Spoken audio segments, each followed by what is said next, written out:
I said, I'm here for the Legacy Challenge. Let's see, how much time has I used on the clock? Like 5 minutes probably. Be OCD about this right now.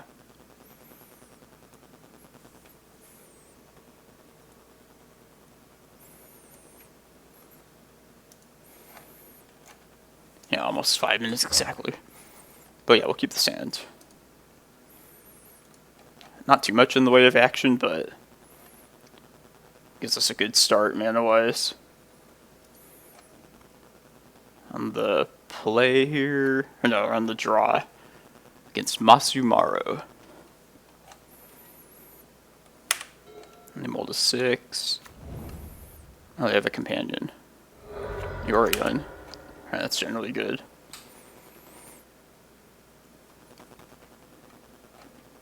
Alright.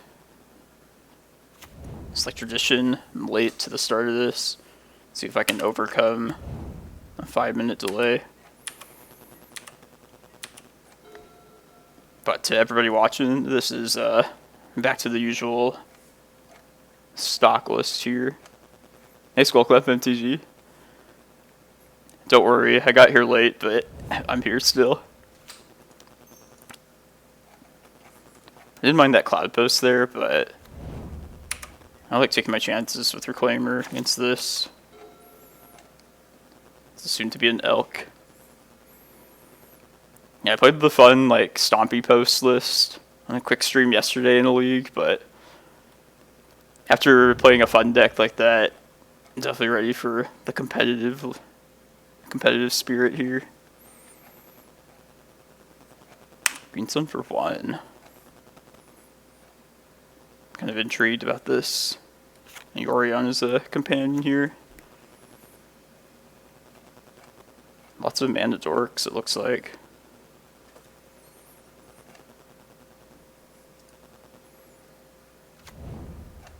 Reclaimer.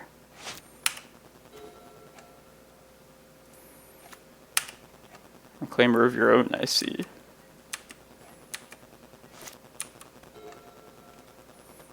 If I search up like a wasteland here, gotta deploy this next turn. I guess I can wait till my end step. Potentially surprise me, but as long as I keep Reclaimer up, then it shouldn't be that big of a deal.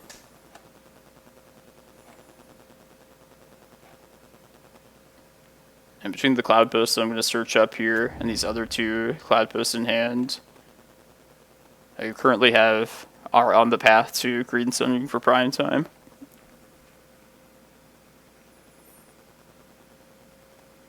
Oh, okay.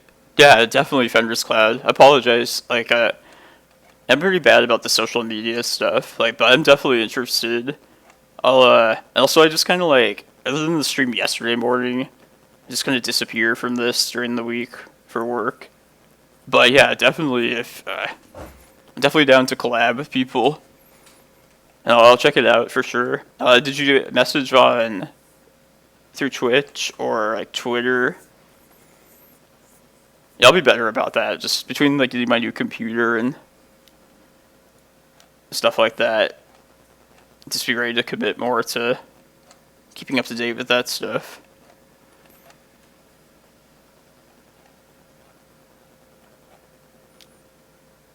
Here's Oko.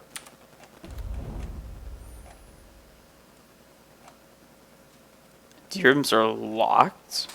That's weird. I might actually abandon Twitter after all. I kind of don't agree with a lot of stuff that they do, honestly. Not feel like a big loss to me. Kind of just wanted it to have a place to post the written content that I wanted to set out.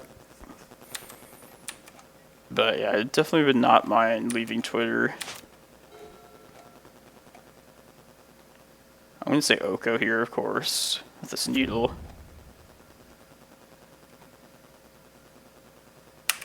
Might as well swing. But yeah, I'll check it out, see how I can unlock that. It sounds like something stupid that I would miss.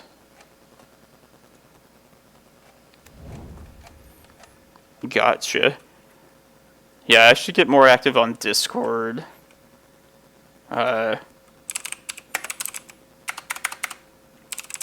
Definitely interested in these projects. Yeah. And like, plus like, just them banning people, not to talk politics or anything, but I'm really not a fan of that at all. But yeah, I guess it is just a bunch of people complaining for the most part.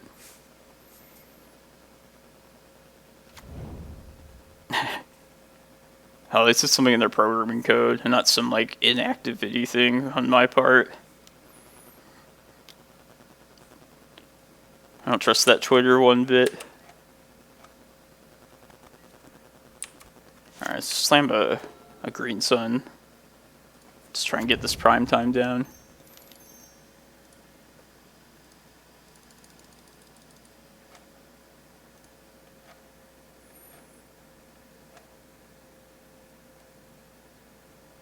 Force negation. Oh, concession. I like. So I don't know exactly what that was. That was blue-green, which is expected in Legacy. Oko as well. And multiple mana dorks. Yorion is a commander. Between the league I did yesterday with the alternate list and like this here, are people like encountering a lot of spice right now? Like, it's really good to see. If this is like a fresh change for Legacy, I'm definitely ready for that.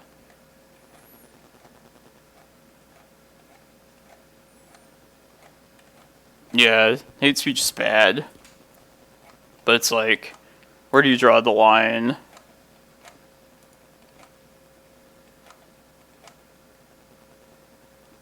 I think I just want carpets. And since there's some mana dorks, I think Tabernacle could potentially be pretty good. Do I need the Force of Vigor? Probably not. I'll just take my chances and hope I don't. I think I'm going to cut the depths between Oko and birds is like chump blocker. I'm not sure like how counter heavy they are as well. If they have 80 cards, I'm guessing there is at least like 3 Force of Negation, which would be the kind of spot where I would cut some crop rots. I feel for the Reclaimers there, they probably have Wasteland too, but they might have like purposely not shown me that. Let's assume that they're like kind of blue heavy, I guess, kind of counter heavy. Treat this kind of like Snoko. Maybe it just is Snoko, honestly. But yeah, this appears spicy right here. And then I know there's the these Cascade decks, the Cascade into Tibalt, which I feel like we'll probably encounter that today. And I feel like it's not a terrible matchup either. Just thinking about, like, at least in my head, what I've seen out of that deck, I don't think it's all that bad. I really need a forest eventually, but I don't think I can turn this down. Plus we have a cavern to at least get Reclaimer down if we want.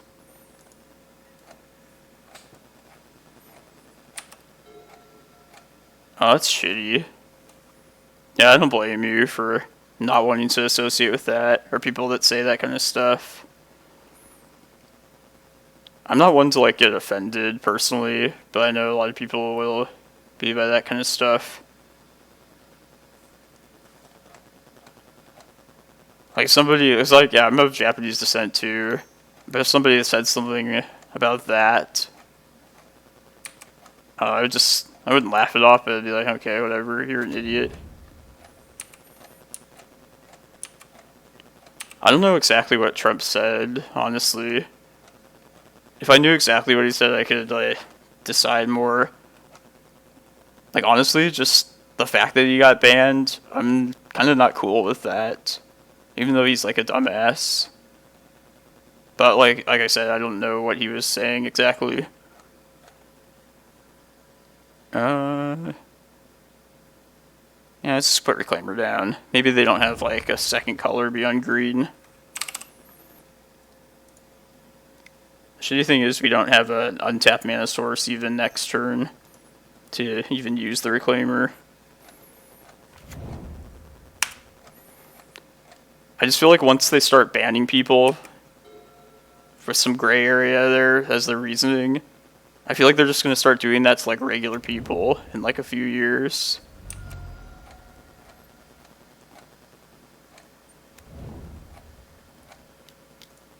Gotcha, yeah, that's fair. Could definitely get behind not that. Yeah, I remember the Capitol storming. I don't know how much Trump was behind that, but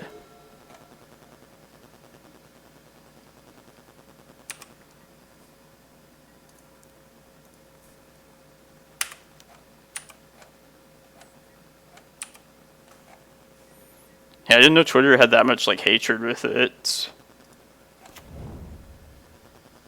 I'm not gonna play this map out here because don't want it to be an elk just yet.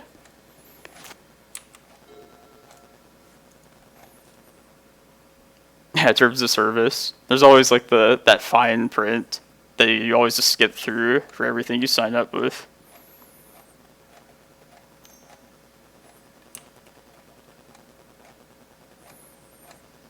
Me too, Skull Clamp. I won't try and like stop anyone from talking. Like I want people to speak their mind freely on my stream. Hey, good morning, Punishing Waterfalls. And I can definitely talk politics, but I never really intended to talk about that much on here.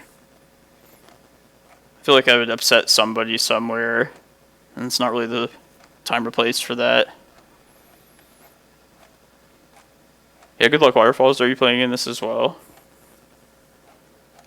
Yeah, I'll get behind the Ban Oko movement. Somebody just tell me exactly what to do, what to say.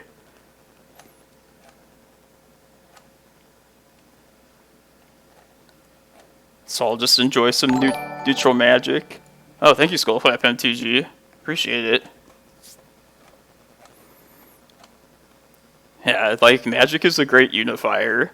Like, thinking about the people that I've known from this game, that I met in person, and I guess now online too. I guess there's, like, a lot of people that I would never probably have interacted with if it wasn't for, like, our common love of this game. And I kind of hate when, like, politics get injected into, like, everything else that they're not already a part of. Like, sports and this.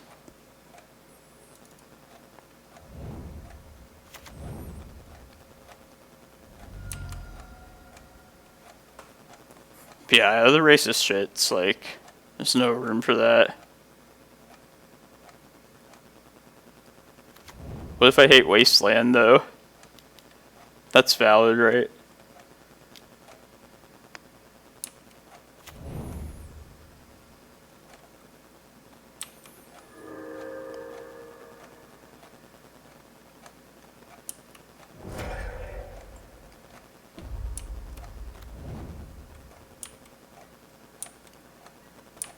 I mean, you just have to have a...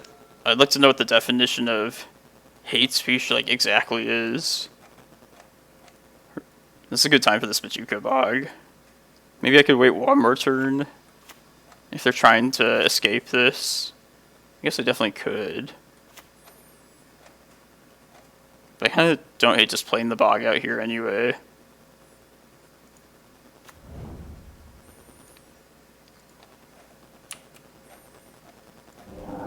On Twitter, like, are you allowed... Is there, like, not easy to, like, ignore certain people? Or do you just have, like, random people coming... like, commenting shit on... like, whatever you're doing?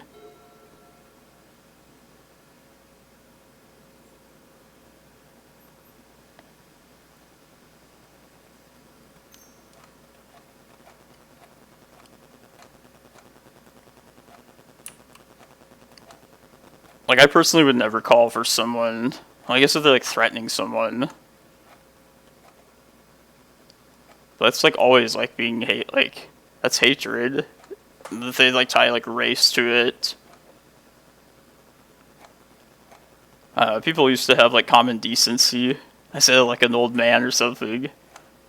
But I feel like you wouldn't need these kind of rules. Just the internet being all anonymous, people can just say whatever they want.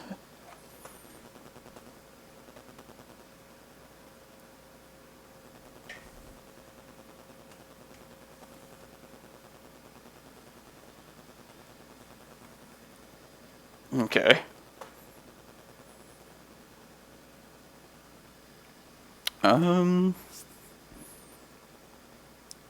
So depending on like what archetype they actually are,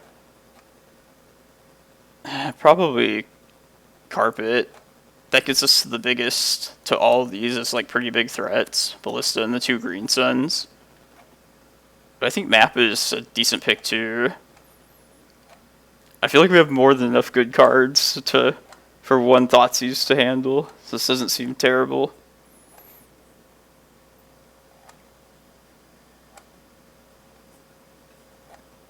Oh, that's shitty.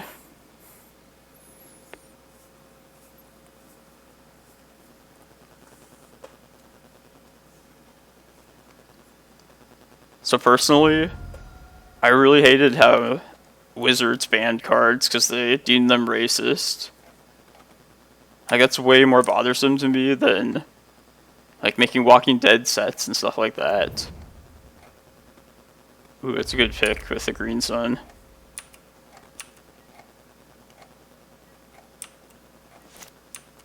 This line, ooh, assuming they're like snow coat, it's really good.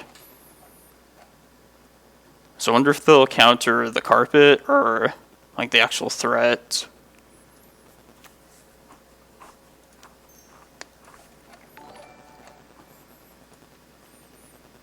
Luigi91, thank you for following.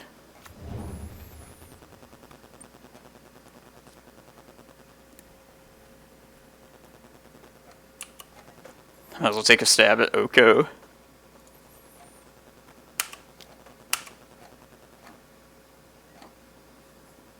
Exchange Elks, yeah. Yeah, I think I've heard that. Is it like Neil something? There's been a lot of bad artists for various things.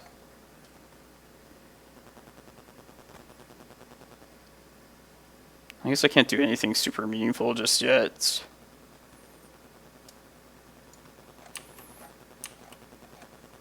Ballista, maybe I should have played Ballista out. I guess if I don't draw another mana source next turn, then I'll just play it out as a 3/3.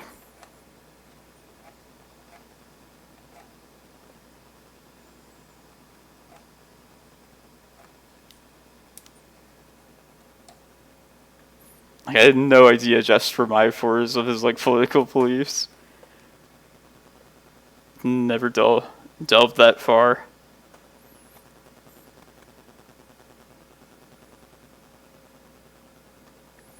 Hi, my buddy SB, Arizona, he's all about like the signature cards too.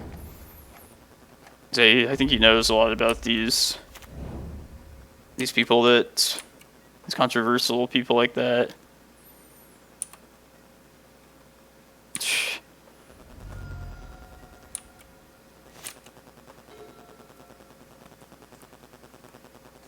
Man, we're so close. We're just not quite there yet. And they got the pressure on now. So I could be taking 10 this next turn. So regardless, I want to play this Ballista out. I just need to get something out there.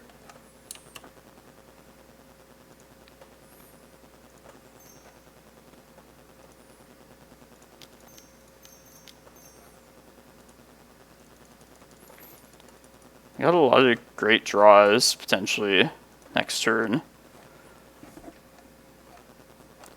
I don't even know if Ulamog is going to be enough. If we can get it down next turn, though, at this point.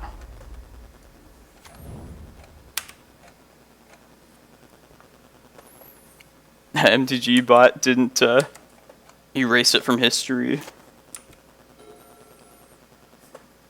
Not that I would play that card, but it is a 4 blue devotion enchantment. They should really make something. I think there is another one that does that, or that has that kind of devotion to it. Maybe it was just 3. They should just make a non-racist version. Or it's reserve list probably, huh?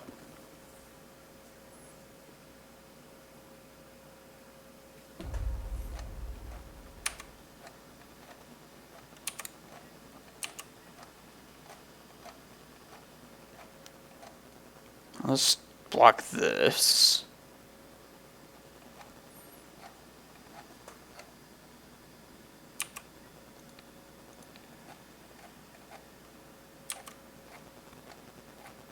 I probably just wouldn't play it because it doesn't play well to Cloudpost.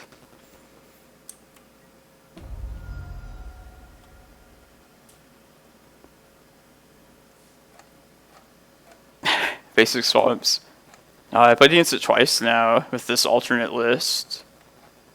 Yesterday. I want to say that I feel like the matchup's probably going to be good for Post. Unless there's something I'm not thinking of. But I hope we encounter that and like some spice today. Like this already looks pretty spicy right now. If this is like the fresh legacy format that we've been waiting for, I'm pretty excited. Yeah, so this Cascade deck, it cascades, it gets to Tibalt, or the Valky, and then it just immediately flips to the Tibalt Planeswalker, correct? And then you just have a repeatable creature artifact removal. It didn't seem all that game breaking. I mean, among like situations and like decks that it could be good against. But yeah, we'll have to see. Something new. Be fun trying to learn how to play against it. I feel like we haven't seen that on stream in a while.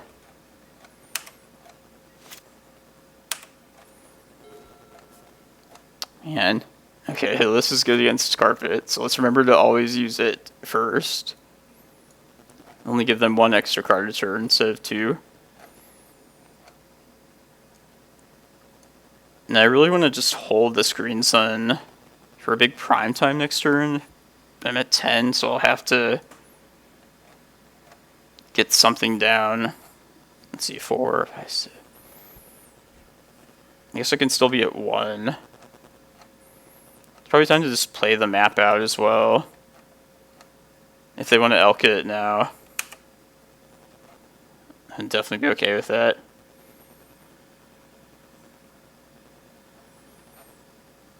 Archon beats Snow in 3 minutes. Is he like oops all spells? You don't have to tell me. That's like the only thing I could possibly see how that would work.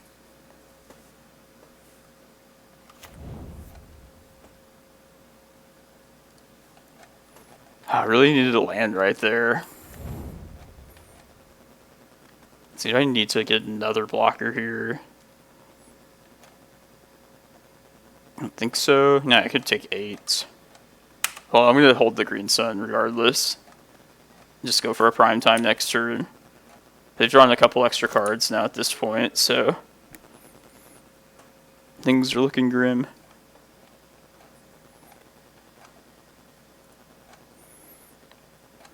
I started this first round late.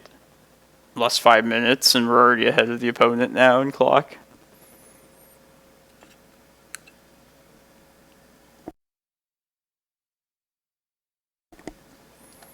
Yeah, I currently have 3 Paper Legacy decks built. I'll loan like extra ones out. Or either people like looking to get into the format, or just want to play one of the decks. I mean, I'm a combo player, so I have this deck. Not a combo deck, but this is kind of the exception, I guess. And then also Black Red Reanimator and Urza Echoes. Man, I can't wait for paper tournaments to start again. Is this... have trample? No. But I can't block this, so I might as well block a 3 power now.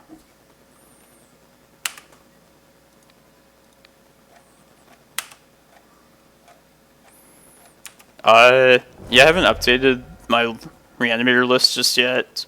But yeah, I'm definitely going to play the Tendrils and Children once I get around to that. I like that innovation. Not having to rely on Crystal Daddy staying in play. Okay, so the only chance we have at this is I gotta not do carpet right now, play carpet this main phase, next turn get 4 carpet mana, and help this Green Sun with all the available mana gets through 7 cards in hand. Who thinks this is gonna happen?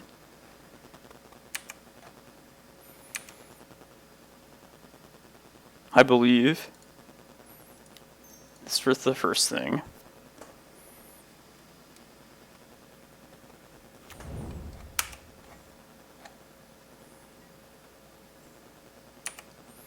Yes, take some more cards, Mr. Leovold.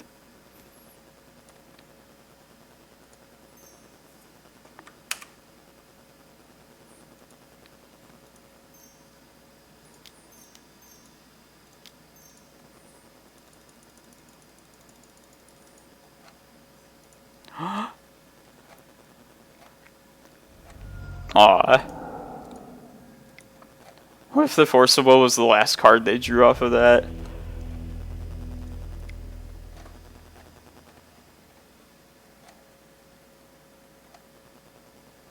I still like the setup though.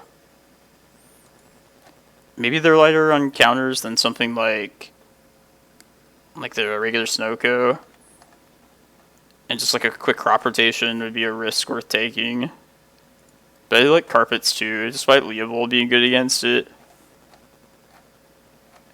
I found that you shouldn't be too scared of Leovolds in the face of carpet, especially from a Yorion deck. Yeah, I sided out against Oko. We saw Ice Fang there. I generally side out depths lots of times.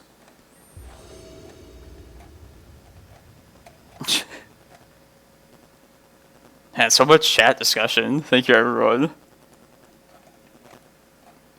Helps wake me up this early Arizona morning. So does the Celsius energy drink.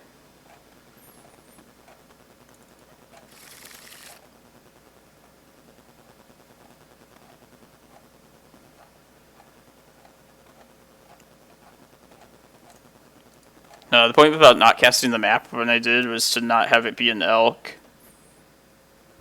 So there's never a window in there where Uth wasn't there, and also I could just get around making it an elk. This hand seems great though. Lots of land. I might just go for the map immediately. And to get me to... Yeah, it's because we have Thoughtseize too. So if I can secure the Eye of Ugin, I think we'll probably be good this game. So yeah, let's just attempt map first thing. And I'll use Forest to do that. Pithing Needle is going to be directed to Oko. But we can wait on that. Hopefully this map just happens.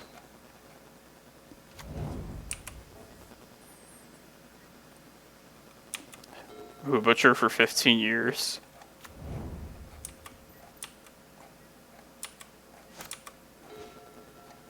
Alright, we got what we wanted at least. I'm gonna, yeah, be sure to search up Eye here. Even though we have a game winner in hand, long term Eye of Ugin is what we want. I suppose they still could have Wasteland too. I think that's a very real possibility. Oh hey Lingelis, how are you? It's been a while since I've done the Saturday Legacy Morning Challenge, so it does feel good to be back to like the usual. And this looks like a pretty good matchup for us right now. Going to game 3. Yeah, let's get our eye here. Hopefully they don't him to Torak either, but I'll risk it. Oh, I was thinking we might see the Tybalt deck. I already saw it like twice yesterday. Oh, excellent. Another Cloudpost. Yeah, let's keep the Cloudpost coming. This looks like an Abrupt Decay too.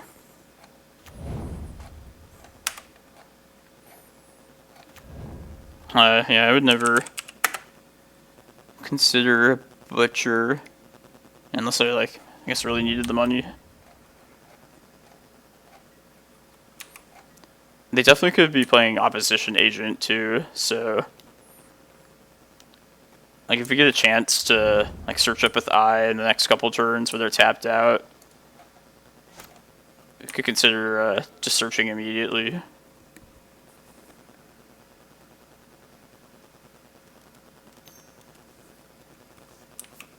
Also, another thing, just trying to keep everything on my radar, but if they had the Whole Breacher Days Undoing combo, then I would prefer to play the Eye of Ugin out more than anything and just get that in play. But I guess they can't do all that at once at this point, over like the next 2 turns.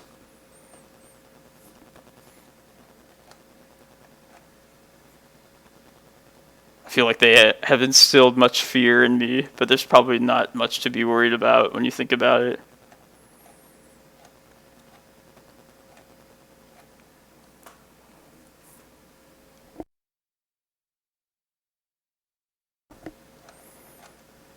Yeah, if this is like if people are experimenting a ton, like is this the first challenge with the new set? I think it is.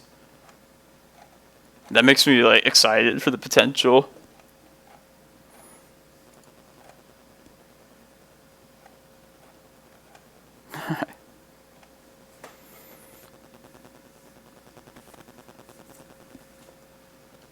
Yeah, people are probably messing around with some cool brews. We're playing like our same tried and true list. Put it to the test against the new stuff.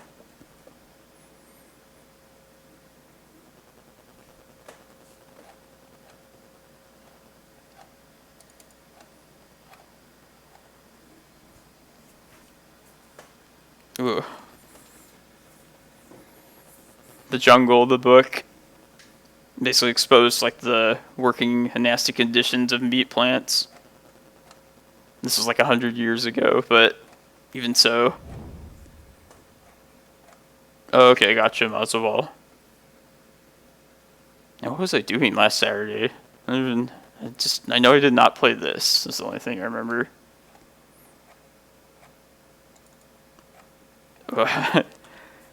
Factory farm fish.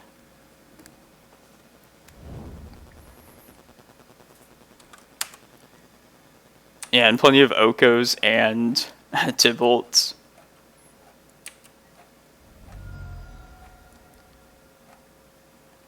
Yeah, I saw it 2 of the 5 rounds I played yesterday. No, maybe I did play Vintage last week. I don't really remember. I think I did play Vintage, but I didn't stream that one.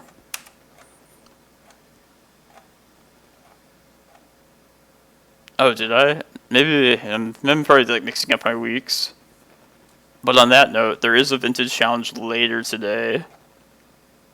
And depending on how I feel, where this Legacy challenge is at, I may or may not play and or stream it. But yeah, kind of looking forward to playing some Vintage though. Still learning it. 6th round. This Legacy one was kind of shorter, I think. Oh, the Mana Traders. Nice waterfalls. Does anybody know when the next Legacy one will be? Pokimoki, what's up? Yeah, it's definitely 6 rounds now that I think about it. 52.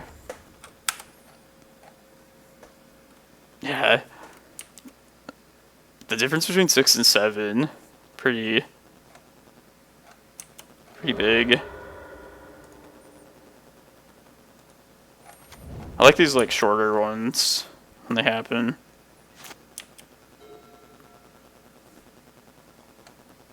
Was that all my end step? It's kind of lost track of how long that took. I was about to say, I hope we don't get a trophy the second time right there.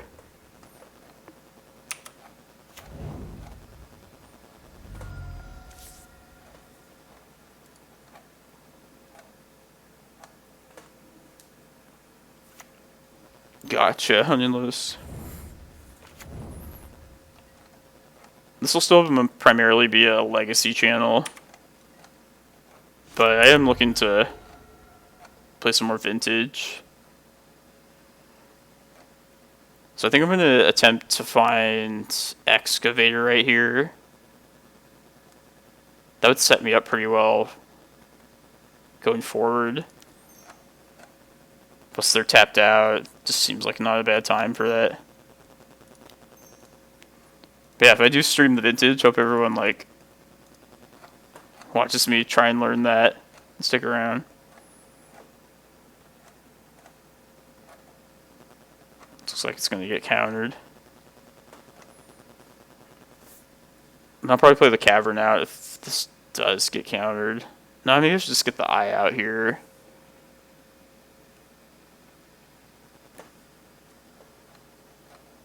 Yeah, I'm gonna play the Eye out unless we get our Excavator right here.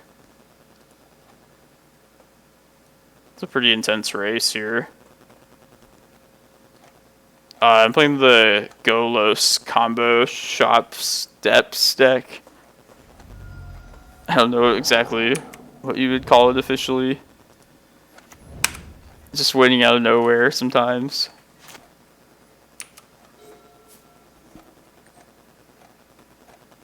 I love it. Yeah, basically Mishra's Workshop. That's going to be my vintage thing for sure. Oh, this is a lot of damage.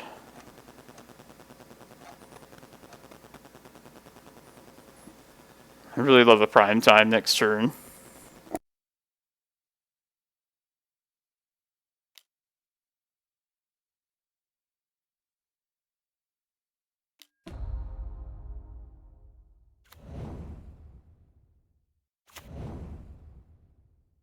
So this is 7.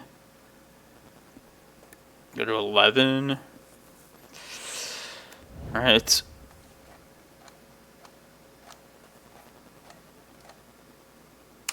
A lot of different lands would be great here. I think a Locust land. Ooh. Yeah, let's attempt it.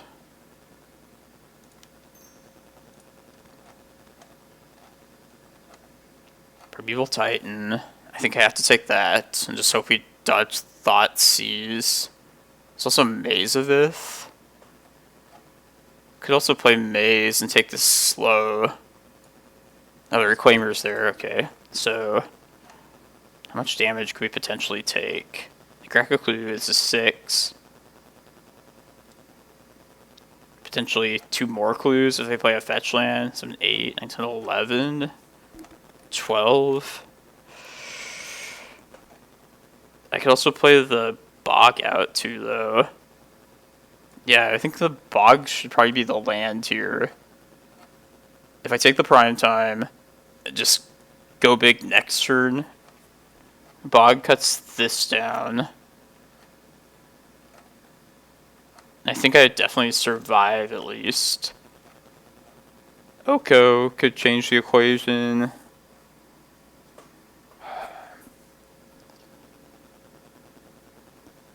I think I can survive an Oko though still, even if I shrink this Reclaimer. Alright, yeah, let's try, hope this prime time survives here. That's like how we're gonna win here. Let's bog this turn. And then next, just hope this prime time, that we live long enough for that. Oh yeah, you're probably right, Twibs.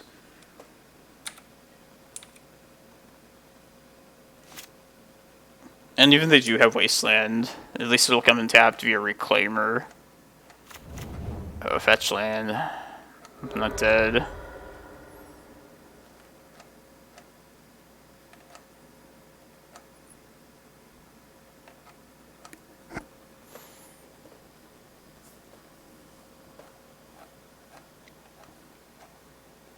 Please no Thoughtseize, please no Thoughtseize.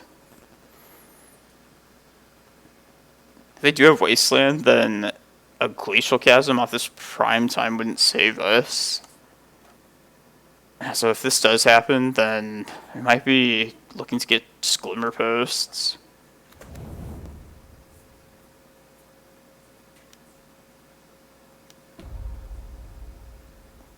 And they're drawing a lot of cards too. I could definitely find the Thoughtseize.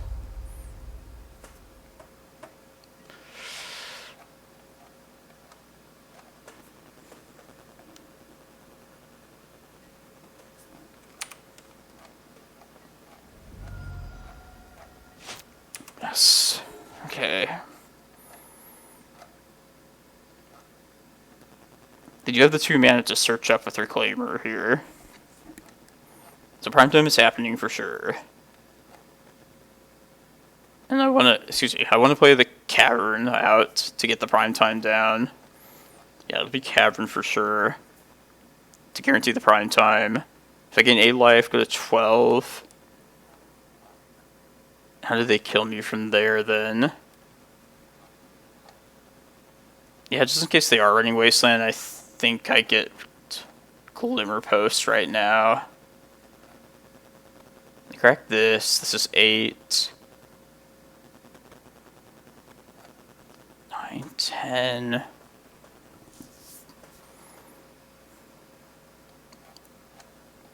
Yeah, I feel like life gain is better than messing around with Chasm.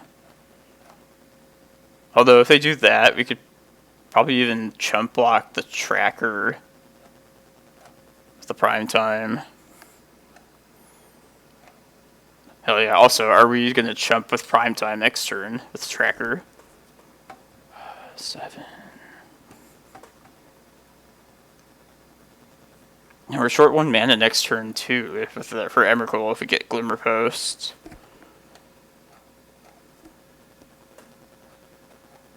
I could maybe make Ballista. Alright, I feel like life gain. I don't have infinite time here. It'll come in tapped, but then they could waste on next turn and swing with everything. Yeah, I gotta keep an eye on this clock too.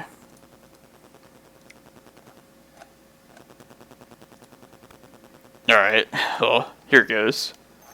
My gut tells me Glimmerpost.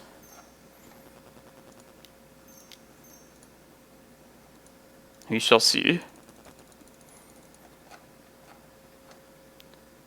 I guess if they Assassin's Trophy too. I bet they have Wasteland. Let's get Glimmerpost.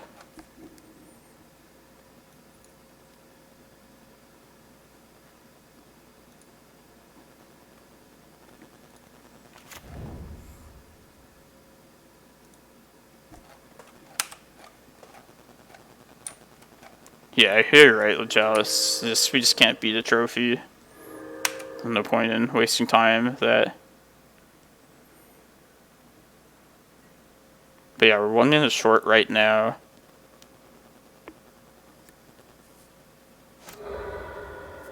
They're searching up. Okay, Wasteland. We predicted that correctly. It's a good thing we didn't get Chasm. This tracker's a big boy. It's a problem.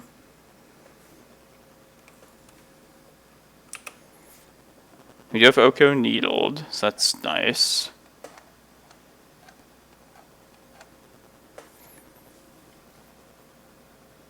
Yeah, I have 6. No time to waste.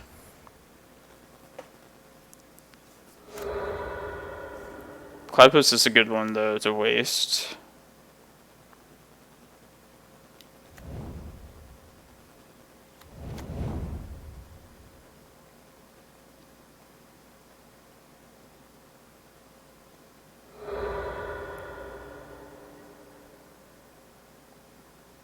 I think I'm going to take this 8. Alright, prime time. What are we doing here?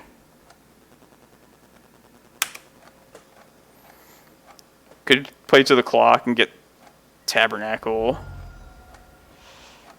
Might actually do that.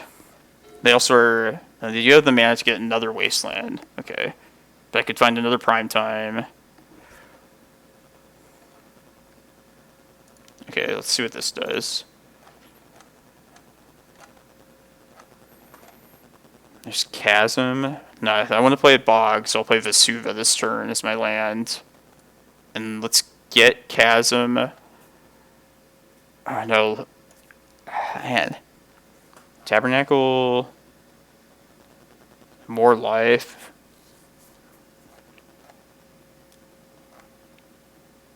I'll make them take more time. Let's get Tabernacle. We'll play the Bog from hand. I guess Excavator's pretty good for our land next turn.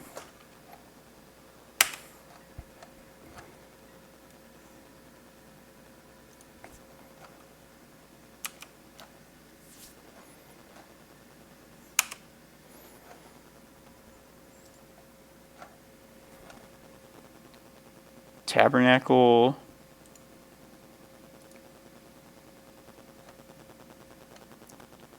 Chasm? Did we decide on that? Let's see, they get Wasteland. I want life gain. Fuck. And they probably have another Wasteland. So yeah, we can't beat that. I'm kind of committed to this Bog with this Vesuva.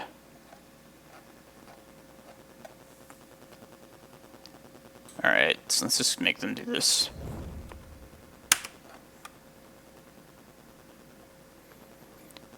So I can talk after this, but there was a different line I could have taken if I thought this through.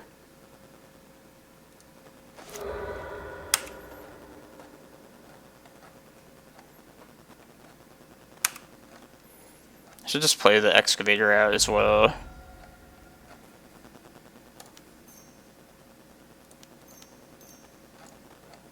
Might be the difference.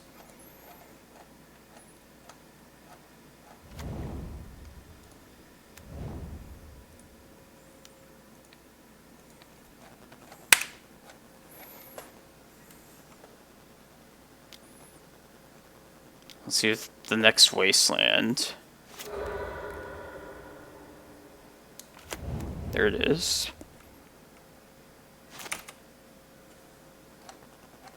It's gonna be close.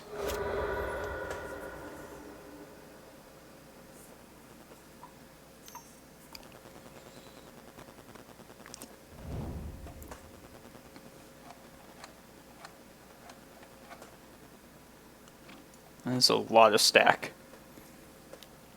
All they have to do is pay for this and swing with their tracker. So I think we're dead. Yeah, they put a removal in there too. They're gonna get us here. They're gonna bear.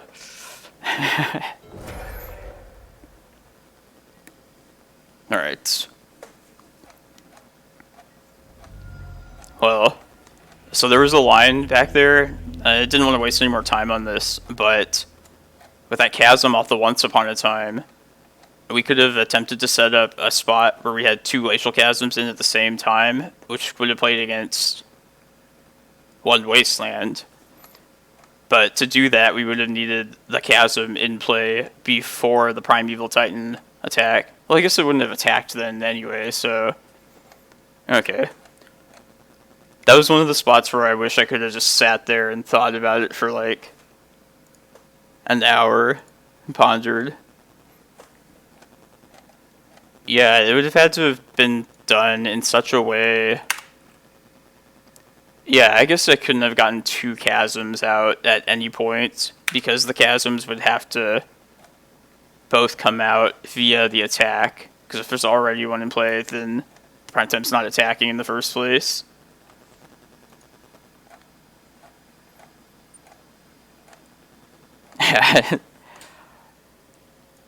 In any other case, I would just prefer to get the Once Upon a Time, get the information via that.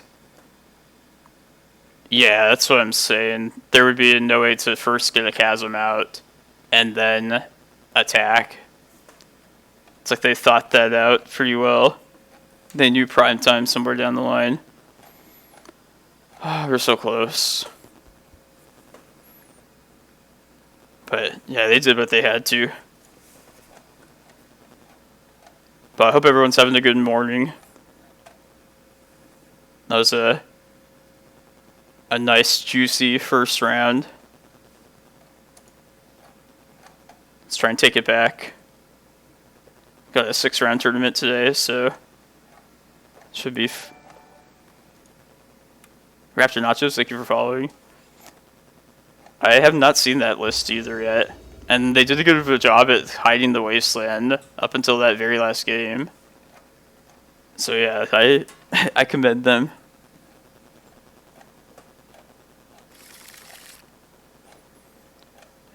Yeah, maybe that was the odd thing I was thinking of at the time. Attack with Chasm, hold the Vesuva in hand, copy it off the attack. If you have infinite time and you can watch it, you can figure out probably a better line.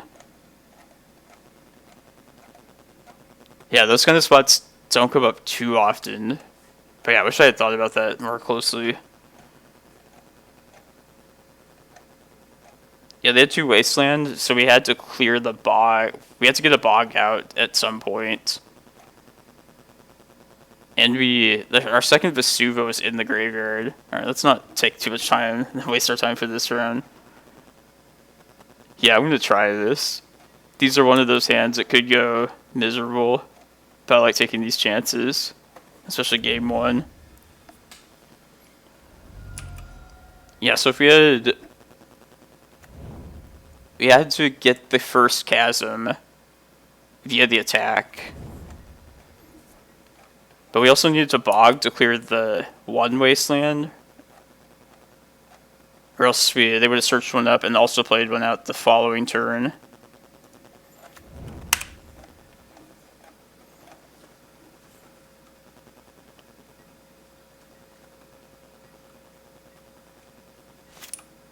But yeah, 1 Vesuva was in the graveyard, so.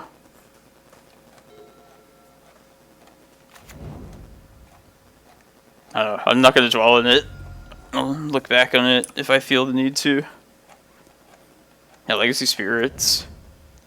Another new thing, I guess. New deck.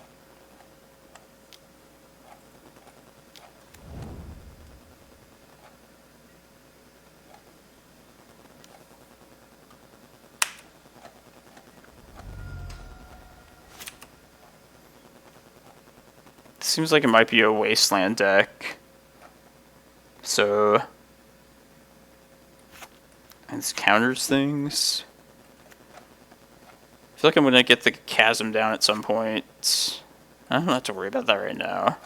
I would like to name wasteland though, just in case. Like this would just suggest Teferi probably, but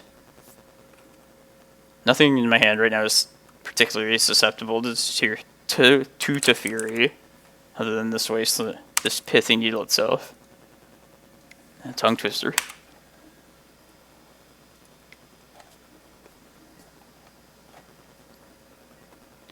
But yeah, that was a risky keep here. I feel like it hasn't looked disappointing yet. It will if we go like 3 more turns or whatnot without finding a forest.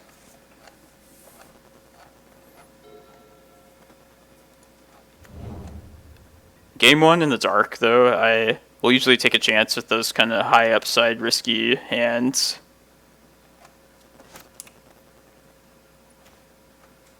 That's good.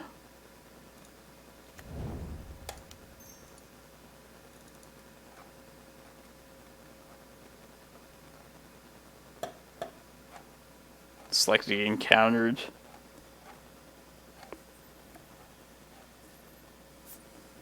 Hard cast. Okay.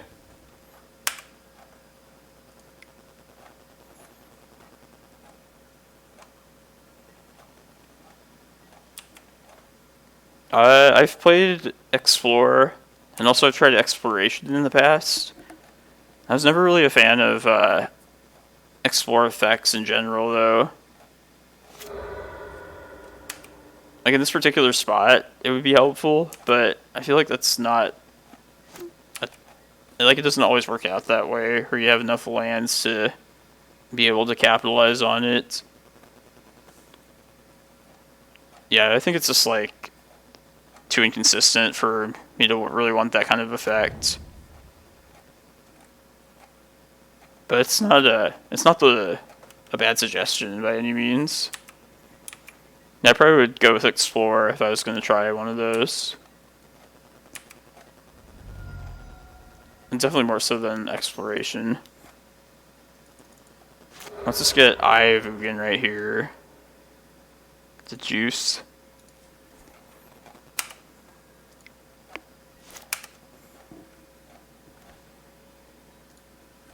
Likely searching up Ulamog.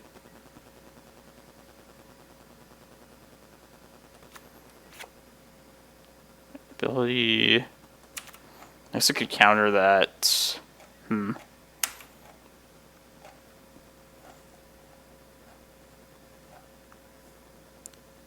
Might opt to search up Kozilek here too. And just try and find a Glimmerpost. Oops. Maybe Ulamog just still better.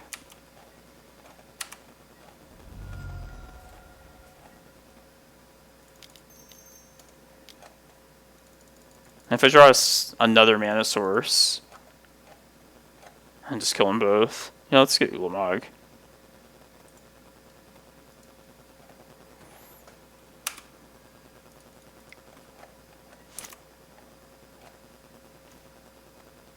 Nice. Yeah, I think I'm just going to kill both of these. Even if I expose the Ulamog. Or not, I can let this live. Yeah, let's do that, actually. And let's hold this in hand until after this.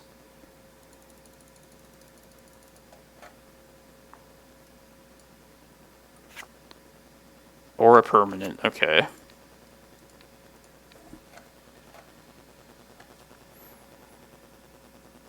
Which one is which?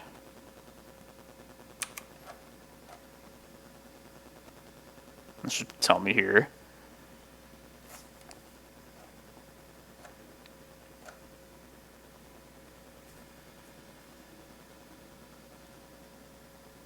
Unsettled Mariner? Whatever.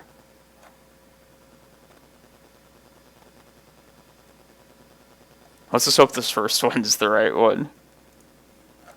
And kills the Mariner itself.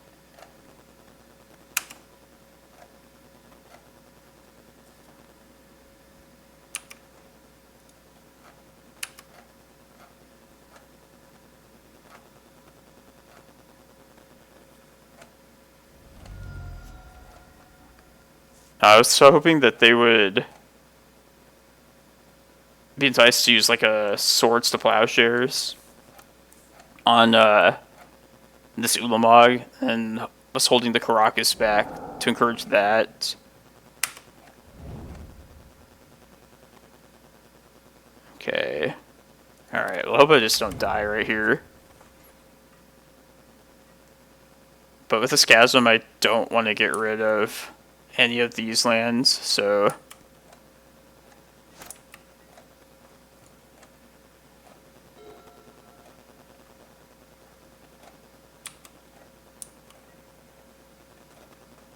No Wasteland Delver.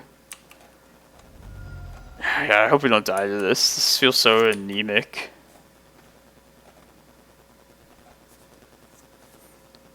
Probably just gonna play Chasm out to be safe. Yeah, let's do that.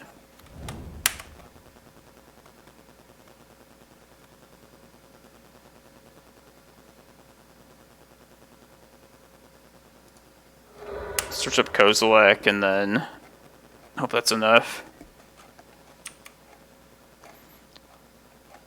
I'm down to see like cool new decks. I'm not feeling weird moto operations today.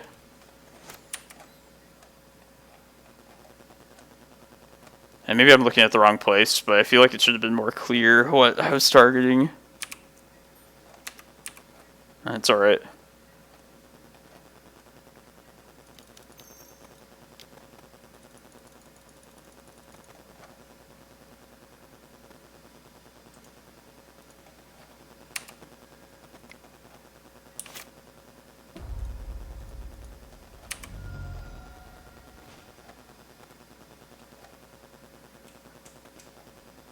Yeah, let's do this. Any Locust land, if they don't have some way to remove this chasm, then we just get Emrakul next turn.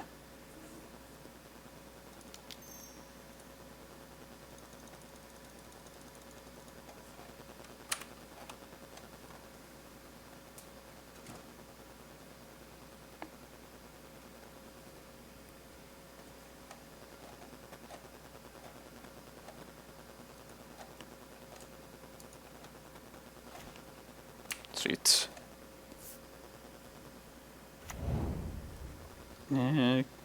Sure, map.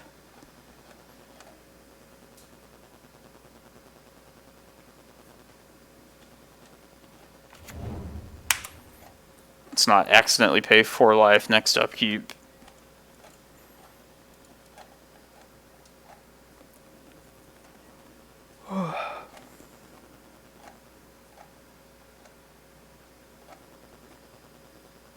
It's funny, this is like a sliver. And that's the only other place I've seen this card. Yeah, I guess this is very Tron-esque. Need a no green mana, no Nest. There's no need for that this game. That's like the thing about this deck. I'm not saying that's not about Tron, but some games you don't even need your forest to win the game.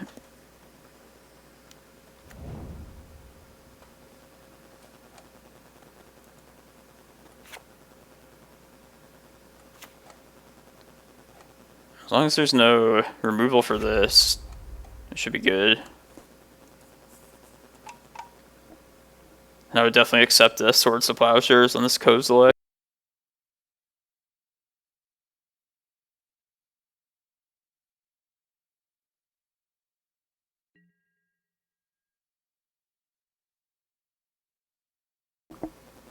Pitch some green cards, would you say?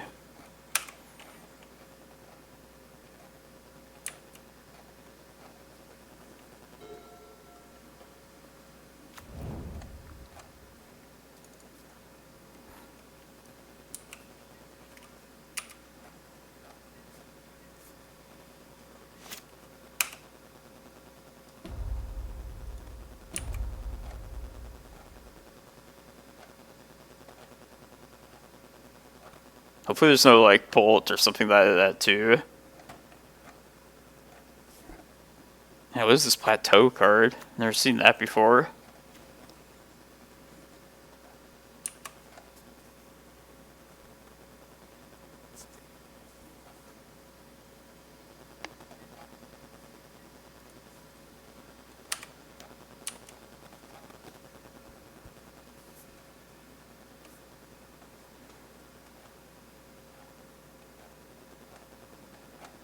If this somehow dies and hits the graveyard right here, get our Karakas back.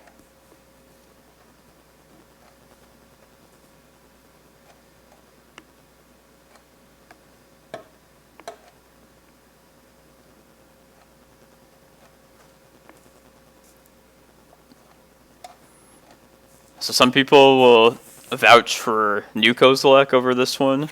I personally prefer Butcher of Truth. And, like, they'll say, oh, well, you know, it'll draw you more than 4 cards most of the time. But that last hardcast, it put us above 7. So this actually was the Eldrazi we wanted in that particular spot. I know it's a single, like, anecdote, but I had to point that out. Oh, don't spell Queller.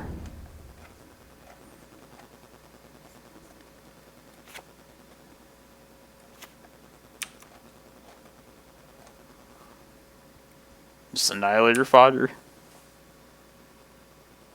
It's like the longest Annihilator trigger to resolve.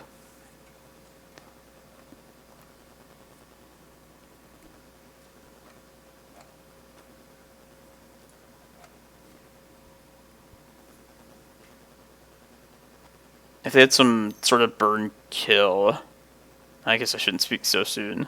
This is a little bit scary. I mean, they have 1 red mana at this point. But I guess they would have just done that on upkeep after getting rid of the chasm. But yeah, otherwise I'll just play the Vesuva, max out my mana. And then, if I need to next turn, go get like a Cavern. Search up Ballista. I think this is going to be more than enough, though. Tabby... We could try a Tabby main deck at some point, but this is game 1. But yeah, otherwise... And if I didn't have the 20 mana to just go get Emrakul, I kept land out anyway.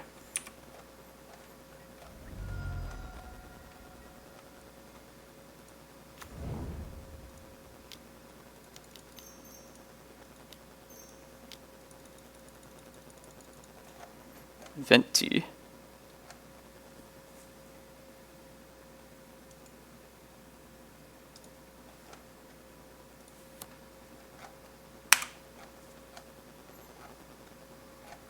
Just annihilate it.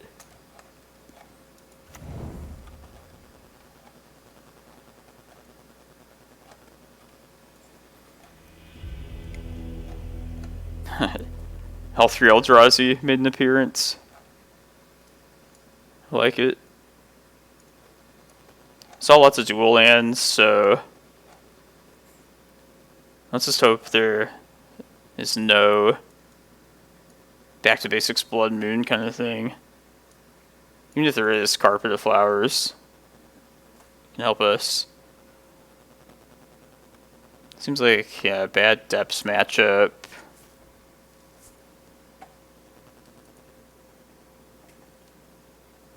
I wonder what the red is for, though, in that deck.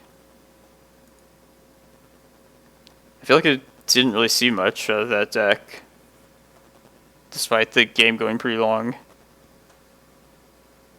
Bojuka Bog might be a cut.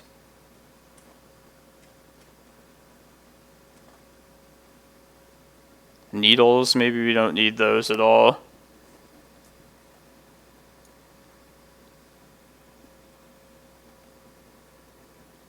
Skyclave.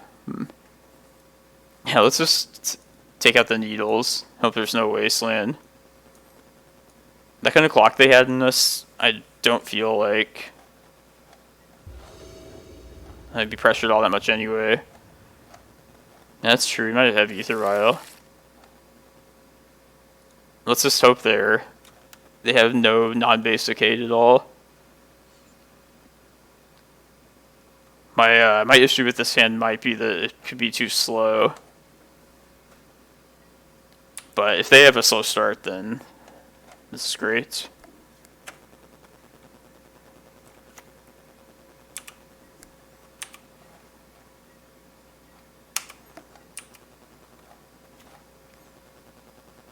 Yeah, let's just be risky here.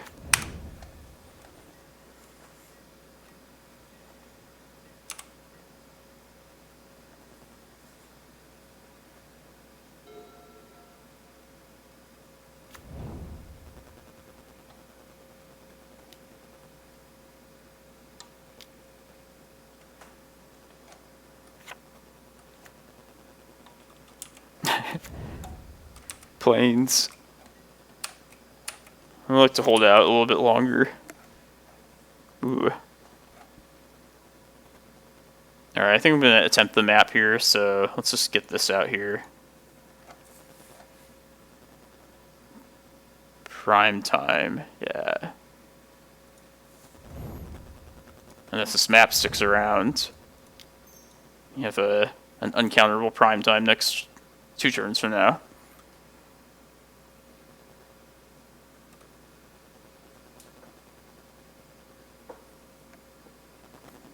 If not, we still just have 7 mana to search with Eye, and then 8 mana for an Ulamog, turn 5.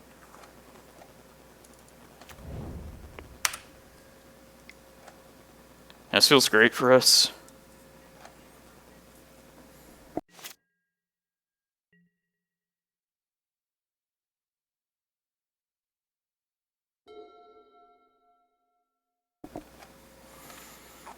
Yeah, it might be something nasty there for us.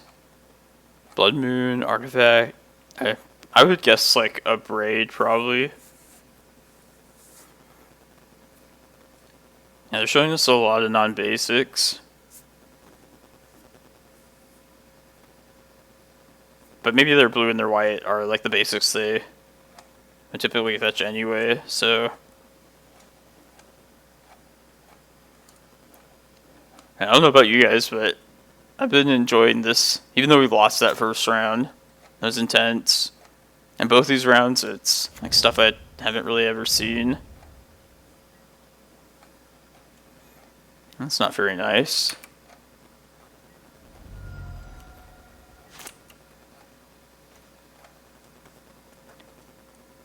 Yeah, let's just go...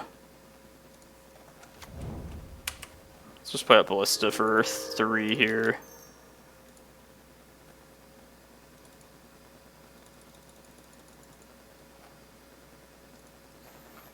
I guess they're not, like, super small, these creatures they're playing. And it's not like they're beating for all that much either, but...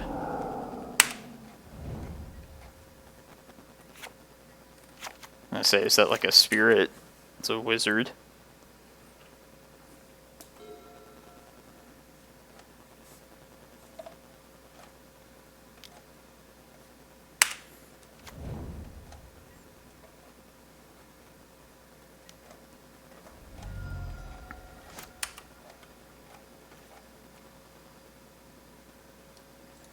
And this does not feel like intimidating at all. And maybe this is just a really slow start from them.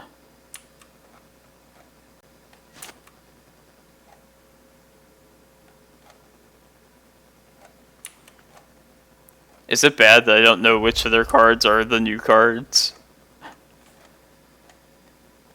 I know this existed before. I mean, I see the logo here for M19.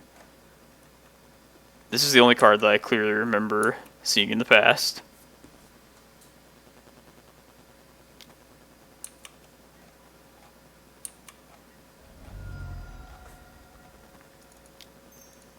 Let's go get Ulamog.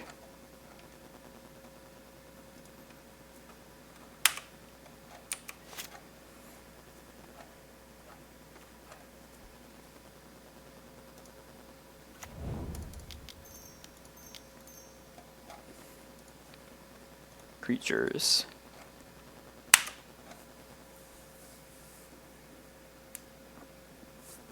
Yeah, maybe the Figure of Destiny creature.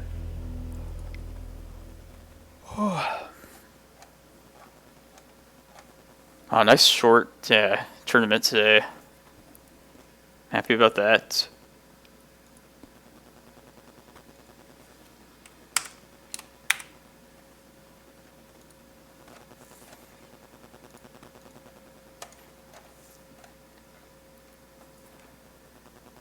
So what's up, everyone? This is the typical downtime between my rounds, so for anybody that's going to leave right now this instant, please come back for round 3. I appreciate all the support, the discussion. And I don't trust myself to finish like a league game before 12 matches finish. Yeah, I know you don't ever, Onion Lotus. You're here from the start. Beta Chat MTG, thank you. Thank you for following. Let's see. Oh yeah, all my computer parts for my new computer. Should see if I can get that over to my friend to assemble that this weekend. He's getting married next week, so it's possible it won't be done in time by next weekend. I should be streaming Legacy tomorrow. Yeah, I'll be done before the Super Bowl for sure. Super Bowl usually starts at like 5. I feel like it starts just way later than it needs to be.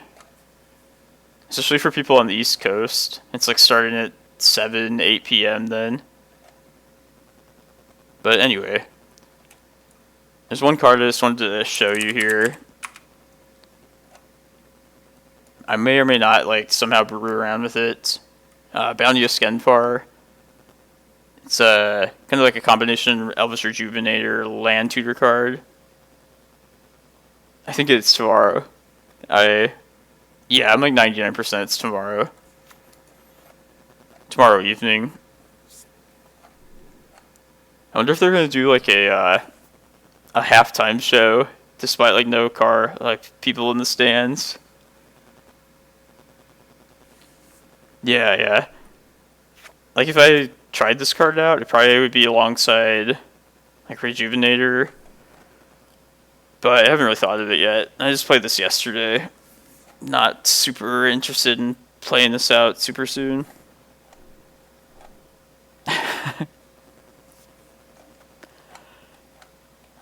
Oh man. Yeah, I haven't really followed football this year. I do enjoy it, but I feel like it just shouldn't happen this year. I don't feel like it's the most important thing that has to be happening, but it is happening, so I guess I'll watch it. Yeah, that's kind of what I think. It's a rare, like, land ramping card for not just basic lands, but any land. Which really you only get alongside Rejuvenator anyway. So it is kind of like a rare effect for that cheap of mana. Yeah, it's a ramp spell. Look at the top 6, and a land goes into play, and then the elf goes to hand. So yeah, it's a pretty good filtering kind of card. I like that you can have basically double up on Rejuvenator effects with it now. But then again, it's like, what would if I put it in like this list, for example, it's like, what am I cutting then? I feel like it running out of space pretty quick for cards that aren't the most impactful on their own. And I was thinking like, elves to potentially grab off of this. Maybe Spirit Guide, maybe Shepherd. Oh yeah, no, you're good, Twibs. It's it'd be easy to confuse what goes to hand, what goes into play. But yeah, putting into play is it's a pretty rare effect, really. Usually it's only basic lands that those kind of cards and effects enable. Like Wood Elves is a good example. Although that does search for any forest, not just a basic one, mind you. Ooh, Realm Walker. I should look this up. Let's see if MTG bot is set up for this yet.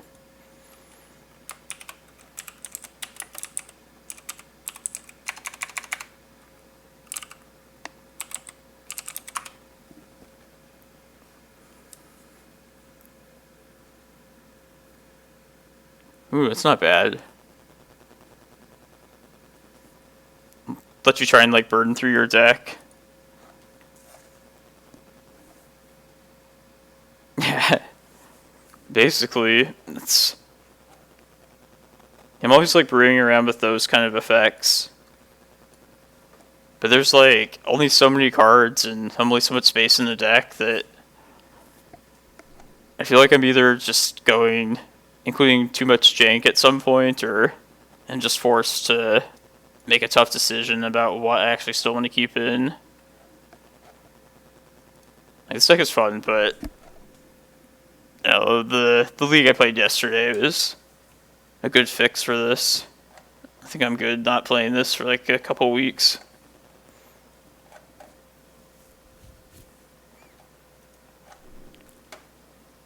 Oh man.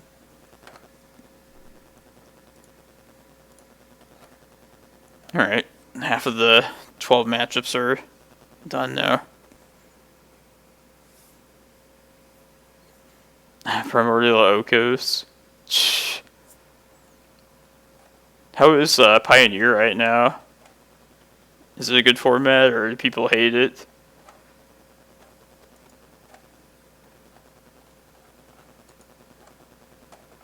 I feel like I should get a Modern and Pioneer deck to have in person, just to play for local events, support that.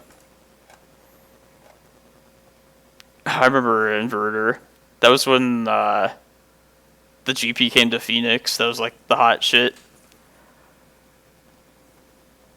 They killed off the combo decks, I remember, at some point.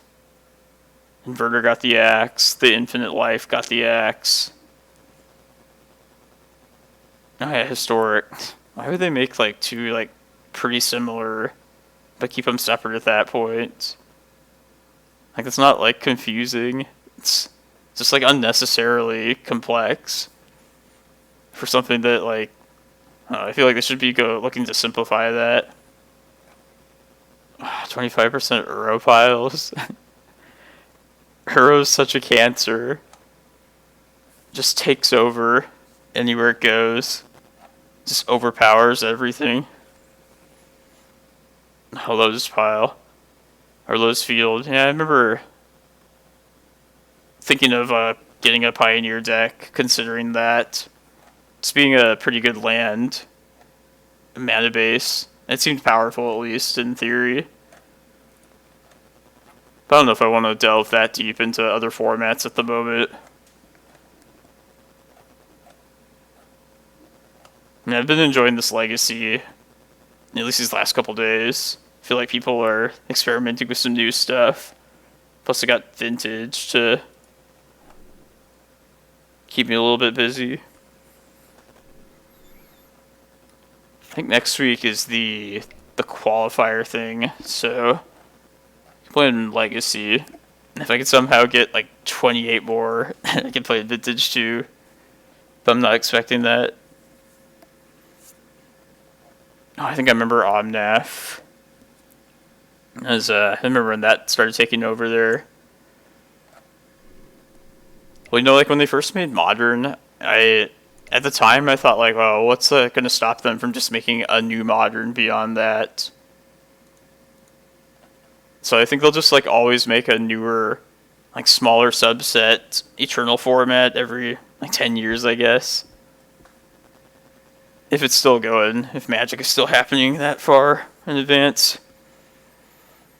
Yeah, and people were super excited about Pioneer. I remember when it first came out. But I feel like Pioneer in the long term will like suffer the same problems as Modern does. Just too many powerful things, and like not enough like answer cards for those things. Ultimately, it doesn't seem different enough from Modern to me. I have my doubts about it. I wish they put Legacy on Arena. I would have Ked over there in a heartbeat. Can you imagine some 12 post on Arena? They don't even need the stupid animations, just like the look of the like general gameplay. Daily quests. I can't believe they incorporated that kind of thing too. Yeah, maybe I should just do that and just collect my free shit. I actually have no idea how the economy works there. Like, everything's free to play, right? But you get some wild cards, and I guess I shouldn't even care. Like, let's face it, I'm not going to be playing Arena anytime soon.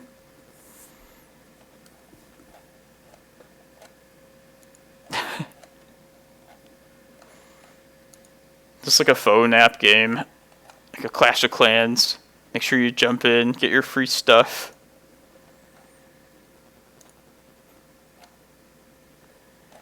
Use the restroom real quick. This next round will be starting in this minute.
If you can't pay rent, don't be spending on magic cards. I'll read up on this economy at some point, the arena economy. I'm a little curious. It's just not like a straight, like, digital currency, like Modo, if I'm understanding it correctly. Like these Modo cards, once you just put your initial investment into it, it's pretty fluid and you just build whatever you want to with that money you put into it. Pretty easy to swap out cards. I guess you're losing a little value every time you sell, but if you mostly play the same type of strategies, like I did, I just purchased the Cloudpost cards years ago. Definitely feels like I definitely want infinite long term.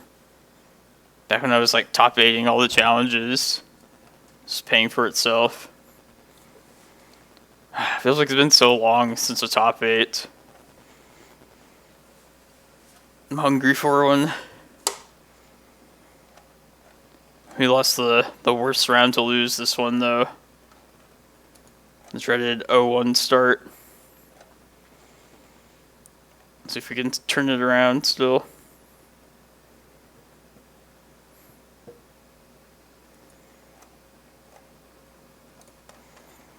Let me read up this on this Valky card.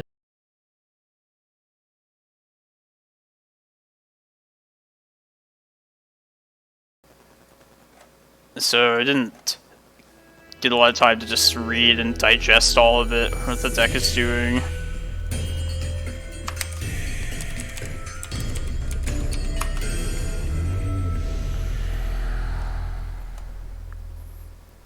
Kaldheim awaits, everybody. The World Tree is waiting for us.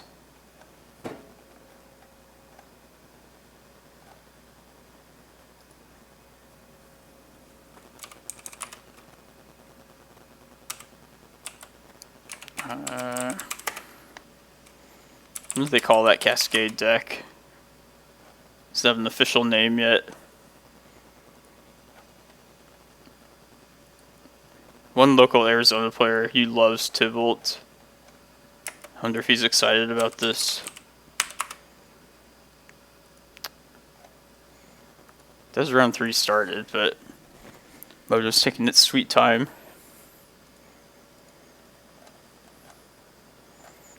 I bet we play that deck, the Tybalt one, at some point in these next 4 rounds. Wonder how many people are playing that here. Also, I hope I'm not just being like glitched out here. And why it's not starting.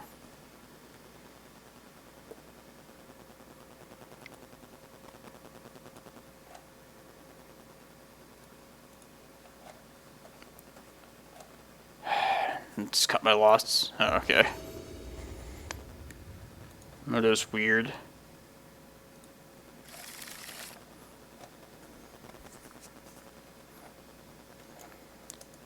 Yeah, let's take a chance with this.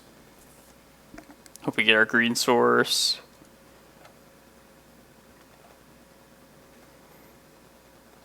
If I do find a forest, I will probably...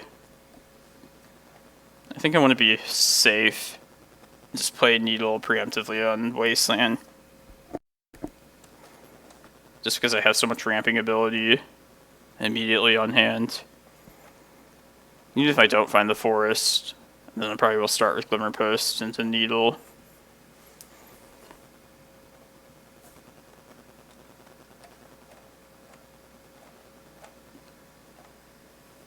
There's been debate among the the 12 Post community about whether a blind Pithing Needle on Wasteland is a good play or not. And I think it's fine. Like, if your hand allows for like easy ramping, and Wasteland's like the one card that would definitely stop you, I don't hate just having that certainty.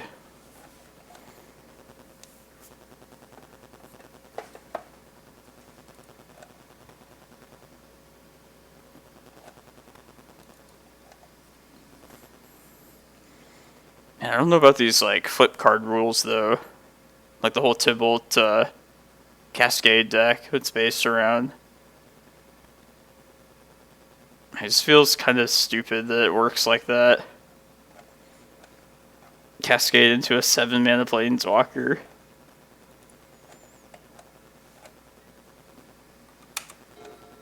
I'm just ranting at this point. Alright, I'm glad I'm not alone with that. Damn it, no forest.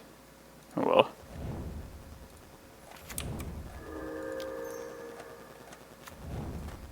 Like, I just don't get why it would like work like that. I mean, we know they don't test for eternal formats like Legacy, so it's not like they planned that.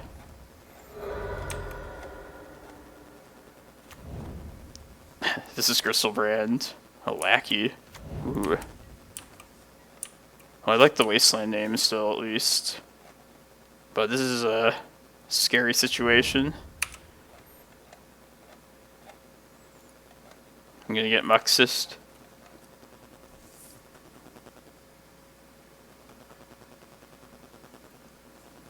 king of all the goblins.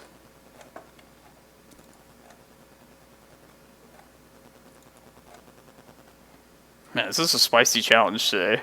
Hope everybody's enjoying this. Like, this is good legacy. If only for 1 week. You can see goblins and spirits and whatever that first thing was.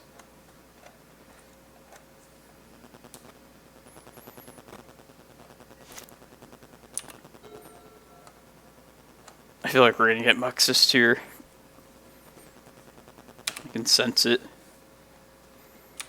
Possibly Ringleader too. Probably Muxus.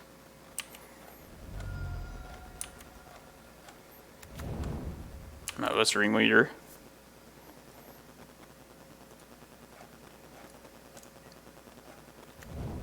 Found a Matron.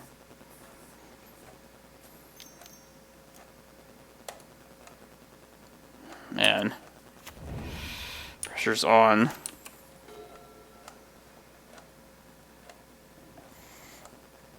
Yeah, I can't afford to... I think I just gotta hope to go big. Hope we get a force next turn. And Prime Time could save us. The only other option was to Vesuva Cavern, name Elf. This turns on Ulamog also if I draw into a Glimmerpost.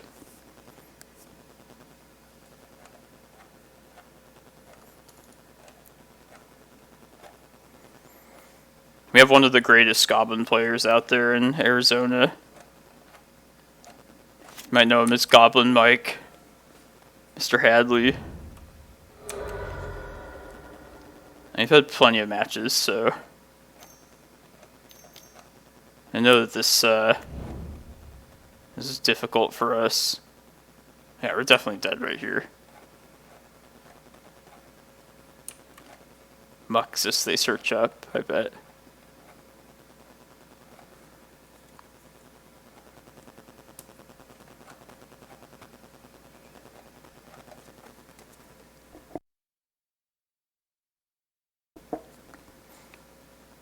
Since there's Ether Vial Wasteland here, this is traditional goblins, not the Turbo Muxus goblin like Stompy type deck, which I do think is more difficult of the two goblin type decks.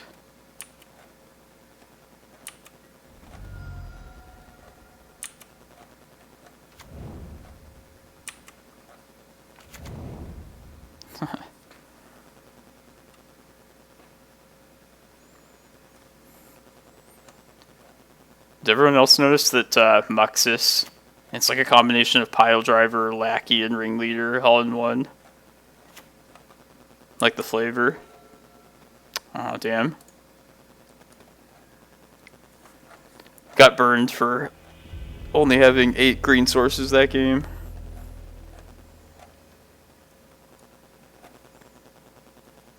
So I don't really have all that much to bring in here. Do you think I want at least a couple Force of Vigors? There's a real possibility that Damping Sphere is coming in against us. I have seen Blood Moon in the past too. I think Ether Vial, of course, as well. Also, just considering we don't have all that many cards anyway to bring in. Another thing about goblins, man, it's been a while since I played against this deck. Just good old classic crop rotation is actually better than Reclaimer in this matchup, I found. Reclaimer will still be a lackey blocker that needs to be shot down. But I feel like crop rotation is like the better of that same kind of effect. Anyways, Bojuka Bog out. Depths, I guess, could stay. I'm really surprised goblins, from the last lists I saw, they don't really run Sting Scourger anymore. I guess it's always a possibility. And they also run a Karakas or two, typically. Man, I think it's crazy that they don't play Sting Scourger. I feel like that's an out-of-color, pretty powerful effect. I'm no goblins expert, so do not know. I guess we trim a couple of these maps and hedge a little.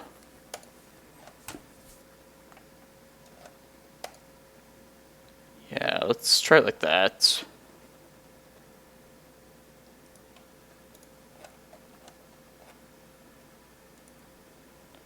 If there's something terrifying and we win the second game, but like Force of Vigors would have been more necessary to have redundant copies of, we could swap the other two maps for 2 more forces. Yeah, Goblin Recruiter's not legal in Legacy. I believe for like mechanical purposes, just taking too long to resolve. I love these 2 lands, but I really don't think... I just can't keep this. It doesn't do anything. If there's a Reclaimer right here, this would be amazing. But I don't trust the sand here.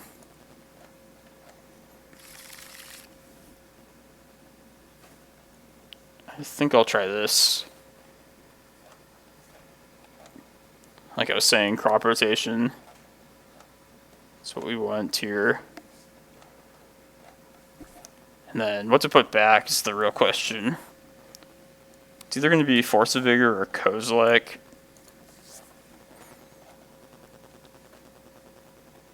With this crop rotation, if we're able to go aggressive with it, then together with this map, we could have potentially 3 Cloudposts out and have this threat ready to go. I think I will actually... Yeah, I think I want to keep Kozilek. I'll feel a little bad about it if they go like turn 1 Ether Vial. But I don't have another green card beyond this crop rotation. And I'm planning to very likely have to play it one way or another.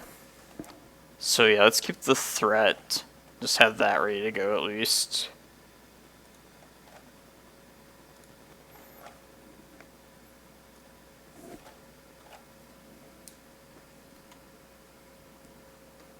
Oh yeah, Muxus with the Goblin Recruiter. Ugh. Does anybody that follows Vintage know if Goblin Recruiter is a thing in that format still? Like, I remember the Food Chain Goblins deck, but I think that was like decades ago.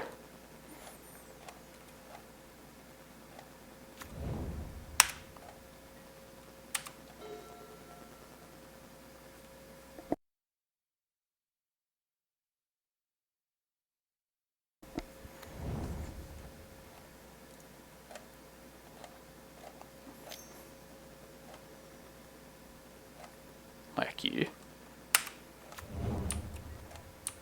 Let's play this maze out. Excuse me. Yeah. If they wasteland right here, I'm 100% crop rotted away, but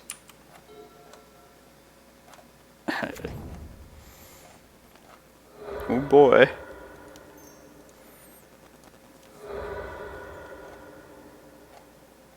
Yeah, let's just get Cloudpost.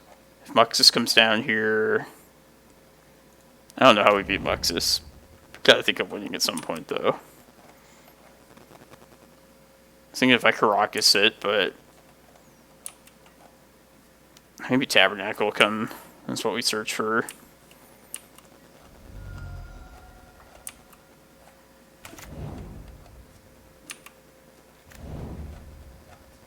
Yeah, let's go get our Tabernacle with this map.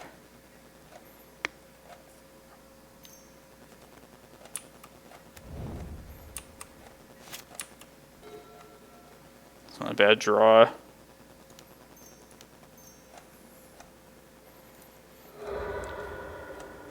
I haven't played this matchup in quite some time, but against Goblin Mike, one of the best. It's been super tough. That's a bad Muxus from them. Yeah, definitely typical Chaz. I remember the reach that Sling Game provides them. It's something that we couldn't really interact with well. And we could needle it, but our needles are already so taxed in this matchup. Yeah, it was a great Tabernacle, that's for sure. I wonder which one they'll keep.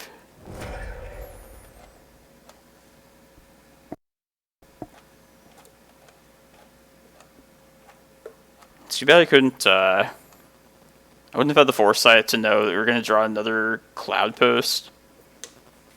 So I could have also searched up Karakas. Just answered this at least.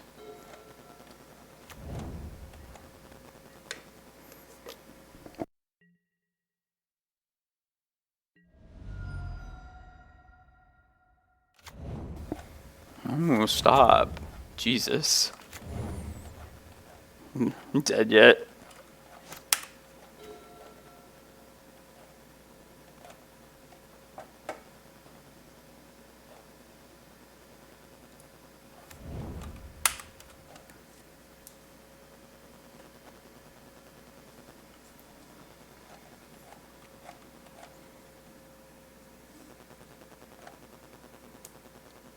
Even if we live this turn, we need to get a very good draw.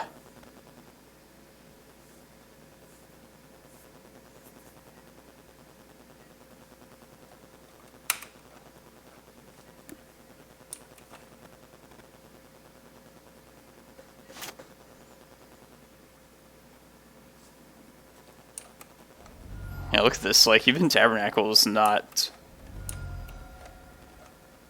We're still taking quite a bit.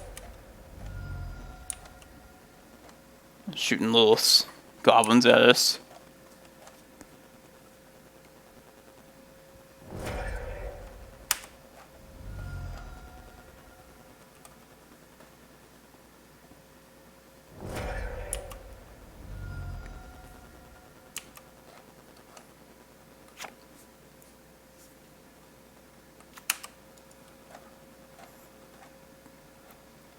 Oh yeah, Skirt Prospector, that's true. I think that might be the goblin I've come to fear the most. Seen some pretty crazy lines pulled off with the Skirt Prospector.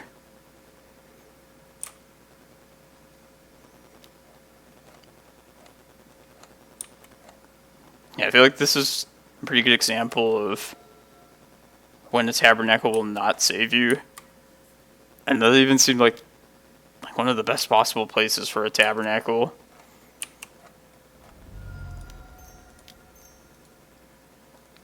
Right. Need a Green Sun, a Prime Time. It's neither. If I find... I guess Karakas keeps me alive.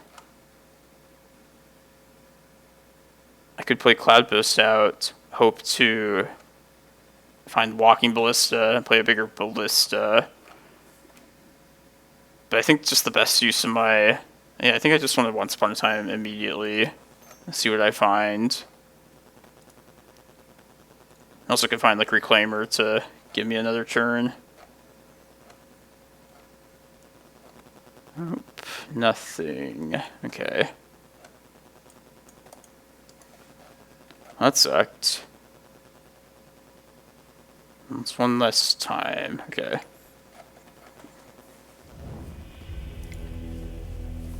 Alright. Let's just play some league matches now.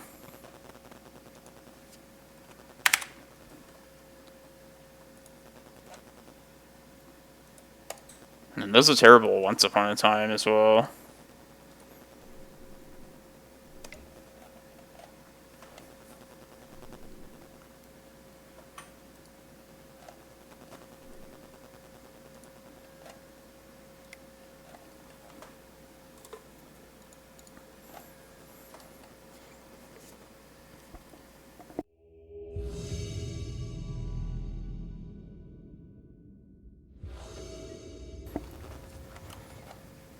The only card I would possibly consider is that like Elvish Rejuvenator type card. but that would only be for some kind of like brew that I might want to mess around with.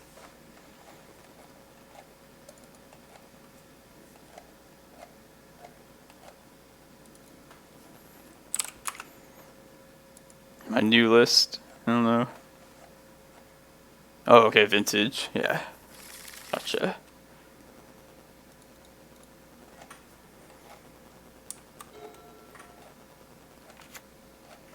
And they're usually a 12 post pilot too.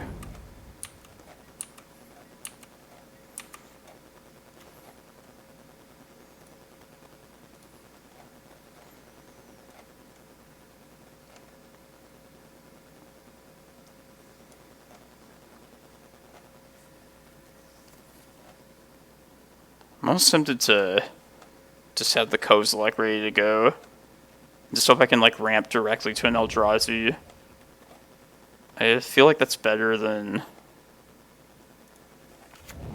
I've committed to that. Basically playing an Eldrazi out is usually a better thing in the mirror than just a Wasteland. Okay. Elvish Reclaimer anyway. But yeah, primetime Reclaimer, getting lands untapped. It's a very real delay in a Cloudpost mirror. No, that's spicy.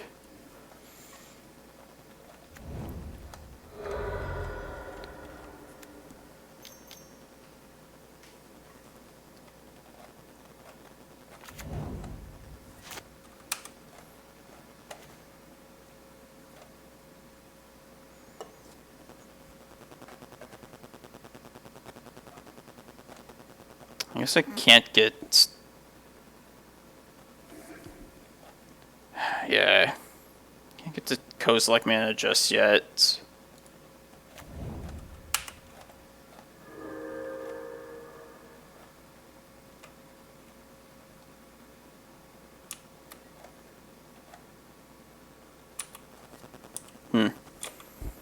Maybe I screwed up there.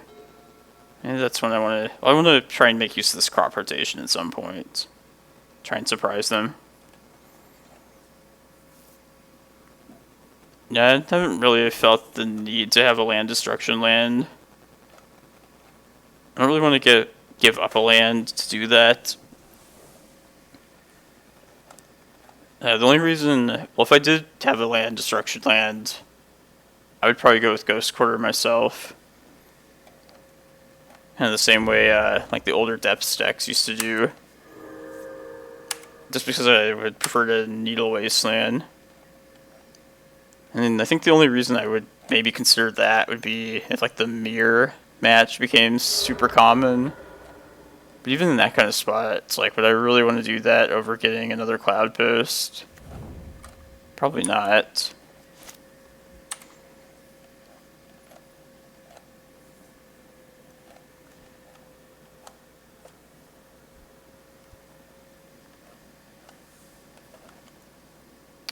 What's the best way? I feel like they're going to search up another Cloudpost, so I might just go all the way for this Emrakul next turn. I don't know if that can happen, but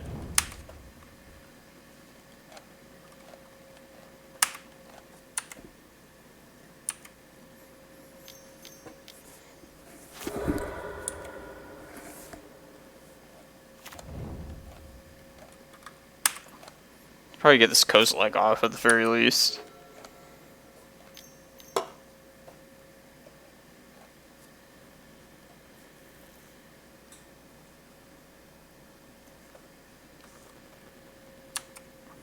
Oh, Wasteland.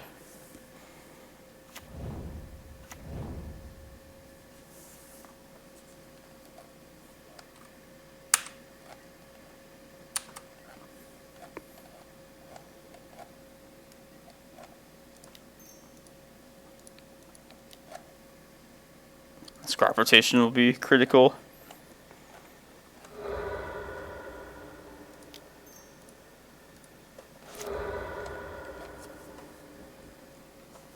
I should probably just Bojuka Bog, as terrible as that sounds.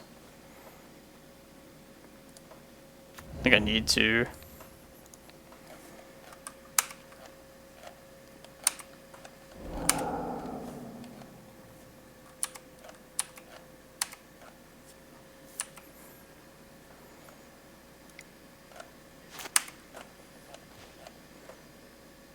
All the Eldrazi.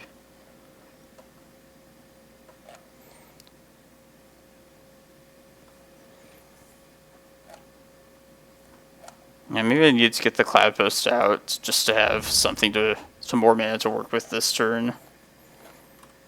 I do like keeping the stage up though to use at the end of their turn.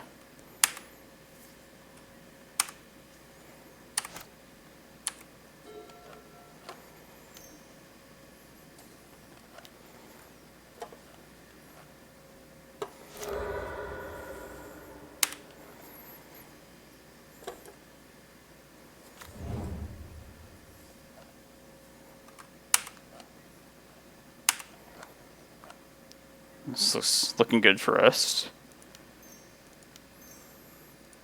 Let's copy our own Cloudpost. Can't do something in response.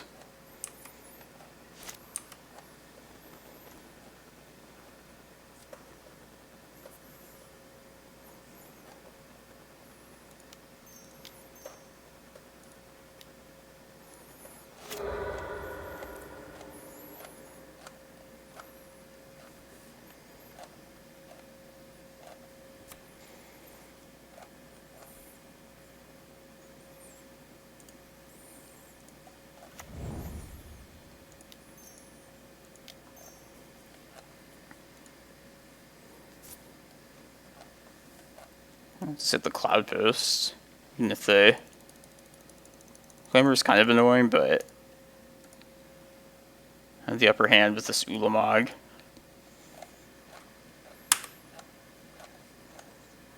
They'll definitely sacrifice one, but they'll lose the other.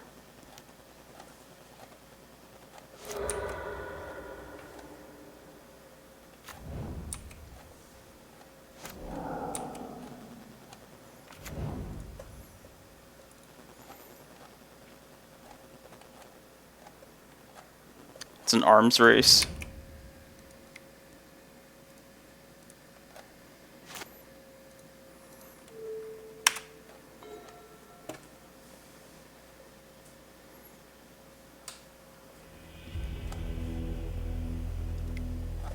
That was a sneaky wasteland.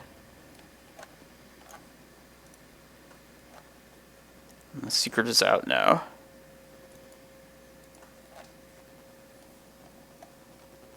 So even though Bojuka Bog worked well for that one instance, yeah, last game, I don't think that's going to be super typical. Perhaps, but I think there's just better things I'd rather have. Dark Depths I found isn't super good in the mirror. It's pretty easy for them to get above the 20 life threshold. But once again, might still be better than other options. Yeah, it's not a Glacial Chasm matchup. Ballista seems pretty bad.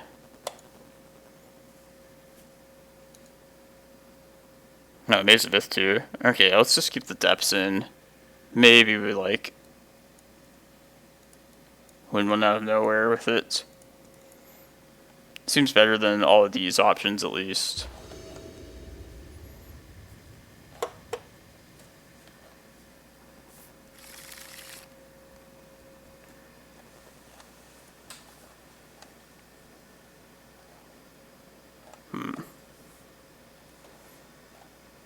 So I'm on the draw here. I'm gonna try this. Let's try it. I love the crop rotations in the mirror. Potentially throw them off. Ancient Grudge.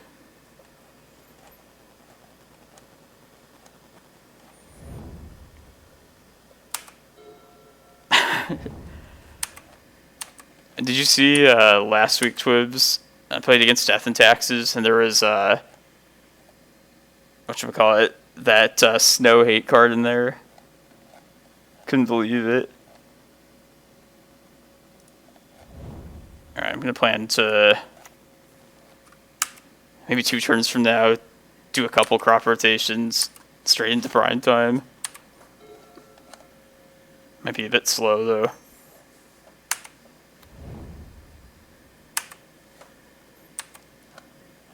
Yeah. Yeah, that was the one. Yeah, the Cataclysm. Okay. Let's hope these 2 crop rots will get us there.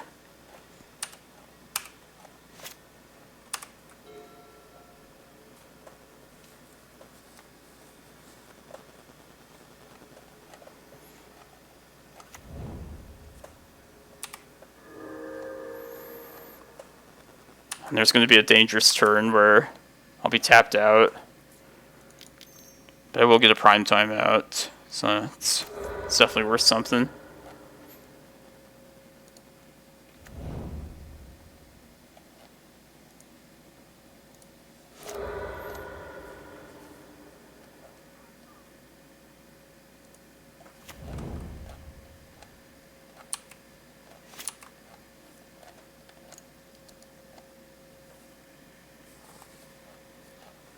Would have been nice to like have, like I wouldn't mind another crop rotation here. The 3 is kind of asking a lot. Just to like search up with Eye and just go straight to Eldrazi via that way.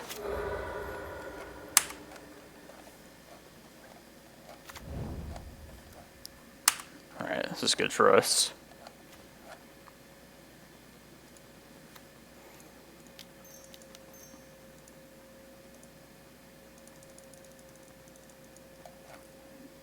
Do your thing prime time. Uh-oh. Oh no, not my green sun.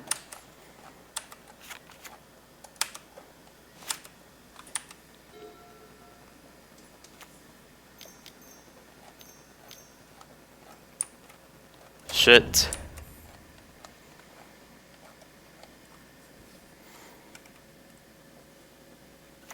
They got the upper hand on us now.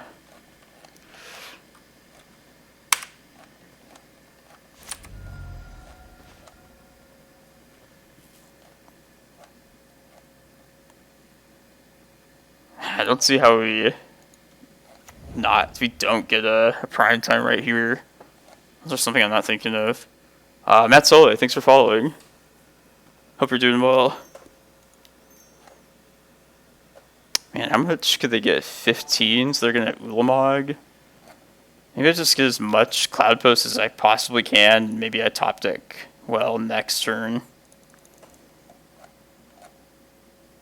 If I get... I don't really feel like Cloudpost mirror math right now. Who just followed? Thank you for whoever just followed. Wish I had seen. 22. Oh, maybe that is worth taking that line. That would force them into more Glimmerposts. They're 22, but let's try it actually. I think we're on the back foot so much here. I'm willing to try something like that. What's our second land going to be if we get depths here? Another stage? Maybe Eye of Ugin? Probably Eye, actually. That way I wouldn't help their Cloudpost. Let's try that. Let's do it for science. Gotta do this right now.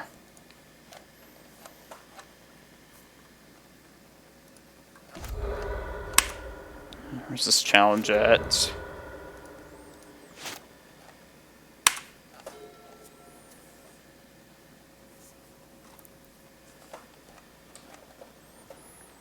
I mean, they can get 15 and just Ulamog right here.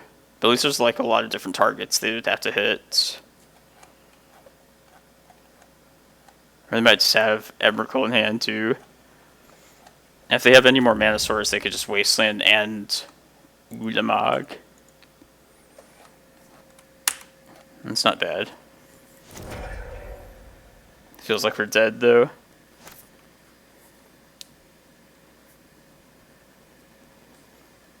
I guess I can search up with a Reclaimer and just get another, yeah.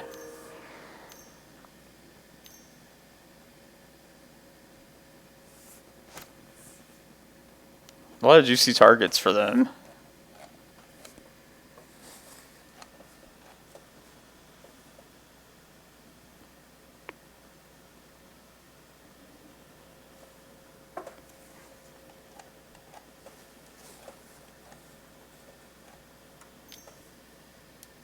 I feel like they should hit Eye of Ugin, probably.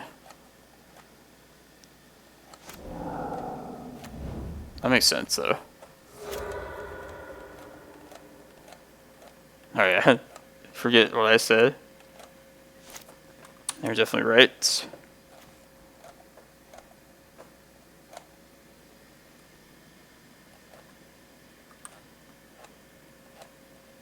I didn't calculate it exactly. I think there might have been one off. Or like two off. Do not know. 20, yeah, there's no point in wasting time.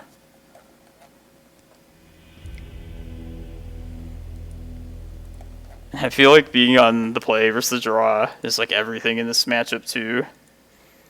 Even more so than regular Legacy.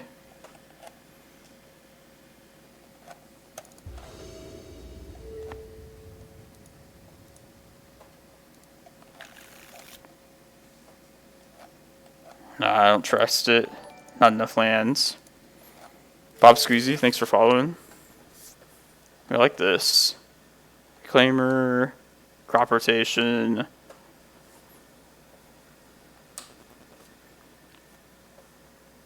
Thinking let's put the prime time back. I want all the lands I can have. If we can slip this Ulamog through ahead of time, well, sooner than the Ulamog would typically happen. That would be like the best.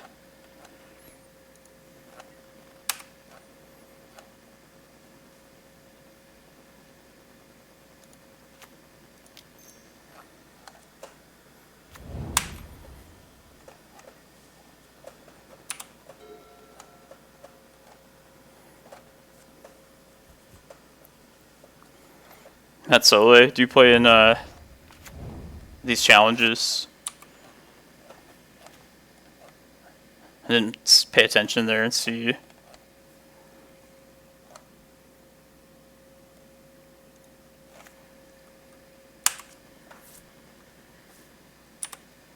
Unless I drew like a Glimmerpost next turn.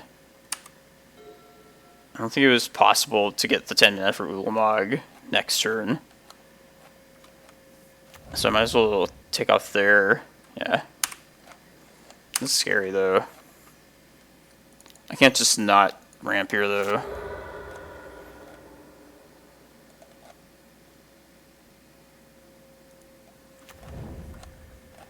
Oh, gotcha.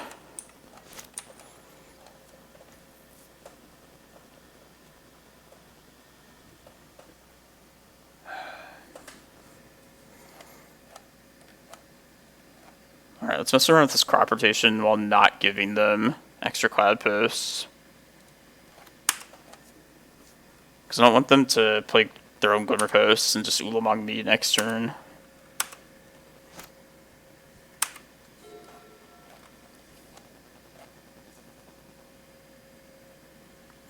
Yeah, Magic is... It's good to take like a break from it every once in a while. Take a hiatus.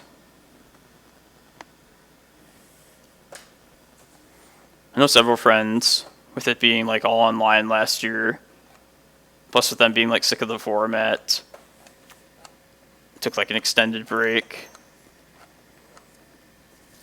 Some prime time. Alright, prime time versus our Ulamog.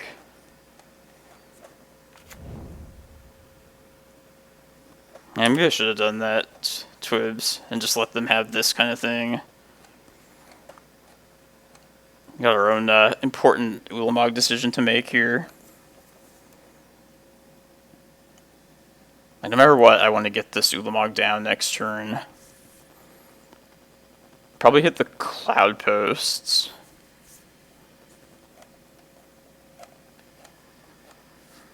And prime time is a problem, though. Like, somewhat.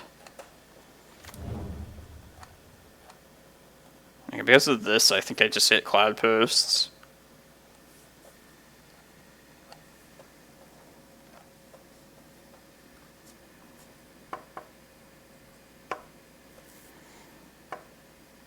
Just thinking how greedy I could get if there's some way to get, like, Karakas and get, like, double Ulamog next turn.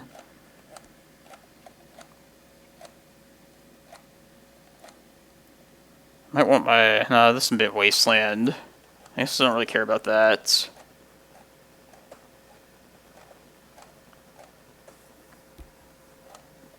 Well, the thing about Primetime is, since everything comes in tapped, I could just try and get there and just keep them off of mana for the rest of this game. And kind of not worry about Primetime. Which sounds crazy, but like the lands coming in tapped could be a big difference maker. Okay, so if I hit this Primetime, or if I hit 2 Cloudposts, that's what I think I want to do next turn. There will be 3 Locust lands out. I don't think they can come back from that, even if they get more Locusts with Primetime. Yeah, I think I just reinforce my own Cloudpost right here. You know what, I don't even have to use the crop rotation yet. I think that's probably a better use. It's better to save that at this point.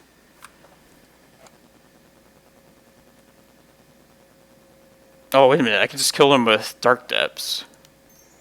Yes.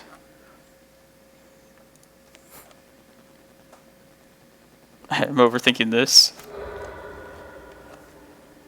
The thing that I like never think to do. It's actually very good right here. You know?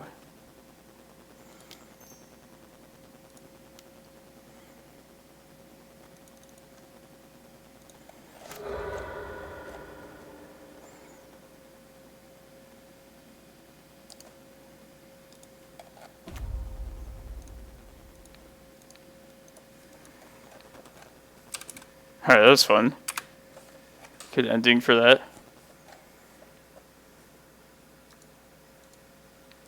I revealed my hand to the opponent. It's freaking Modo. It makes me target a land. Choose your land, then you may concede.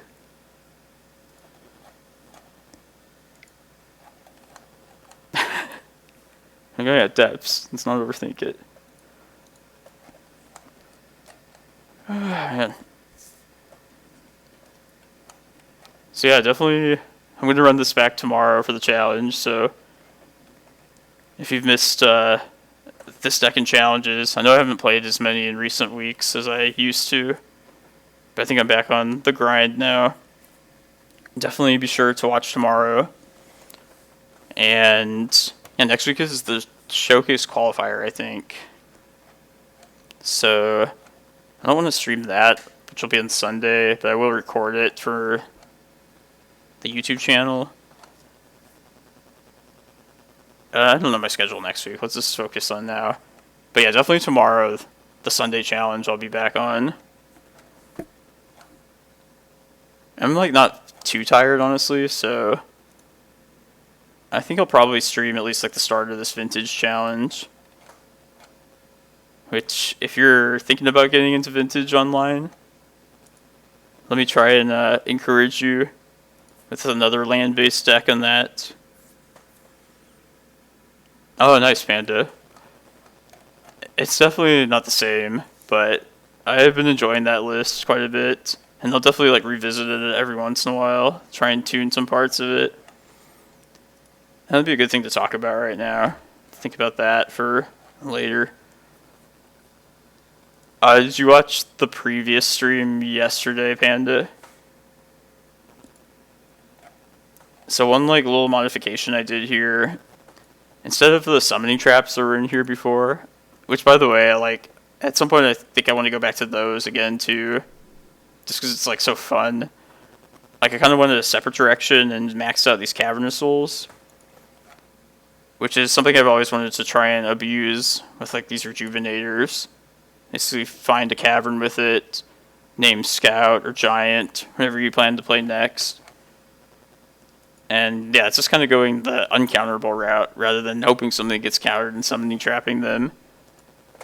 But I can't say like after one league whether all these caverns are worth it or not. Only running 4 basic forests now, just because everything pretty much is a creature. So the caverns cast any of those. Oh, nice, Panda, yeah. No, so this is like a kind of different variation. We have Chalice here, and also Ancient Tomb. So we kind of have like a stompy element to it. And I'm kind of just talking about this now, and you getting this deck, Panda, makes me immediately kind of want to play it again. Oh yeah, Matt Sole, you're the exact person I wanted to ask about this too. Because I remember you were playing like a Brew 2 with like excavators and wastelands and all. So yeah, that's another idea too. I feel like we could go like a bunch of different directions and mess around, test some different stuff with this. But yeah, Mox Diamond is definitely like more like would give this deck more than just the 4 Ancient Tombs to get like 2 mana and get a Chalice out turn 1, which is like something I was considering putting here in place of these Ballistas. So say we take these Ballistas out, replace them with Mox Diamonds. If we have Mox Diamonds, like 2 of them, yeah, Rejuvenator as well. I also wouldn't mind maybe trying to squeeze in like a 29th land. I remember way back, like when I was playing like a Bug 12 Post list, I had 2 Mox Diamonds. And I came to the conclusion that like 29 lands was like the sweet spot for 2 Mox. Oh, 32. Yeah, like the more the better too. This particular list though, like some of like the creature part of the deck is so tight already. Not sure what I would swap out like to fit the Moxes in. Yeah, maybe the Moxes would just be better than these Ballistas here. And maybe just a straight swap, like Ballistas for Mox would be the next thing I'd try right here. Golos is not a bad cut, but I do like how easy this is on the mana. Getting it down, especially with like Ancient Tomb. I'm already at 61 too. 61 is okay these days. Because 80 cards is good. 61s is not bad. I don't know, about these caverns could die. I could like be persuaded to cut back to a single cavern as well. I've seen Mox Diamond alongside Chalice before. Definitely in like the Primetime Stompy lists and all. Thought Knots. That's another good option. I do kind of like the disruption though, and maybe I guess these are more important for the summoning traps, the plan previously. Maybe like a couple of these.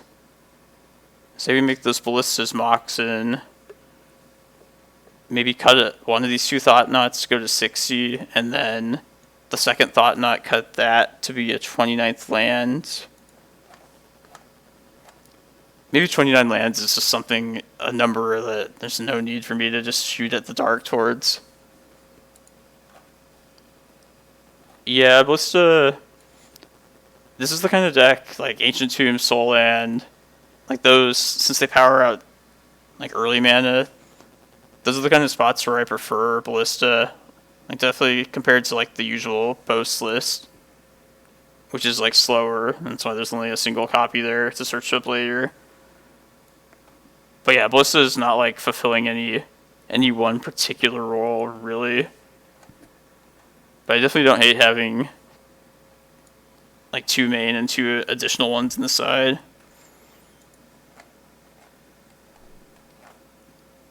Yeah, you're right. Yeah, Damping Sphere.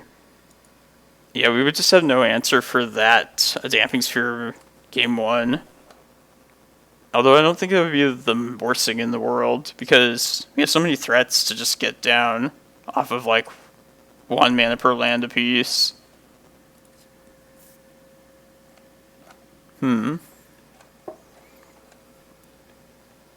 Matt, so I do think, I might just call you Matt, just rolls off the tongue better. So let me know if I shouldn't. But, what do you think, like, as far as the number of Mox Diamonds? Like 2? Do we want the full 4, or just 2?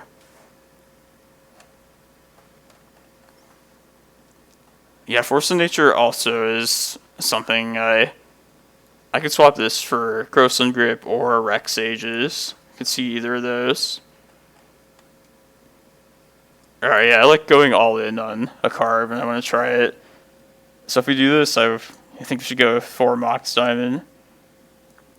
If we want to keep these Cavern of Souls, we could swap these Force of Vigors with Rex Sages and play it to uncounterable elves. So don't hate that. Okay, let's try 4 Moxid. Let's make our changes right now.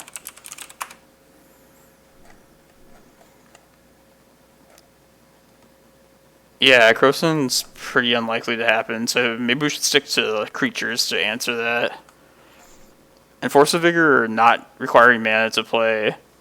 I feel like we could still make it work with this number of green cards still. But I also like the Rex Sage plan. I think that would be pretty clever. So I'm thinking, put these Mox Diamonds. What's the best way to sort this? Too many varying CMCs and everything. Alright, Ballista's out. Oh yeah, if you could. I wouldn't not mind seeing your previous list. I was thinking with the Excavators, rerunning the full set of Wasteland. If I was trying to incorporate that, like it gets so crowded. Like I have so many cards I'd like to have. We're at 63 right now. I'd like to make 2 more cuts. I'm thinking 2 Thought Knots at this point.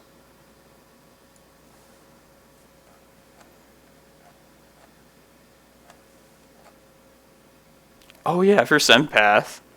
And speaking of Fierce Empath, we could also play that new card that I've been curious about too. The one that finds elves and looks at the top 6.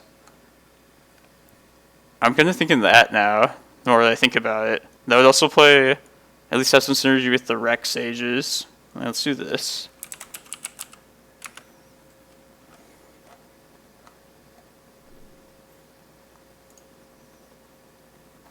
Four in the sideboard. Typical Legacy 4 of.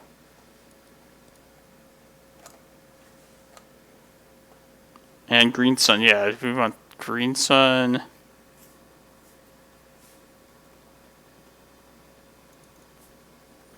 Could just cut the Thought Knots entirely.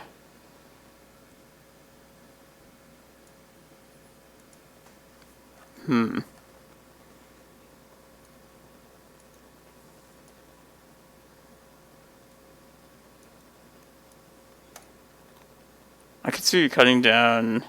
Just cut the Golos if we want to go a more green creature heavy route.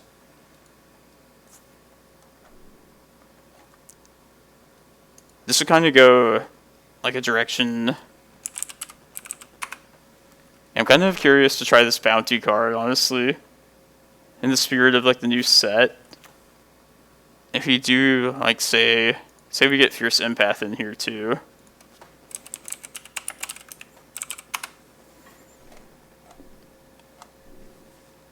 Either 2 or 4 copies. Oh yeah, Green Sun too, yeah. Maybe that's too much though.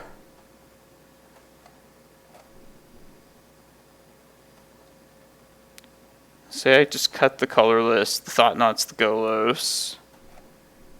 Hold on, where's this challenge at? Okay, one more. 2 of, okay. Yeah, I guess there's really no point to having too many of those. If I just cut these right now, we'd be at the 61. I know. 1, 2. Shame, right? Freaking goblins like stomped me.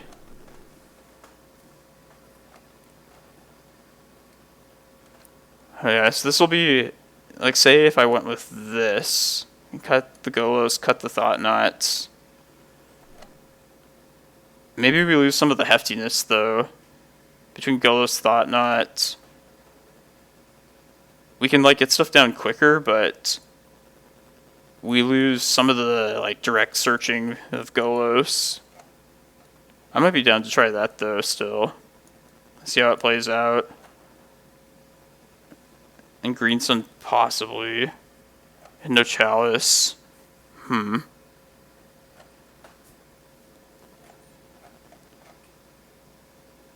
Yeah, this is like one of the fun aspects of the deck building, though. We have like so many possible directions we could try and tune the list towards.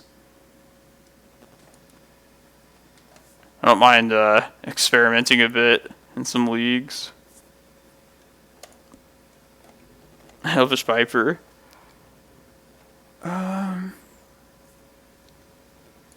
So a couple of things I was thinking, because I had Fierce Empath in mind also. You could potentially put Food Chain, not as like a combo element, but just to like use these elves to like power out like prime times and stuff. There's also, I don't know if I own the card, but to search up with these empaths, there's that ChefNet monitor lizard, which you could search up, cycle, ramp like a basic land that way. That's probably too janky and like going too deep with empaths, but yeah, this is a card I kind of would not mind brewing around with if I could like piece something together with. Oh yeah, let me check this out. Looks like the challenge is going to start in a second.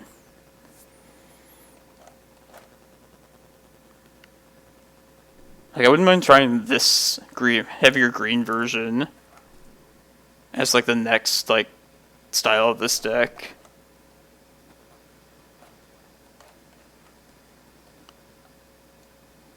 I just want to play like the new card. Let's try it out. I feel like this might not be good enough though. I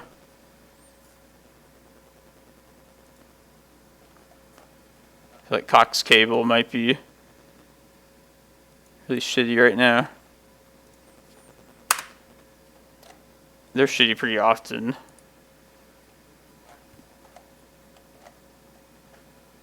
I mean, I'm playing Moto, so I have to be online. I don't know why it's not loading this. I'll try. I'll get back to that after this challenge round. MCA Grippa. Are you talking about the new bounty card? Bounty of Skemfar. God, these names of cards. Supposedly, when they print new cards, or create new cards, I guess I should say, they like to use like single word, simple names for cards they want to be like widely played and pretty like just generally used. Oh, that's a good example, like Eliminate, for example.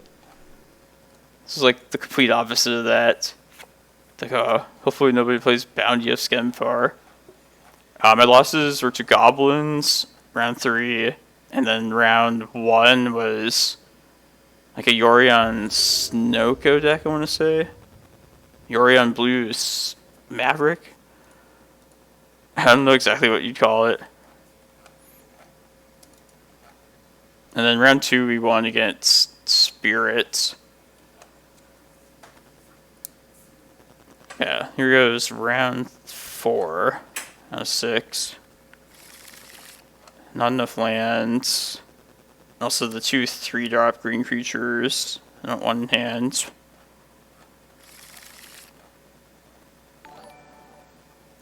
Hey, thank you, Samuel Rocha. No, it wasn't Stifo Pile. I feel like that would have seemed like Dax. HC Fox, what's up? It's not going so well today. They're below 500 right here. Let's definitely keep this hand. I'll put the fetch land back. Oops. On the plus side, this will be over quick, one way or another. And then we'll to 4. I have seen Oops also like get their Undercity Informer out turn 1 and not have the last mana, and then we could potentially just needle that. This is good for us. Damn. Oh, is this the one that Archon beat in like 3 minutes with Snowco? That would make a lot of sense.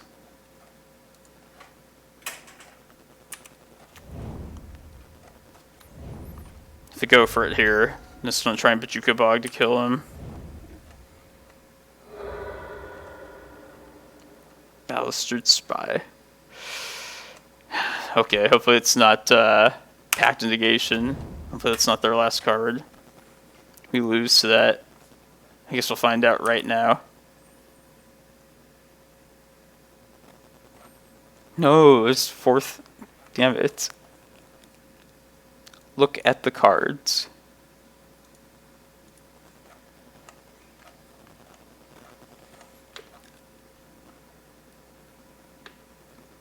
Maybe they run 3. I can't imagine why they would do that, but let's get a closer look.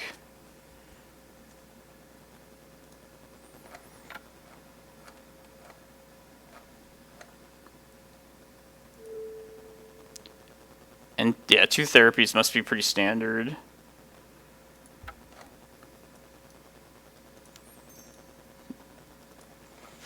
Can I have my 1 spell, please?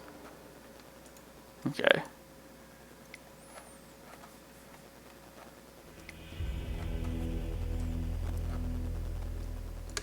This has been difficult recently as well. Hey, how's it going, dudes? Have you been Knight of the Reliquarying some people?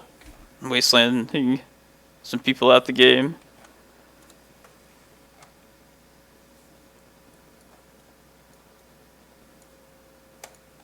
Oh, nice. Rainbow Depths. And I feel like I haven't played against that deck in a while. Okay, so trim the fat. Let's cut the eye. Force of Vigor is pretty iffy if it's going to be good. Hopefully, like, we would hope to hit like a Chrome Mox and then they pass the turn or something like that. But I think it's still probably worth it. I didn't check and see if they had Goblin Charbelcher main deck. I feel like I haven't seen that card in a while, though. But that really... No, Needle's still going to be good for Undercity Informer, so I think we should still keep that. Alright, Maze of Ith. If they were playing Charbelcher, I'll keep Chasm in for that. As bad as that sounds, I think it's still worth it.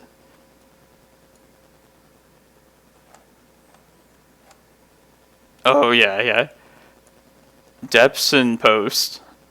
Like the 2 main deck Pithing Needle decks.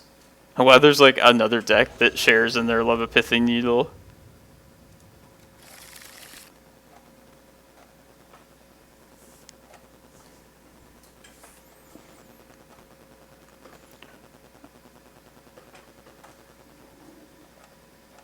If I keep this hand, the options. We tap out, get Reclaimer down, and then we're good if we survive the turn. I think it'd be safer to hold up Crop Rot, maybe push it back one turn.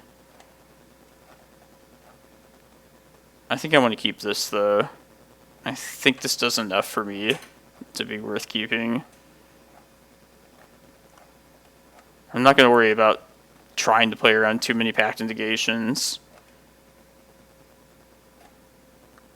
Alright. Yeah, I think I want to play out Forest, pass.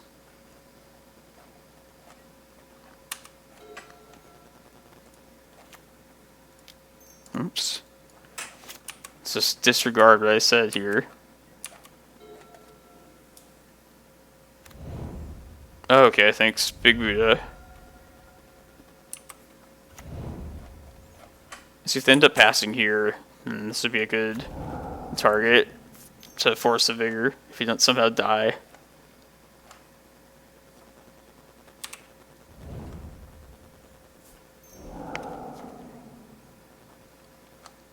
Two cards in hand. This doesn't seem good.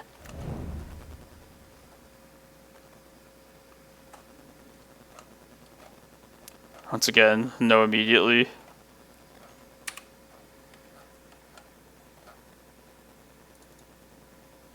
They know.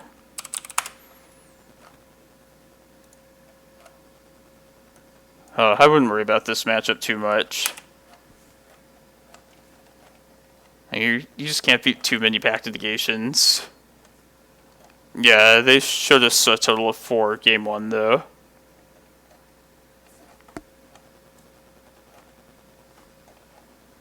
Double Pact. Maybe they passed priority. Alright.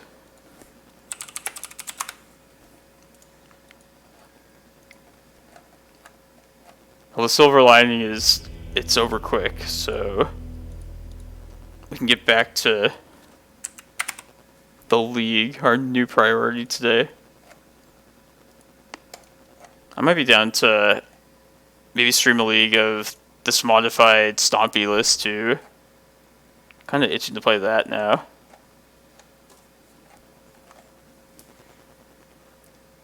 I know it was suggested to me last time I streamed, losing to this deck, that Leyline of the Void wouldn't be a bad inclusion. But I guess that just kind of loses to Force of Vigor anyway, too. I'm not sure I want to stray from the Mindbreak Traps either. I think they provide more of what I want. Let's try this. Sarah 1203. Yeah, you can't get the noodles done faster than we lose to it.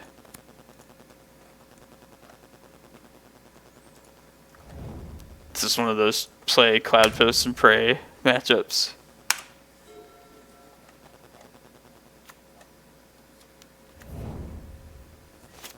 D&T.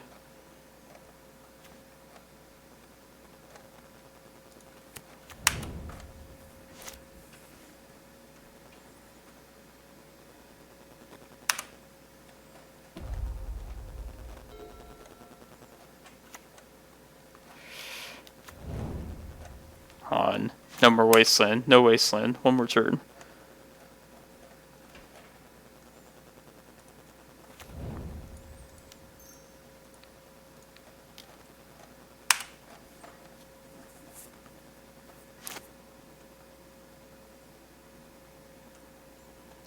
If this Ulamog happens next turn, I think an Ether Vial Plains.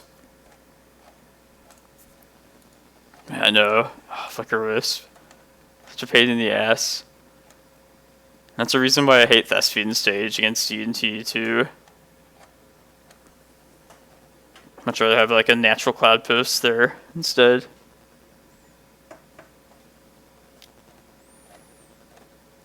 I actually prefer when they have Thalia out a lot of the time. Just tying up their mana.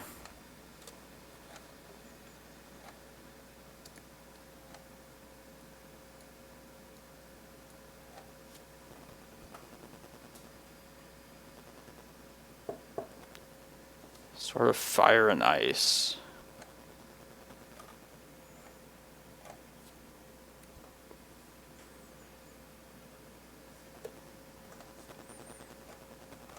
Come on, no flicker. Alright, I think I just want to kill these ether vials now.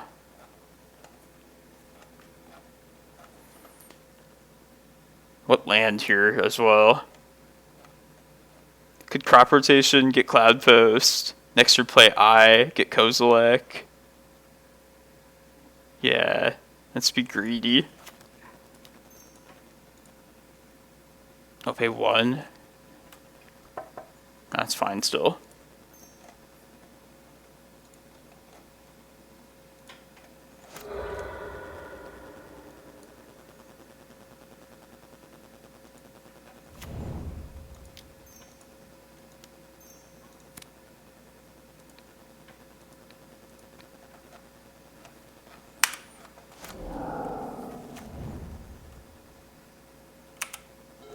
Yeah, Nostalgia is gonna...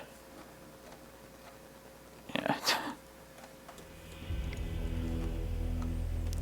Kept a risky hand and it paid off.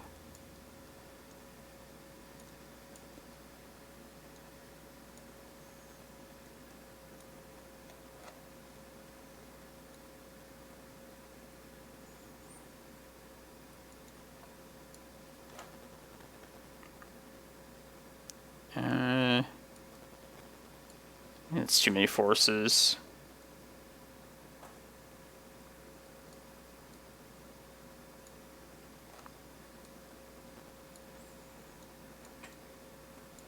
Let's try 3 force 2 map.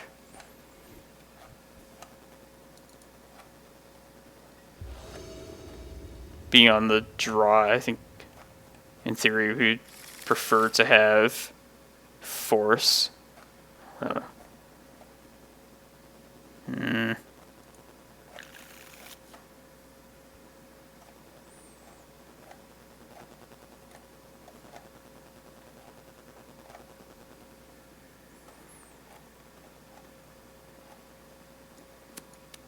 I'm gonna try this. Like, if we draw any untapped source, I think we're in good shape. And force to be especially good.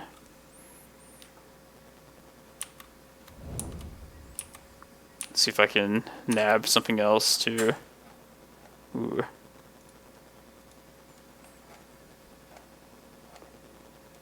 Man. Alright, I want to play Needle, naming Wasteland, and then plan to Force of Vigor the Vial. I think my mana development is too important to protect here.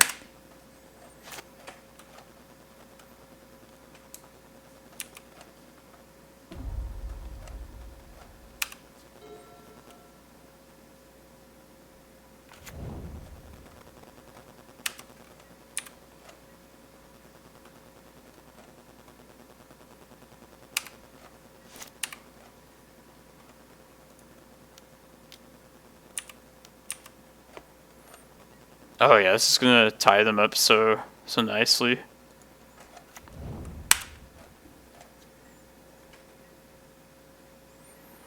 I want to force an upkeep. I think I want to see if I hit another... If I can avoid pitching the green sun. I feel like I should do it next upkeep though at latest. I don't want them to start dropping in 3 drops. Yeah, hopefully we get a better green card here.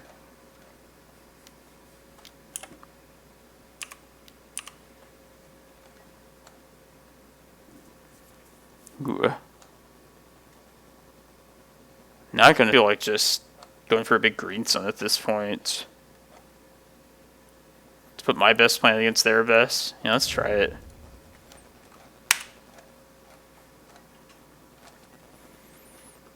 It's kind of greedy not playing Tabernacle out there. I could Cataclysm here, but going for some haymakers right now. And plus maybe I'll hit this Batter Skull too.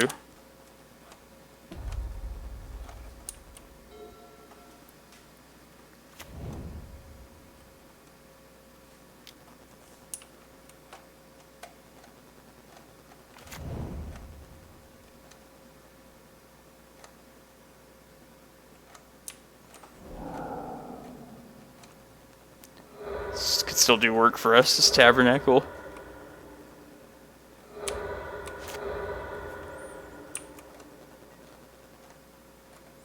I feel like it's going to be difficult for them to just actually kill us.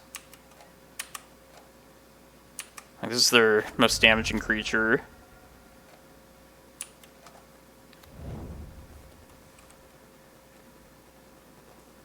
Yeah, still Wasteland. I don't think I need to name port, because I'm planning to utilize this Tabernacle, and kind of it'll do the same thing. If I hit another needle, definitely might consider naming ports. I was really hoping we'd get a different green card. Alright. Let's kill the Batter Skull and the Ether Vial here this next turn then.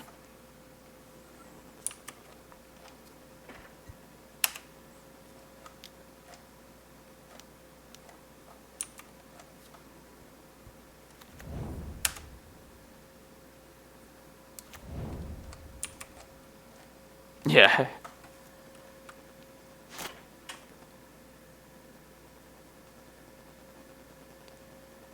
Like, we got set back pretty hard by those two Wastelands, but I feel like we're causing them a headache too.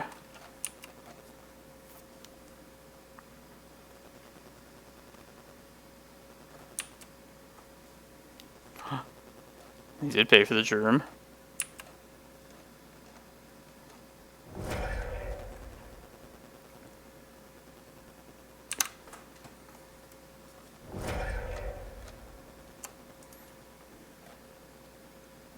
Yeah, I own this deck. It's like foiled out in paper.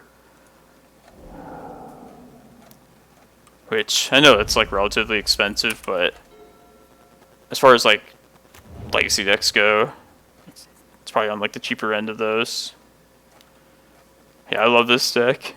It's like my baby. It's gone through like a lot of changes over the years as well.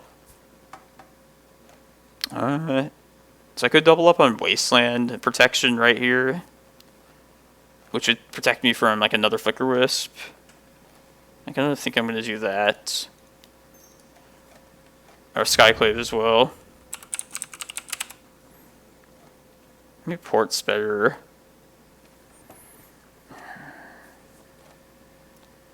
No, let's do Port. Let's make... Eventually I can like get these stages to make additional mazes as well.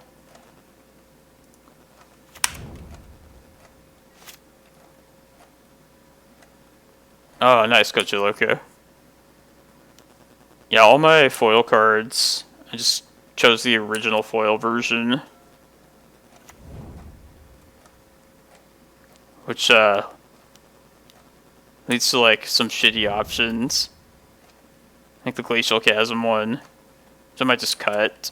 I might just go to the old Ice Age one.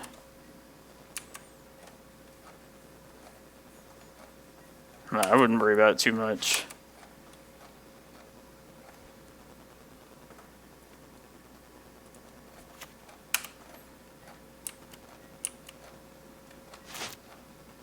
Could just keep the lands as like old looking versions as possible. Oh, is the full art one, was that in like Double Masters? I guess that's the only place where they reprinted crop. I'm gonna have to take a look at those.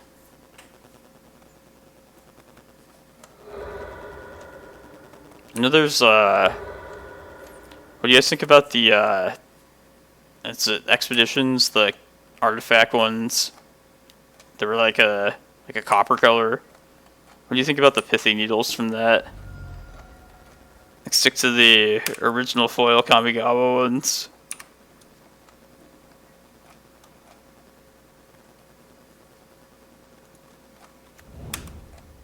At the end. Yeah, I remember the picture, like, when he mentioned that. Walking trees.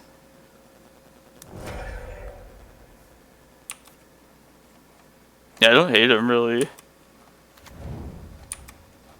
I used to run Sphere of Resistance, too, out the sideboard in most post lists. I did like those are the only foil ones of those you could find.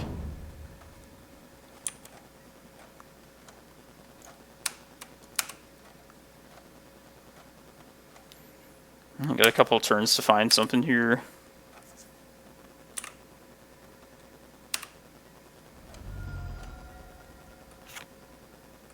Okay, like, did I miss, like, that this thing's flying? No. I'm not gonna pay its Tabernacle, though. I guess I'll draw, like, Green Sun. Rather be able to Rec Sage this GT. Ooh, Full Expedition Affinity. That sounds really nice.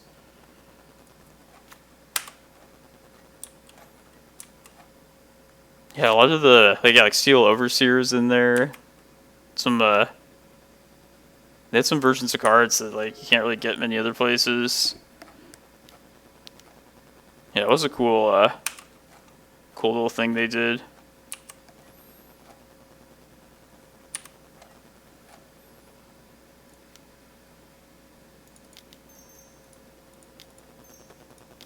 Couple more draws here.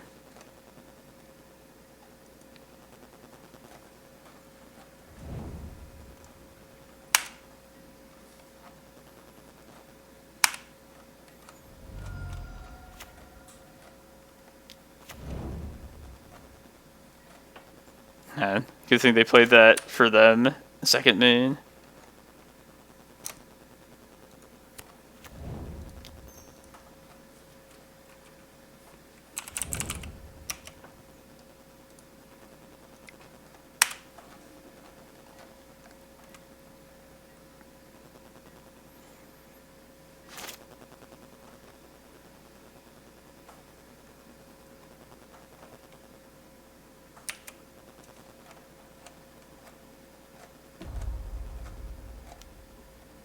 That sucks. I guess that's a nice bit of cash though, for sure. Defoiling brings in a lot of money.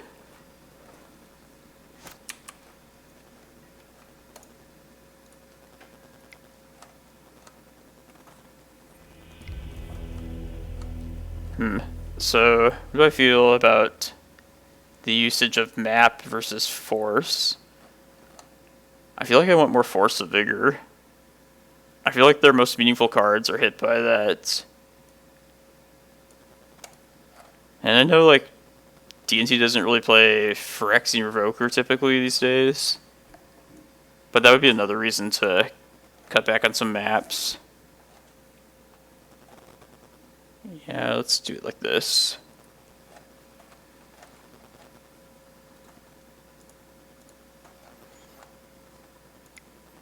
And the game 3, nice on the play. Most important part of Legacy. 4th edition. What do you guys think is the ugliest set for Magic cards to come from? I really think 4th or 5th edition, both of those look pretty terrible. No, I haven't tried either of those 2 lands. In principle, like, or in theory, I guess I should say, I don't really like having to sacrifice the land to make use of it. But what was I gonna say? Oh yeah, the -1/-1. I could kind of see that one, just since it doesn't require too much to put into it to stop like an Arcanist, but I probably don't think it's really worth it. I think it's more for like loam decks or anything that can recur lands better. This hand. It's a little slow, but I think I'm down to try it. This is a good land. One more mana source, we can start to build. Let's have the needle. Yeah, let's try this.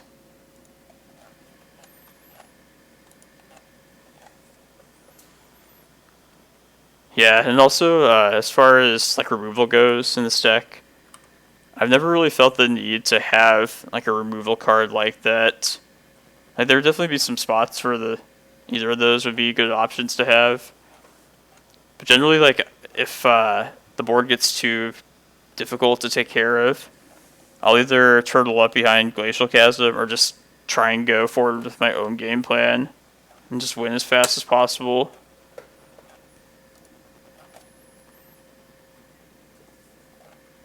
I really wish we could, this deck could utilize like Oblivion Stone the way Tron does in Modern, though. Just the differences in the formats and the way like we need to keep our permanents in play compared to Tron just throwing lands out there. Means we like can't really use Oblivion Stone, unfortunately. It would be nice though. Alright. Waiting on that mana.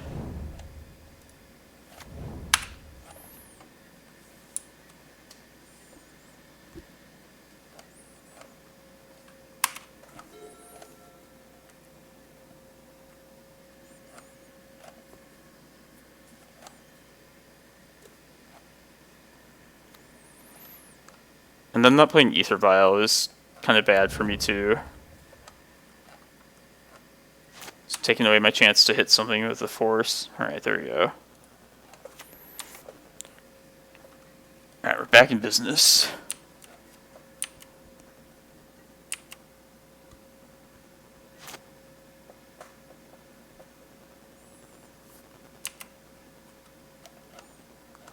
I'm gonna search up Cloudpost and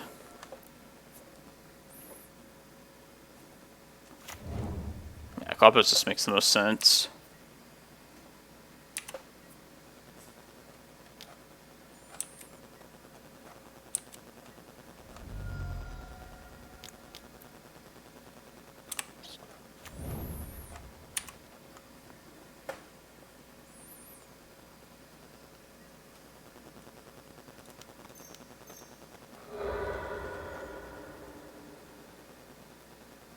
And then we'll be just a single Cloudpost away from eventually being able to cast this Ulamog. There we go.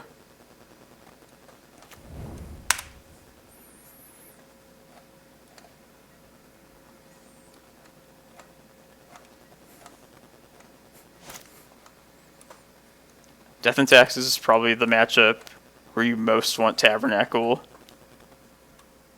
I think pretty easily it's the best Tabernacle matchup.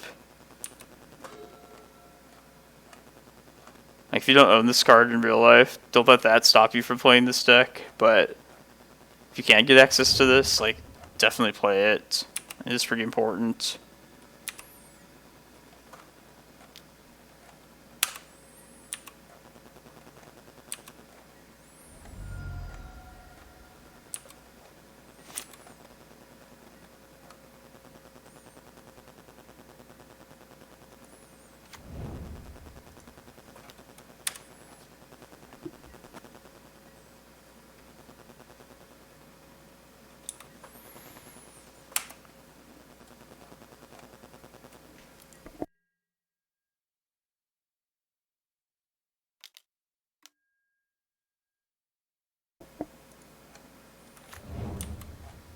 Hopefully don't port this next turn, or I hope they try and keep all these creatures around.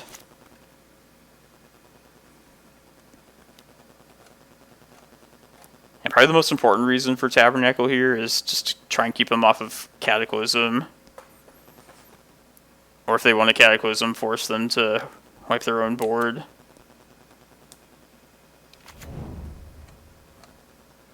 Ooh, a second target. Hopefully they'll pay some mana to equip it too.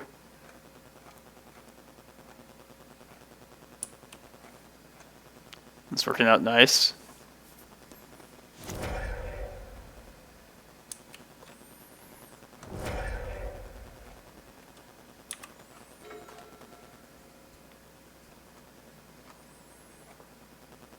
Yeah, they'll have nothing then after that. Nothing but a Karakas and a port. Come on, tap out, tap out.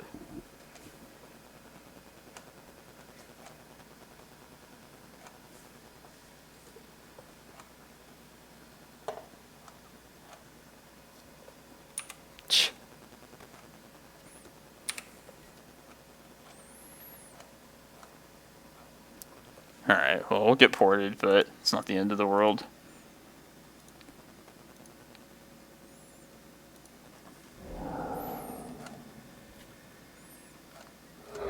If we're to draw a Glimmerpost here, I could still green sun for prime time.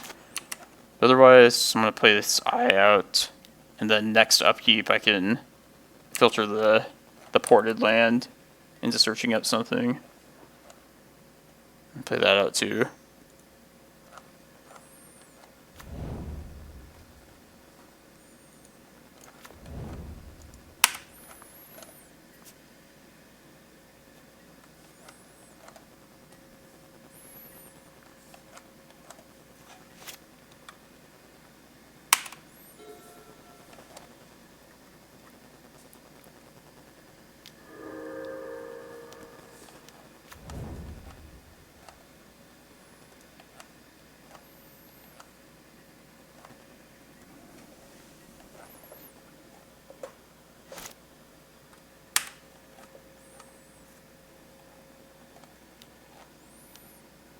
Let me have my mana. I'm going to guarantee the search for Ballista here, rather than taking the chance that I draw Glimmerpost. Another good use of filtering tapped port mana.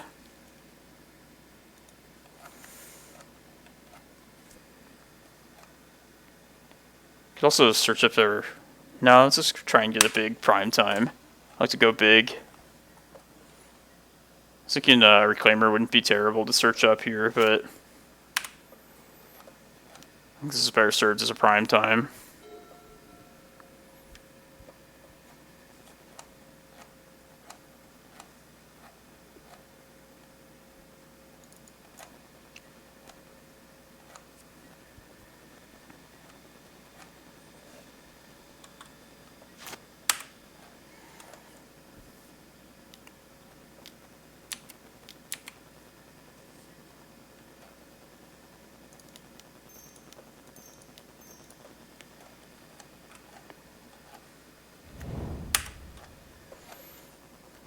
Just open the floodgates now.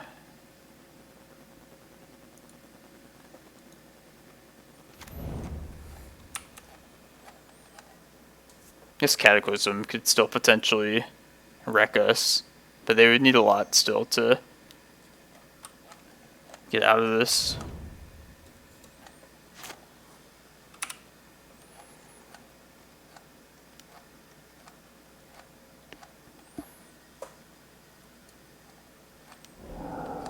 Path, yes.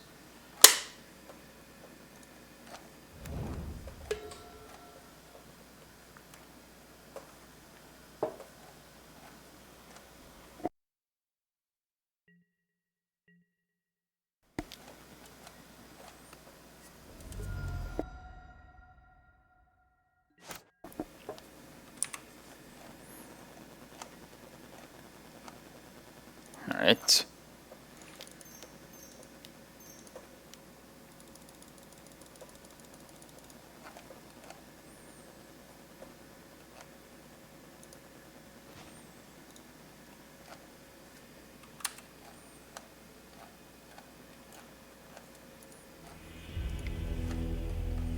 It's bully death and taxes.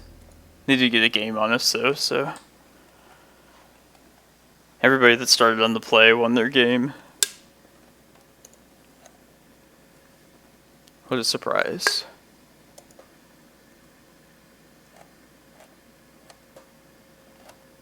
Oh, cool. Thanks. I'll check it out later. I don't know what these other websites, what they would be showing. Yeah, if you are interested in watching previous streams, or if you can't make it to one of these live streams of mine, I have a YouTube channel that's, hopefully it's linked on my account here on Twitch. I feel like it probably is not, but it's very easy to just Google it. I upload all my streams there, as well as some other content. And then Twitter, had a discussion with a lot of people about that site earlier today, which, I'm not the biggest fan of that, but probably I'm going to use Twitter to post my written primer on this deck. Get that out there on Twitter. Maybe I'll figure something else out, but for now, Twitter is going to have to do.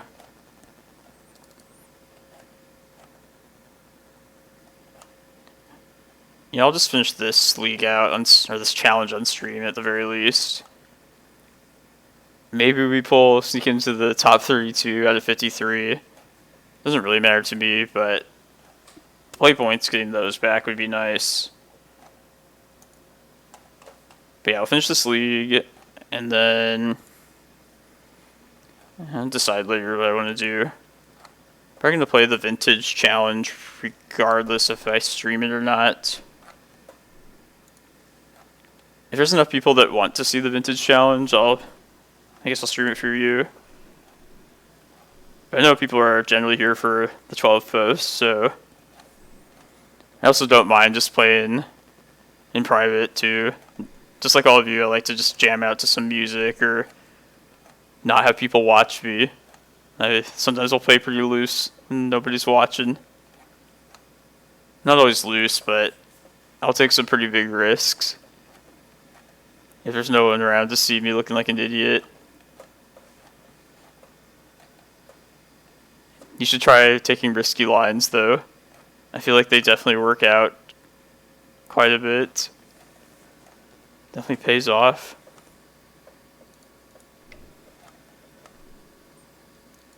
So this is what's happening on Vintage. We have a Dark Depths workshop deck. Basically filtering all of our artifact mana via workshop into Golos and Mirage Mirror. Golos, of course, is our land tutor, searching up stage or depths. And that much should be obvious. And then Mirage Mirror is our version of Vampire Hex Mage here. Like an alternate enabler to copy the depths and get a 20/20 that way. Let's try these archive traps out.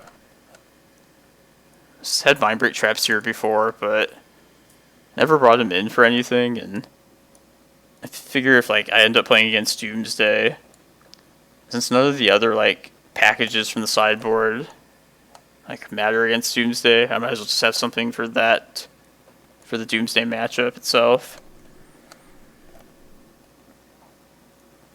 But yeah, that's this deck. Games go very quick with this too. So yeah, maybe I'll stream this and then also get some legacy leagues in between the rounds. And this brewing with the Stompy version, kind of itching to play this now. Not sure about this particular list, but yeah, there's lots of room for brewing with this particular kind of list.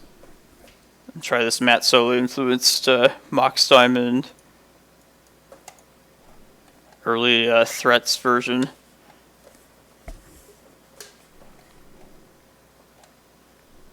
Yeah, I'm skeptical of I guess there's a trade-off for losing Golos, but gaining these earlier creatures. All of these cheaper things will play better with these Mox Diamonds we just added. At least I think.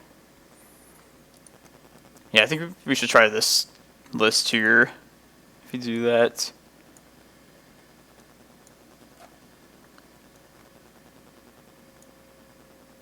I'm worried it might be a little underpowered, but we'll see. You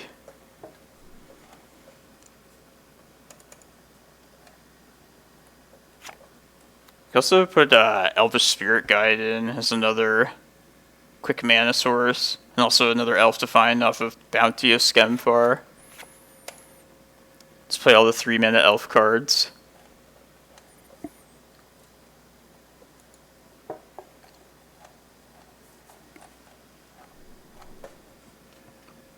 And I should make like a poll or something if people would rather see a brew or see like the competitive list. I say competitive, but at 1 and 3 currently.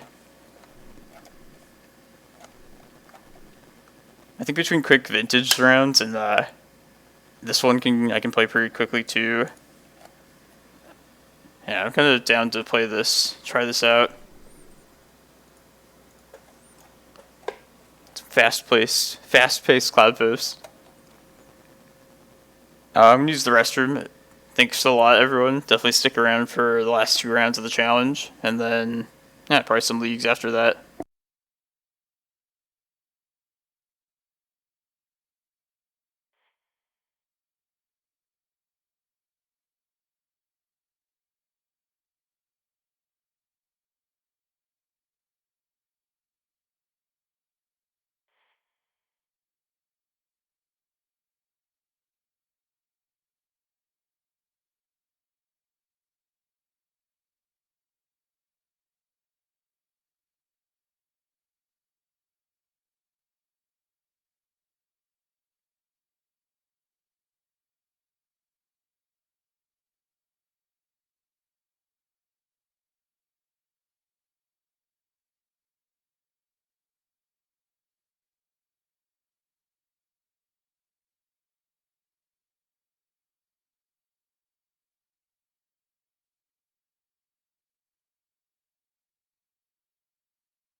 Alright, I'm just gonna sign up for the Vintage Challenge right now. Before I forget.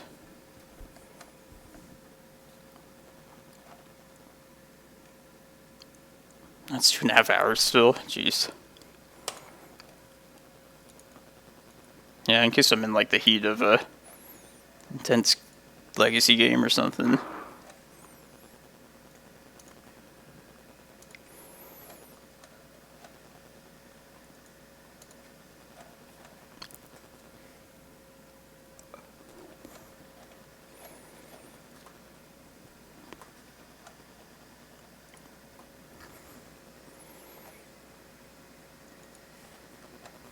Candelabra even playable. I feel like the card is still... It's still like a decent inclusion for the deck, depending on how you would like to build your list. I wish I kept the list I was running like a year or two ago. So it's based around like Ancient Stirrings, Karn. It's more like artifact colorless based. But where does I go with this? Yeah, Candelabra is a good card, so just like I say with building the list, there's more than enough good cards. So I guess like what shell would you want it in? And like something with like Ancient Stirrings, I would recommend. Actually, I do have a list that has Candelabra. If we ever wanted to modify like the usual list, I could try and squeeze like one or two candles in. Which I do like miss that card sometimes. Basically, it like as an accelerant, it's kind of like just enables our own game plan, which is sometimes what I'd prefer to be doing rather than trying to like always answer what my opponent's doing. Might help in like difficult fair matchups that might struggle against, like goblins, for example. But yeah, like this particular list is kind of similar to how I would play with Ancient Stirrings and Candle. I haven't touched this list in a while. I think it's just, yeah, the blue Urza Echo stack has kind of filled my Karn fix.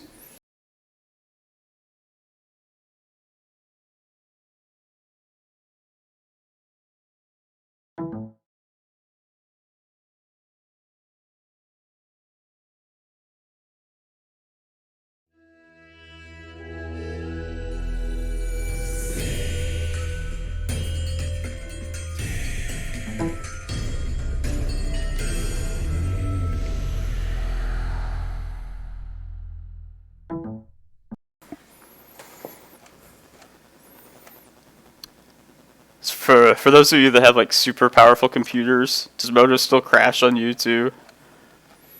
I feel like it probably would. It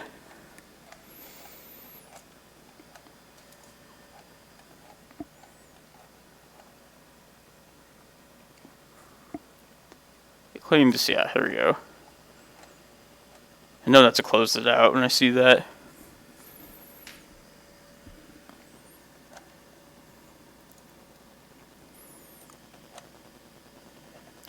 Punishing Waterfalls had a list where something to think about that could potentially use Candelabra is to keep it, yeah.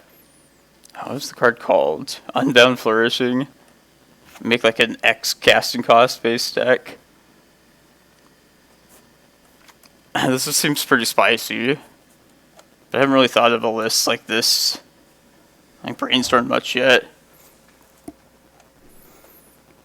And like for example, this deck doesn't have Once Upon a Time. And you definitely need that card to help the color fixing. But yeah, I'm kind of like down to play a blue-green list here pretty soon. I know I keep saying that, but I always just don't end up doing that. Ready to cast like some show and tells or something.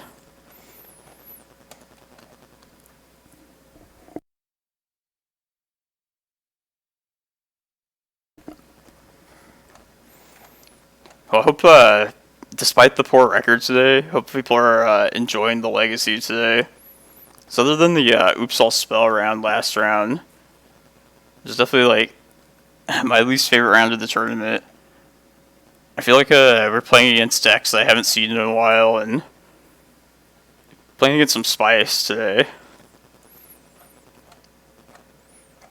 So I hope that continues for as long as possible.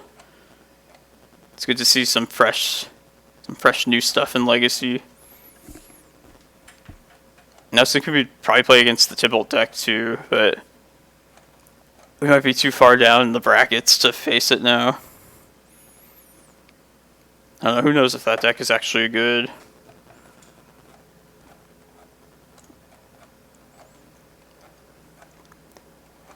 If we're judging by like how popular something new is, feels like everybody's trying that out.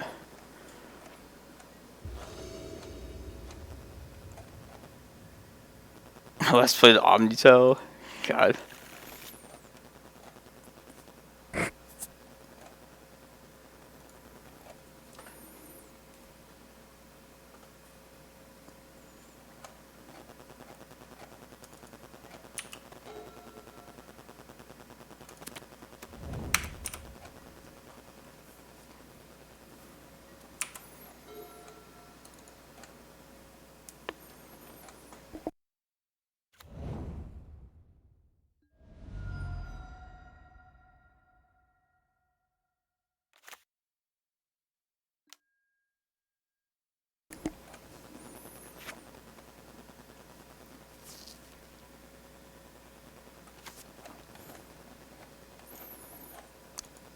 I feel like it's pretty ballsy to play snow-covered lands these days.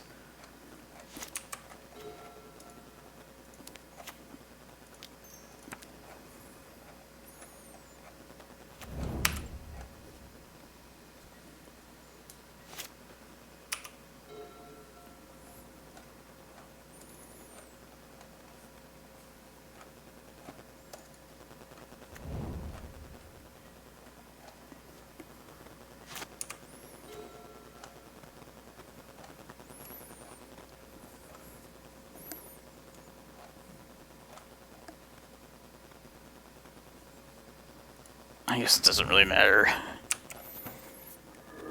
Like, best case scenario, if they like Omniscience here, if I get another turn, maybe I can Green Sun for the Rec Sage. Or maybe they panic and just Show and Tell in like an Emrakul.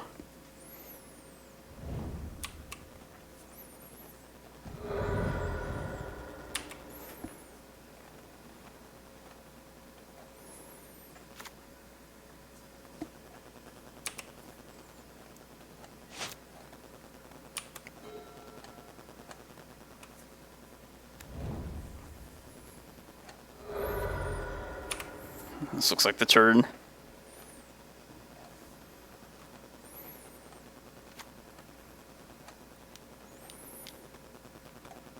I'll end up with 7 permanents in play after this, so yeah, just play for like the best case scenario, and I'm gonna try and entice them, or let's see if I can just pull off the. I can't even do that. I was gonna say do the Dark Depths combo right here, but I don't have the mana. Maybe after this prime time.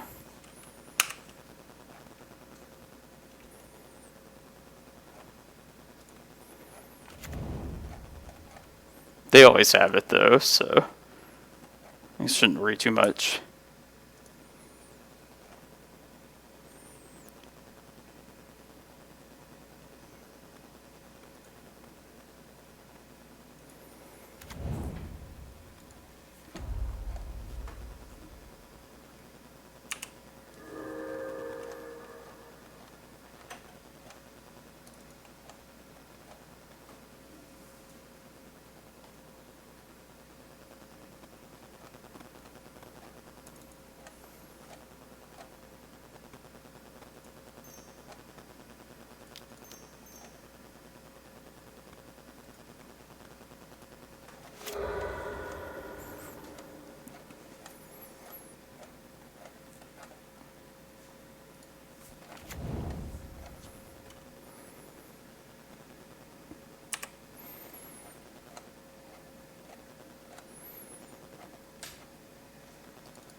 That was a fast a snap keep.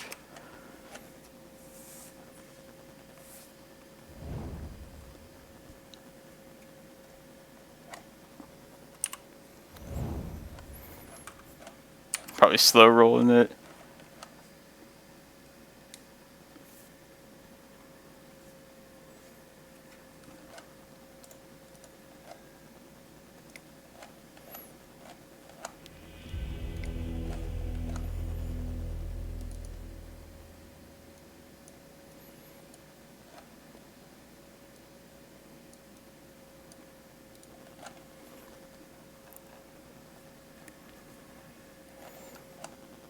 Shit, I'm sorry.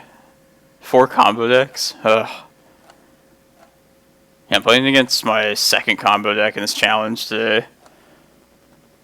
That is the price you pay for playing this deck. You just gotta be patient, though. Eventually we'll get all, like, Snowco's in the challenge, or D&T's or something like that.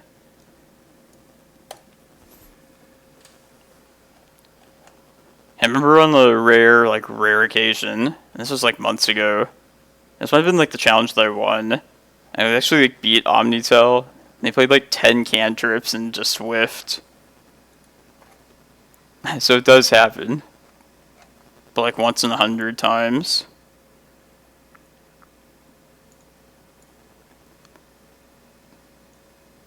This is like a kind of matchup too where I have a lot of stuff that's like okay.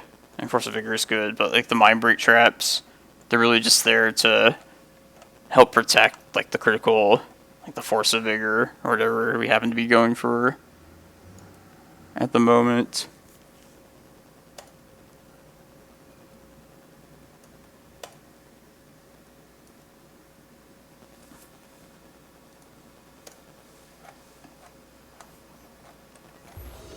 It's okay, I like getting all my terrible matchups out in a single challenge. If there's ever going to be a time where we play it against Oops followed by Omni, it might as well be this challenge.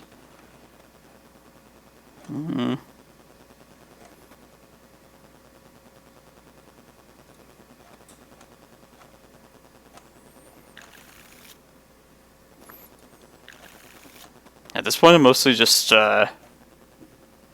want to try some stuff, try and learn some things, see how some stuff pans out. I have 5 cards. Let's keep it based on this Rec Sage.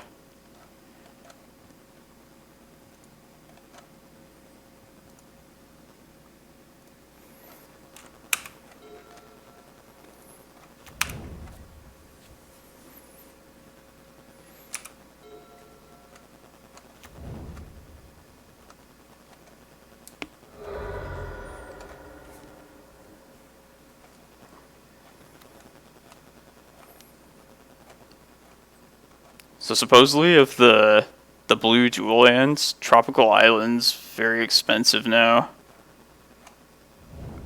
Like someone was saying it's like close to Underground Sea money. It seems pretty crazy to me. I mean, I could see why it might be expensive. It's such a commonly played color combination now.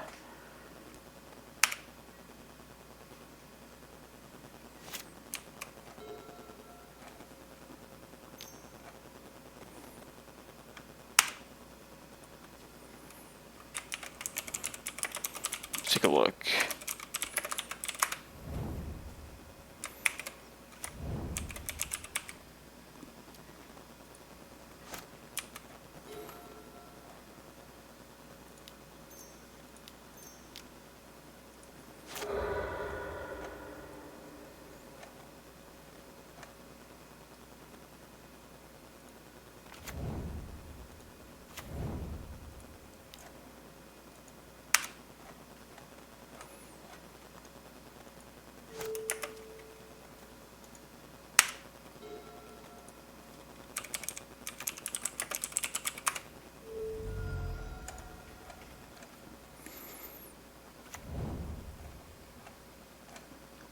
Bant.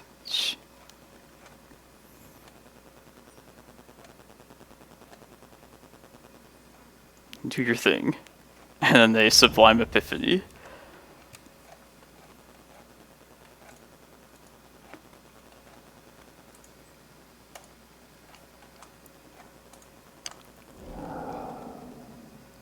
That's fine. I searched up a Cloudpost immediately there. I know the Glimmerpost gave me enough mana to get Dark Depths all in one go the turn later, but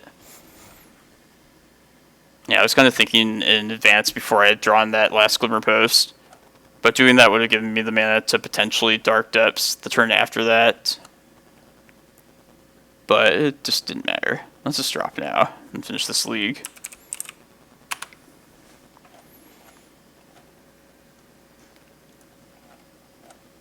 But yeah, the early rounds are pretty fun.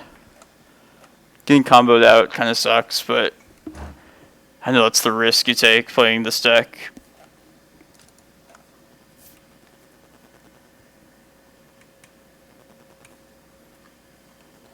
And that was a short tournament too, like relatively for a challenge.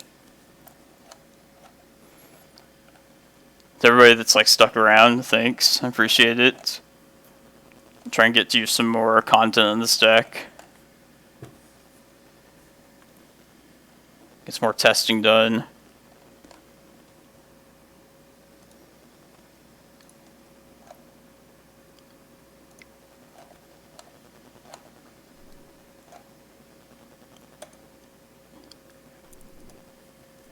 Since this vintage challenge starts in 2 hours, we'll see how it goes.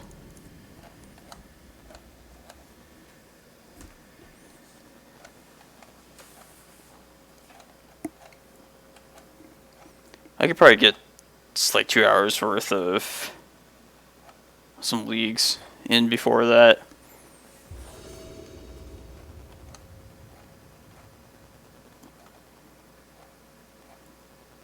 Yeah, I'm gonna try the Stompy, our new bounty of Skemfar Stompy Post list.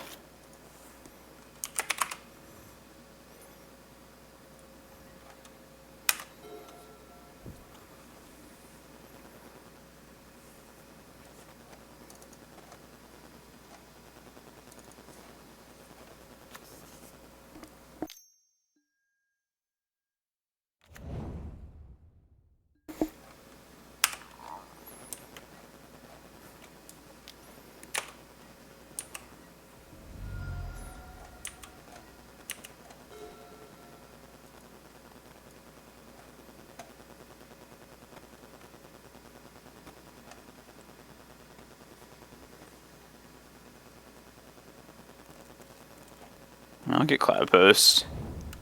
This Reclaimer's probably pretty likely to just die here.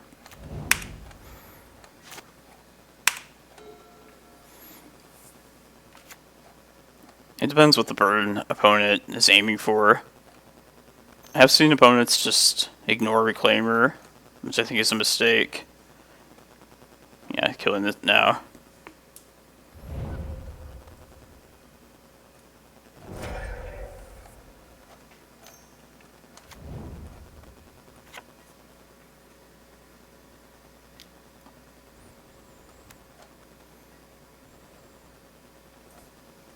That's interesting.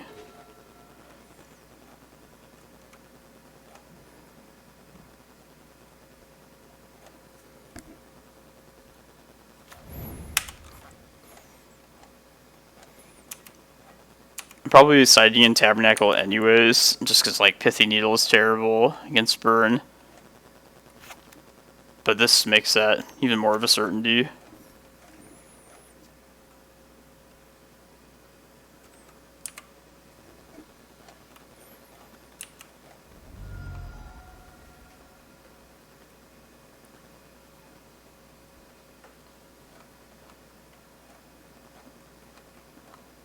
I know I was talking about Candelabra earlier in the stream too, and this like is the exact kind of matchup where nothing wish I had that acceleration.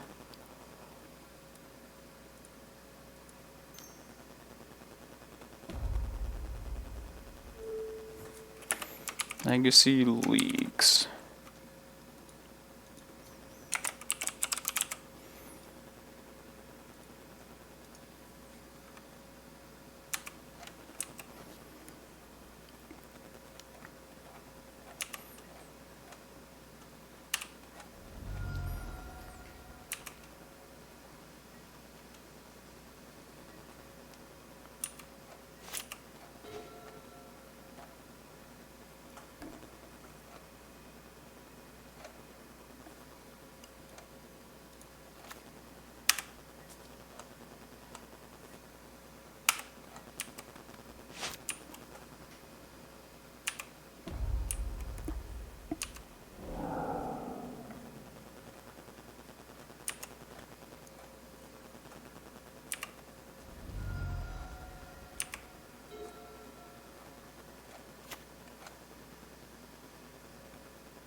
Okay, I'm gonna take 5 from this, so I would need to get...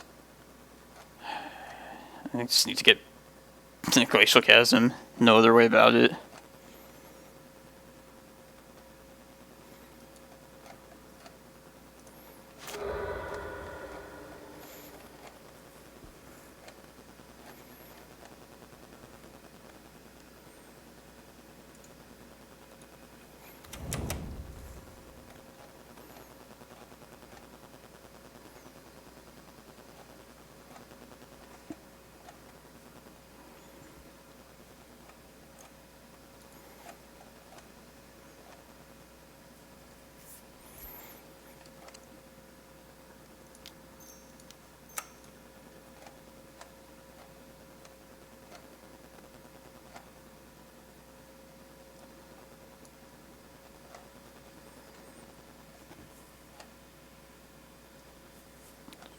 Three, go to 5. Alright, I don't really know.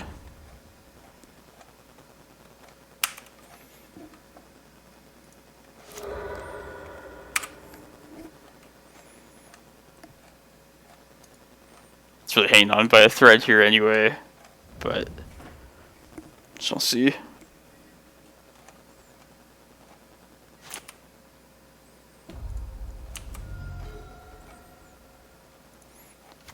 Taking Glimmerpost would have given me one more turn behind Chasm to go to 1, but then we have much less mana.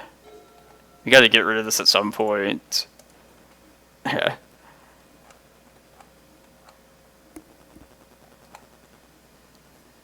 Like any bolt right here.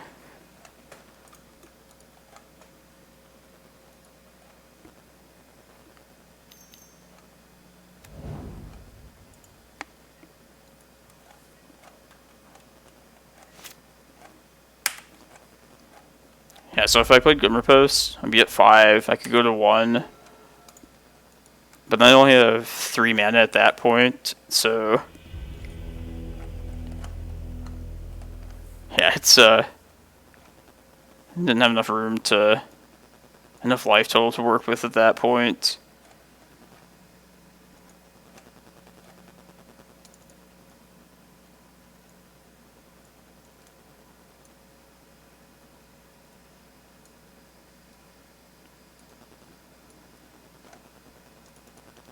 All this stuff's not great here, but the forces are just better than Pithing Needles, most likely. I have seen like Seal of Fire, but I think that was just kind of not typical of most burn lists. I think it's much more likely that we'd see like Eidolon and be able to hit that, or like some random like ensnaring bridge that's preventing me from winning.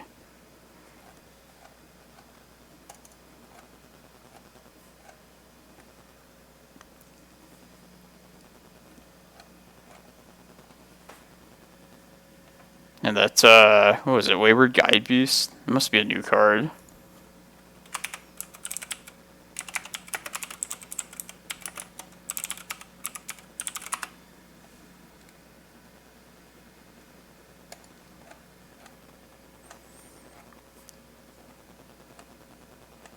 It's interesting that it's a 1-mana beast. I think at some point I was thinking of some sort of like weird beast brew deck. Not related to Cloudpost, but at some point way back. I was like wondering if there was any more 1-mana beasts. I don't think there was really any options at the time.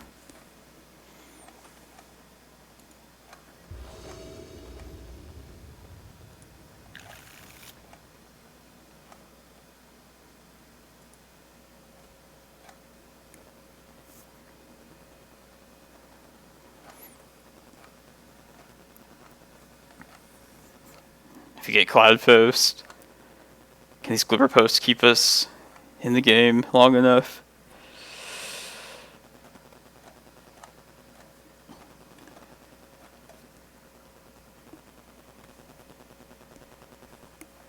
I don't know, this might... I could try and mold down to like a quick Dark Depths combo, but think life gain here is worth attempting at least.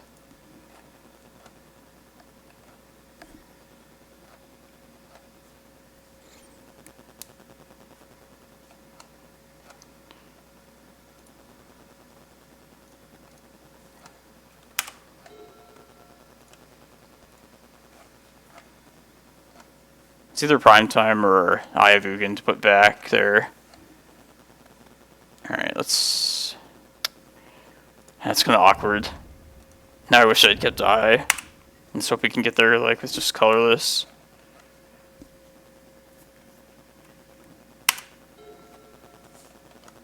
I think Cloudpost just does enough of what we want to accomplish one way or another. It's not bad.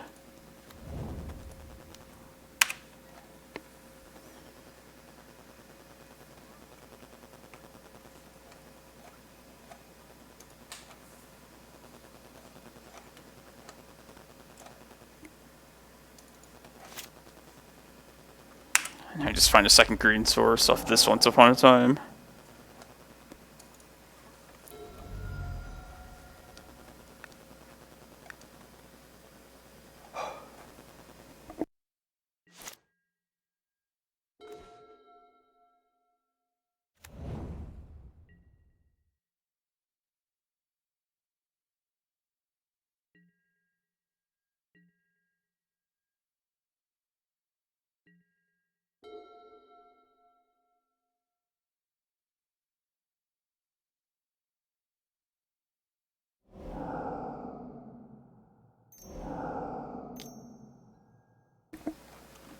Bridge, called it.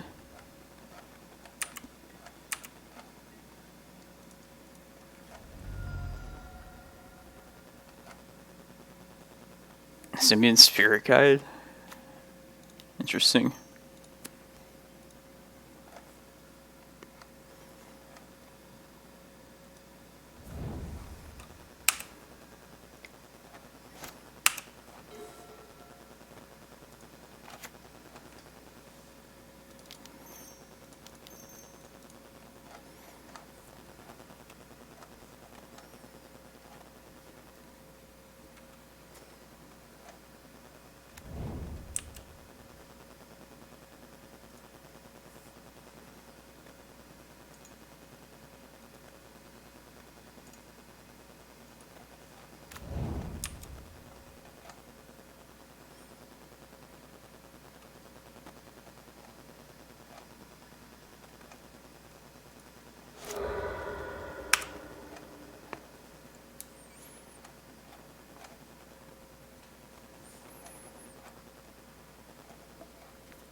I'm gonna play super safe here. I mean, since they have Simian Spirit Guide, who knows what they could possibly cast. But I'm gonna keep the Chasm out at least one more turn. And yeah, this is kind of one way to approach the burn matchup. If it gets to this kind of a point, you want to just Ulamog all their lands and prevent them from being able to price a progress you in like one single blow. It's difficult to get to that, but And it's one of the ways you can try and win this matchup. Is that being like excessively safe? Maybe, but it's one way to do it.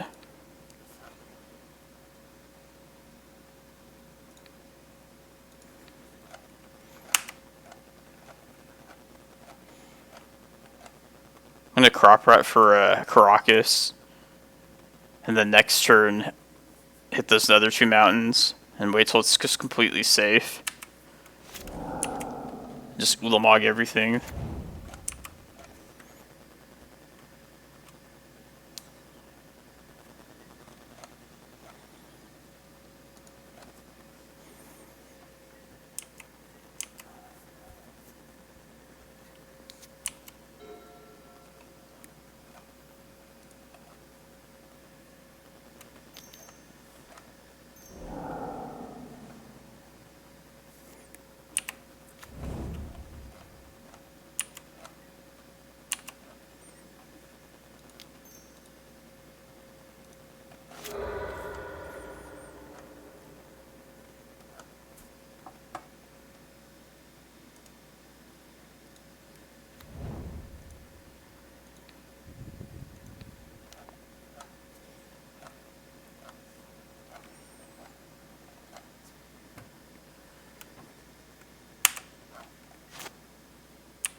I guess I should have just sacked Chasm there. That's kind of stupid.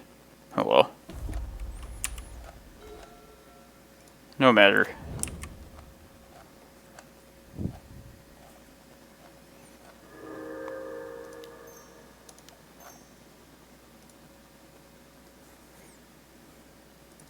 It's not enough stuff to Ulamog. I should have just kept the Chasm around.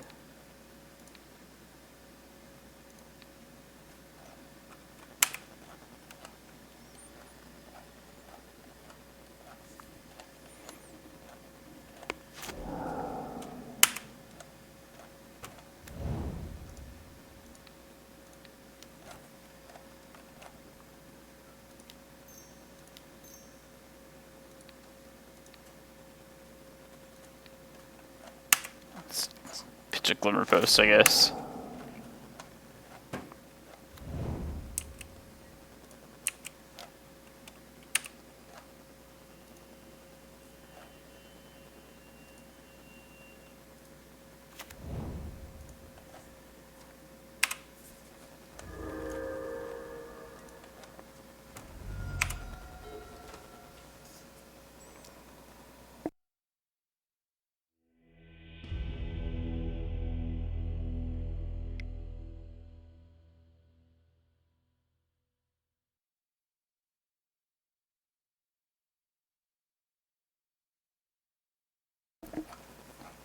And I should also note that against Burn, so I haven't seen Burn in quite some time, Walking Ballista is a great win condition. Just because you can win without having to get rid of Glacial Chasm. This is like the only win condition in this deck that doesn't need to attack to win. So if you can pull off a massive amount of mana, this is the safest way to win. But I also prefer a quick Dark Depths if that's possible. It's definitely worth going for. Multiple Ensnaring Bridges kind of makes me skeptical of Depths, but in general against Burn, Depths or Ballista are what you want to aim for.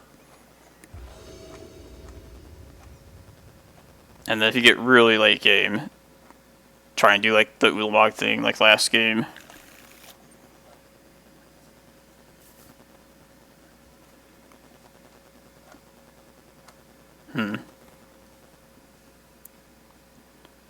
So the thing about this hand, I could play this Chasm out, say, like, turn 2. I don't think that's probably worth it, though. Yeah. Like, for one thing, I need to find a forest off Once Upon a Time. Yeah.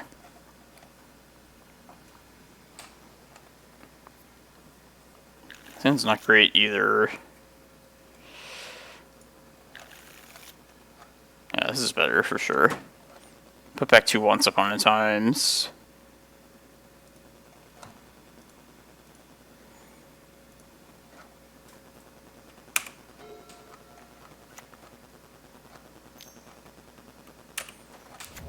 I've been hoping they'd play a Goblin Guide out as the creature, just so we could use this Once Upon a Time for some value.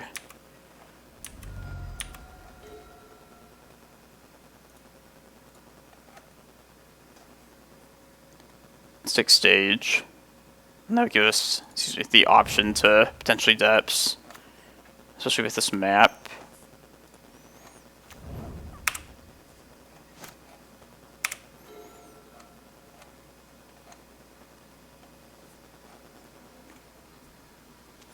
So Vern has always been a matchup where you're just like sitting at the edge of your seat the entire game.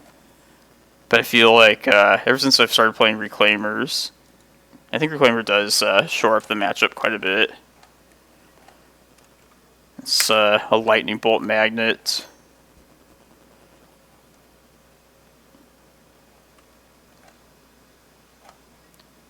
Sure, I probably should have just called their bluff and blocked it there. Oh well.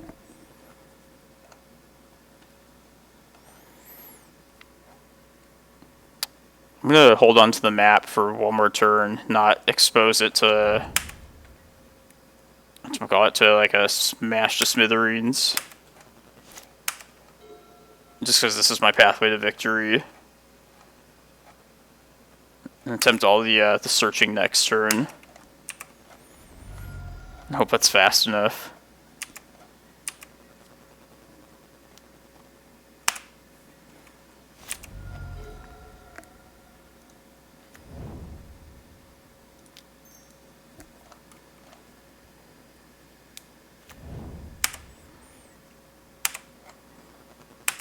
This has a lot of risks, just...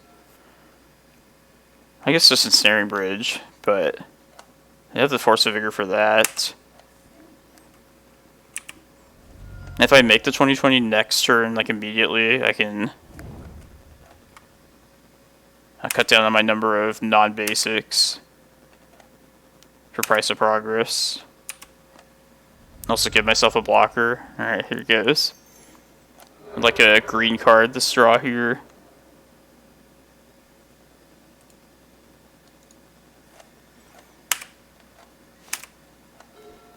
Damn. Alright, let's do this.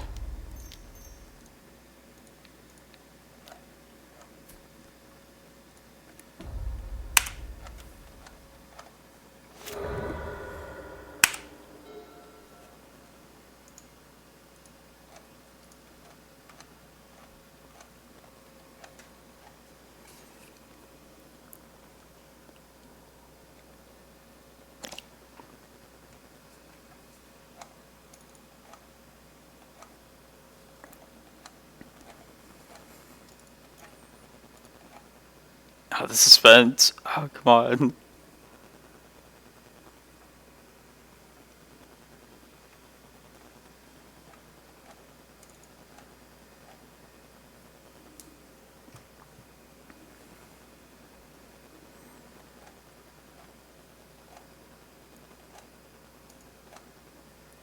I wonder if it's me that's causing the problem here. I don't know what's going on.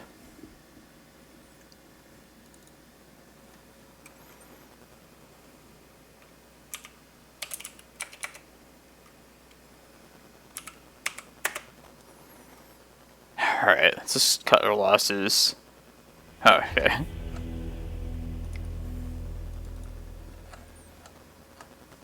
Probably just figuring out if they could survive.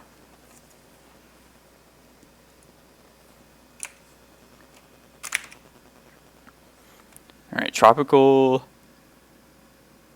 608. 720.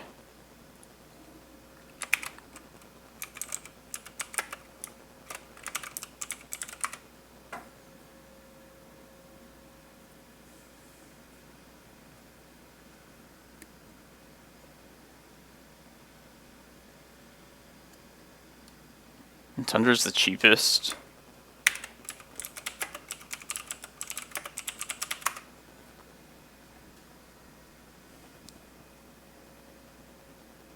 What?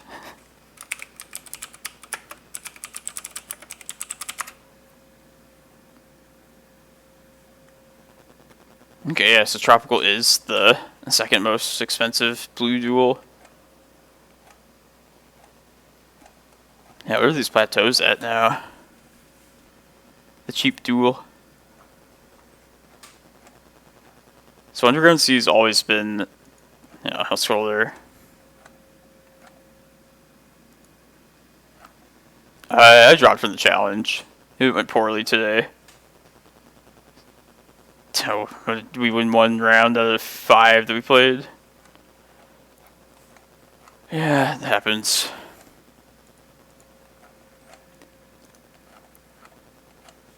Yeah, I had a top 8 challenge, top 8 drought.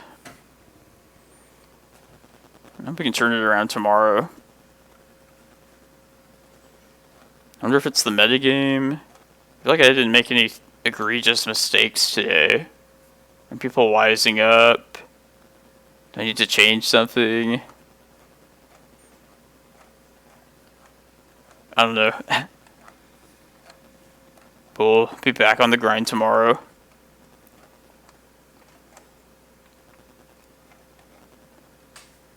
But yeah, Underground Sea has always been the most expensive. I know Volcanic was like close to it shortly after that. But I guess like with all the Oko, the blue-green soup, it's probably what pushed Tropical Island up as far as it did there. And Tundra is like noticeably cheaper. Also, I don't know why it didn't give you the plateau. The spelling.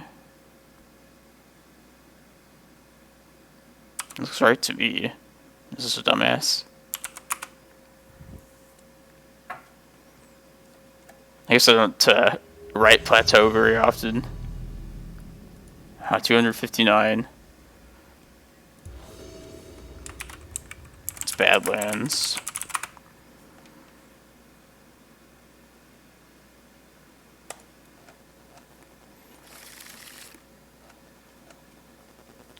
Yeah, I always assumed that Tundra is just like the second best color. White was the second best color to pair alongside blue. It's blue at control. It's just always been a thing.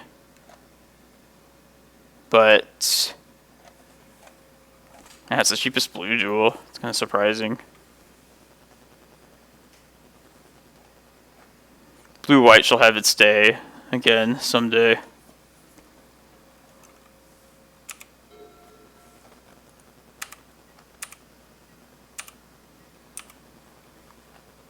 Yeah, Tropical was definitely the cheapest for a long time. It's a good find. Oh yeah, Luris. How could I forget?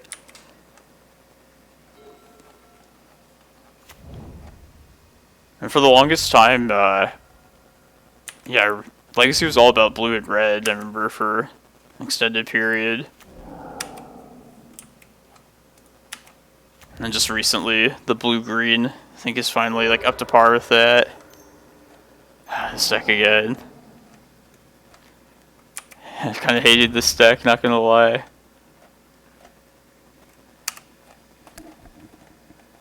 It's gonna take away our potential trophy and like kick us out of the challenge. It's looking like it.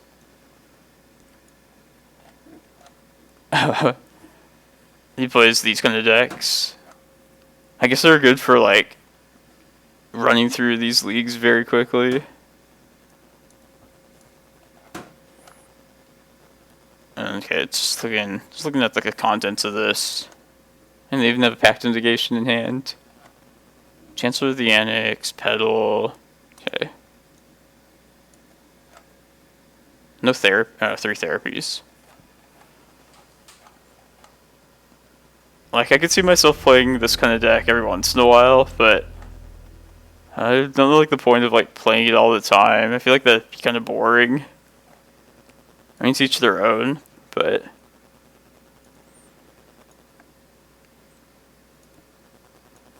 wonder like how many leagues you just like only like can dodge like blue decks entirely. Like Like if he gets just like Death and Taxes and then Burn. That must be pretty sweet. Hi, maybe oops all spells. I mean, I've lost it quite a bit recently. I always thought, like, as a Belcher-esque kind of deck, it's not the greatest deck, but maybe it's, like, pretty solid as far as combo decks go. I mean, Pact and Negation, most decks probably just can't beat combo plus Pact. The Tabernacle, by the way, so this was a challenge a couple of weeks ago where Xanthid's Form beat me. And obviously this is like not the greatest plan, but if they get a Xanthid's Form out, just taking him off the mana, we'd have to Crop Rot immediately for it, but I still want it for that reason.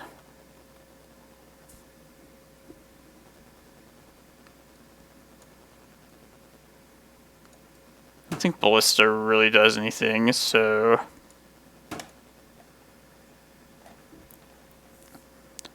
yeah, they're pretty inaccessible to most people, the dual lands. It's unfortunate.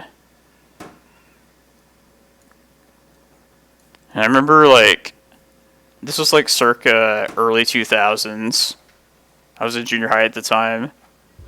And we'd go to California with my family. I would to this, like, swap meet of collectibles.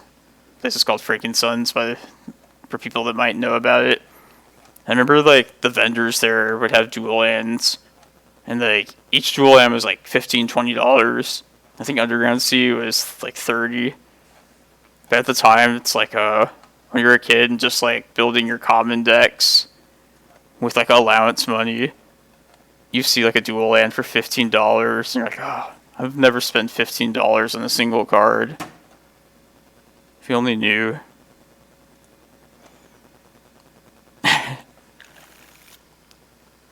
Even despite these 3 Mindbreak Traps, I will say, they can win without playing 3 spells. Like, the Spirit Guide mana can still get there. But we're not going to turn this down. Put back this Cavern. I really want just a Forest. But if not, I still have Forest plus Crop. Cavern would have maybe been okay just to get a Reclaimer down, but yeah, maybe that is better. Maybe I don't need the Force of Vigor after all. Yeah, let's like not keep that. This is kind of like, it's not always going to be useful. Yeah, I think Cavern's at least, yeah, for their Reclaimer line.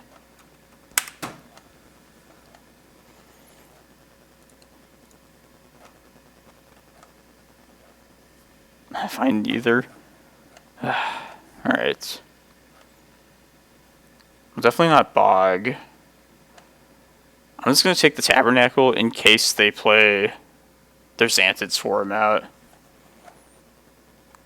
I don't think either any of these other cards does it for me.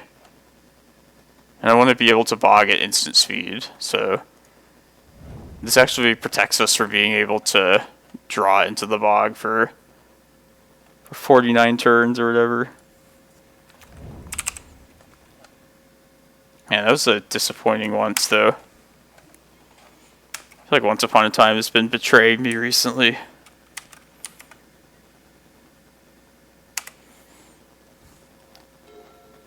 I was about to say, like, yeah, if there's Forest and Reclaimer, we gotta decide, but there's neither. And we just lose now if they go, like, Spirit Guide, Vomit Hand.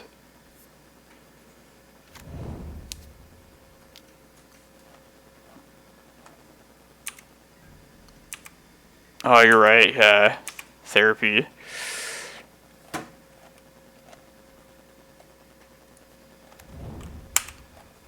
And it's not too difficult for them to look up my list and see the most problematic card for them.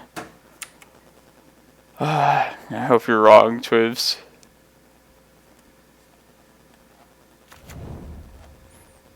They're close to enough mana just via lands and spell 1. Spell 2. Spell 3.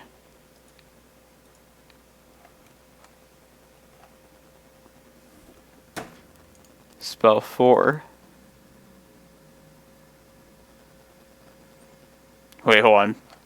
Just for the sake of education, is there any reason to not Mindbreak Trap this right now? Just let their pack resolve, and then hit just the Undercity Informer? I think I'd still just rather hit Pact and Informer right now. Maybe I'm missing something, though. Oh, okay. Thanks, guys. Appreciate it.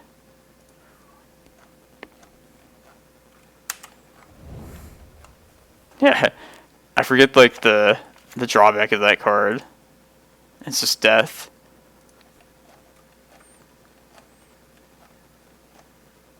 Hey, good call, you guys. But yeah, that was risky thinking about it, being that heavy on the Mindbreak Traps. We're also very clearly showing our hate card for the matchup.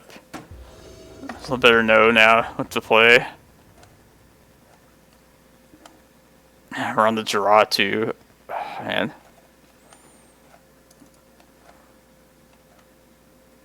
I'll try it. 2 hate pieces. I don't think I can turn that down.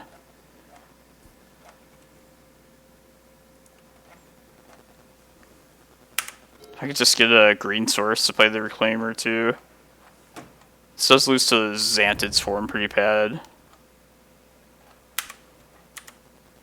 Maybe Xantid's form's not a typical inclusion.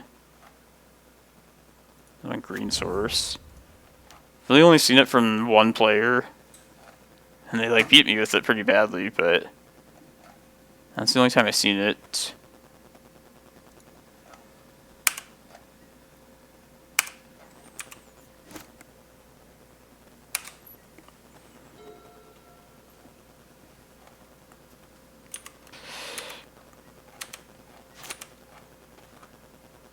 That's good. Okay, if we get this Reclaimer down, we live a turn, I think we're good.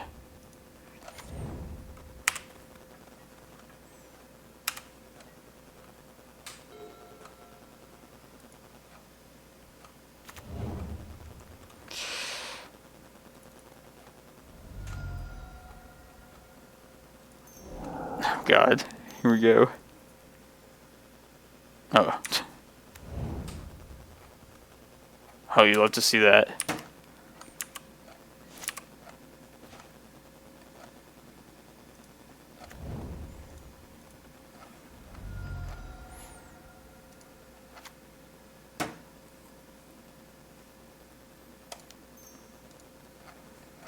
Let's play as many hate pieces out as possible.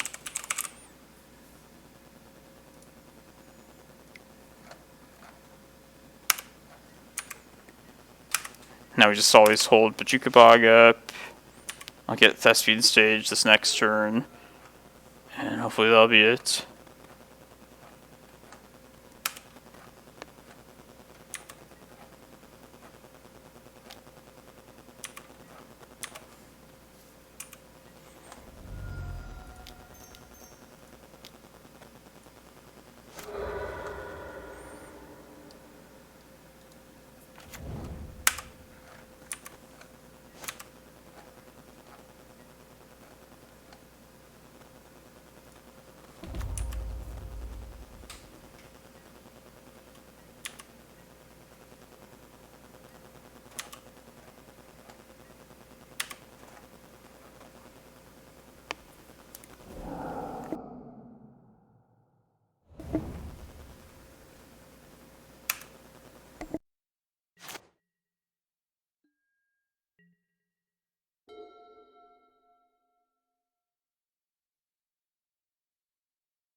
Feels good to win that one.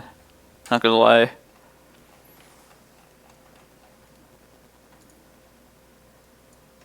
I'm playing for a trophy.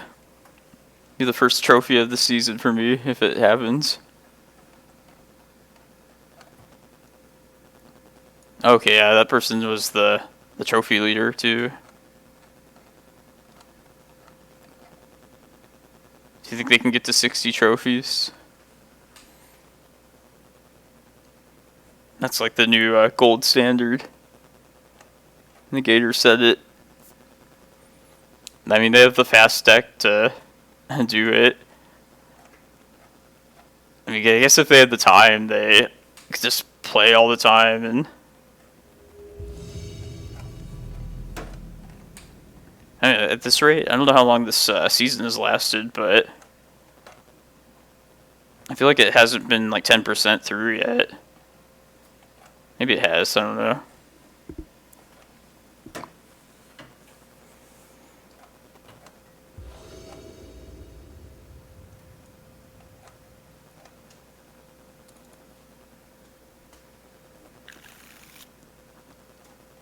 Yorion? Could mean a lot of things. It could definitely mean Snowco, and if this is for like Snowco, I do like this hand a lot. I would assume something not too fast with the Yorion, and this is a good slow hand. Ooh, Eye of Ugin. And I hope they're like a Snowco build.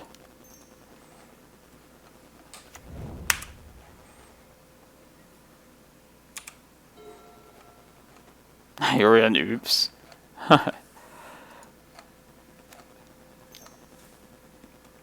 Okay, the Esper Vial. It's not the worst, but it's not Snowco either. They probably have Agent. They most definitely do.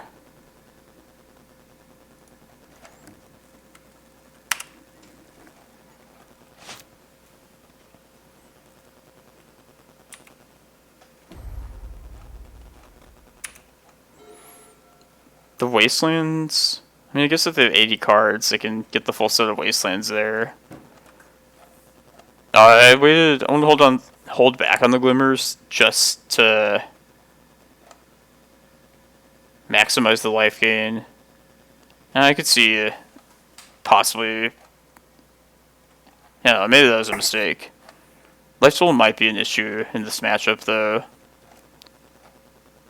But yeah, maybe I slowed myself down a Locust land over the course of like... I don't know, it's up in the air whether that was right or not.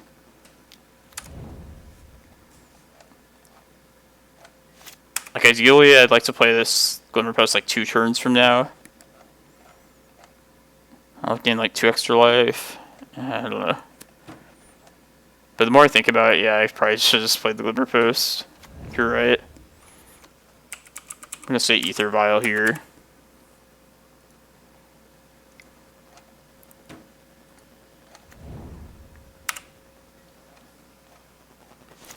Let's just hope we could dodge the Wasteland. I should have played the map too. Ah, man.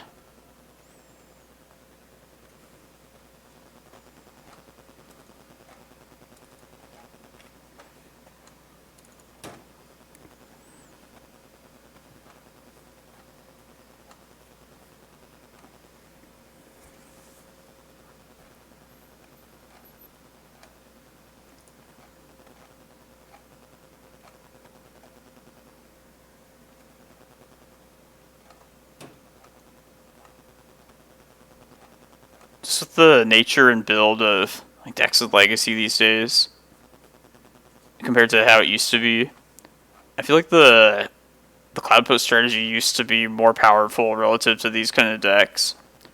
So something I would do with Needles, even in like the face of an Ether Vial, I would still name Wasteland, and like my gameplay would still overpower theirs. But like over time, now I pretty much always name Ether Vial, and like stop their powerful attacks, even at the expense of my plan. I think it's just more important to stop that. It's interesting how that changed over time. Like way back when Merfolk was a popular deck, and back when they were running like Wasteland before Chalice, I pretty much always named Needle on Wasteland, even if I saw Aether Vial. Pithing Needle is just generally pretty vulnerable now, and too. Alright, let's see if this map happens. If it does, I'll save it to go get a cavern. Sweet. Yeah, I think it's worth waiting. Yeah, definitely. I'm gonna just search now before you know who can possibly show up.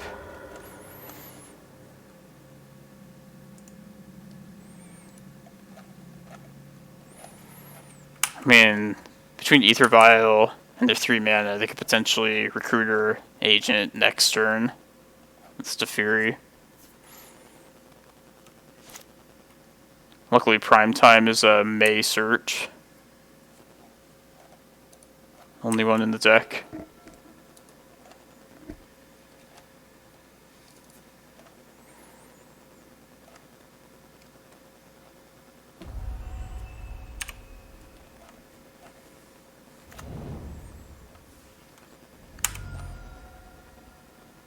Even though this card has less heat on it nowadays, other people still hate this card, right?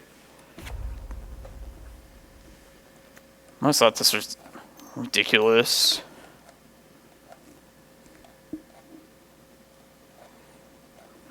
It's annoying. It's actually going to be a problem. This is punishing for not getting just another Cloudpost there. Rather just have redundant posts then. Okay, that's what I wanted. Yeah, because I can't... Oh no, it's... Yeah, I have to get the Karakas now.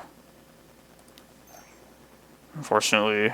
And hopefully this one turn window will be enough.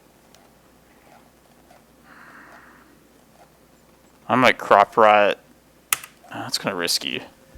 Let's just see what happens. Okay, is there anything I can do here? I might be interested in risking a crop rot right now in hopes that I can just have enough Cloudpost in play and get enough to overcome like this fencer right here.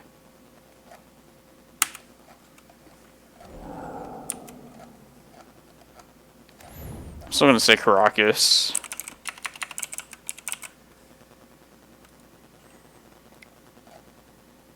Yeah, I'm going to risk this crop rot right now.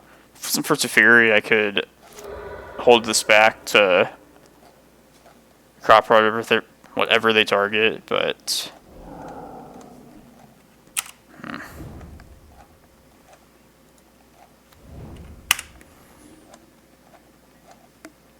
So punishing.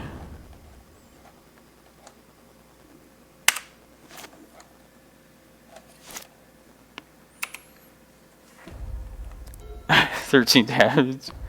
Oh, that's the best. Free win out of nowhere.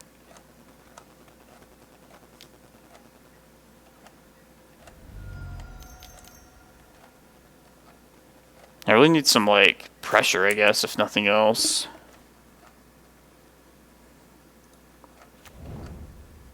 Bounce Pithing Needle.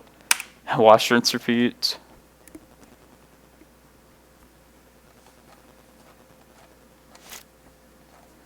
If they can get Teferi off the board, there's a chance.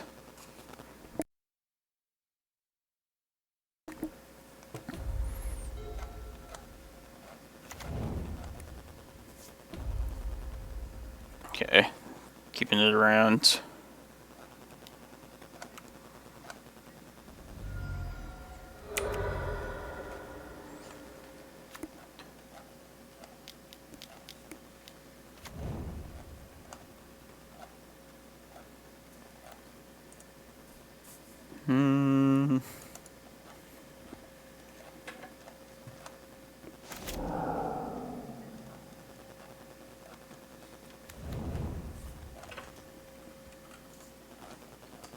Okay, well, if Agent wasn't main deck, it's definitely in the sideboard.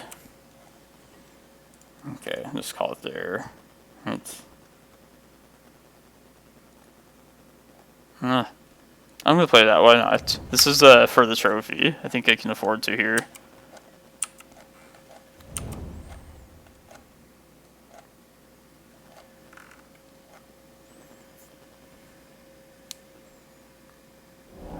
Oh, okay. They just draw...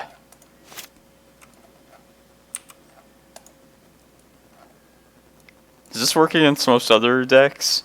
Or is this like a against post specialty?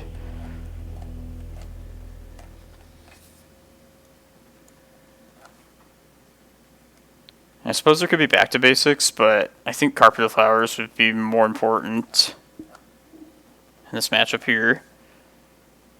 Let's see if I can afford to bring some of these in at least. There's probably no graveyard base. And that seems terrible.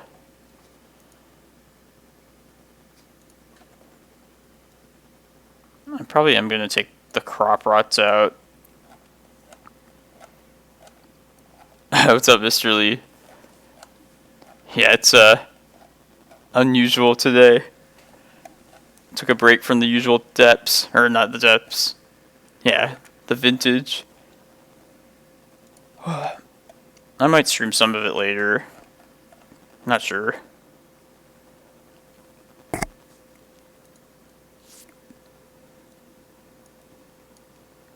I think we went 61 though in this match. Mostly because I don't know what else to cut, and I want at least 2 Force of Vigors. But how are you doing, Mr. Lee?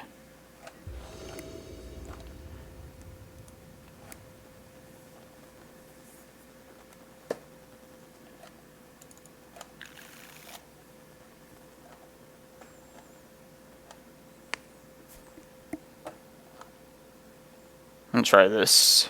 Turn 1 Reclaimer, 2 Needles is great. Ooh, nice. Yeah, I'll still up in the air how much longer I'm gonna be streaming today. But yeah, I'll raid your channel regardless, if you're currently streaming it or not. Definitely though.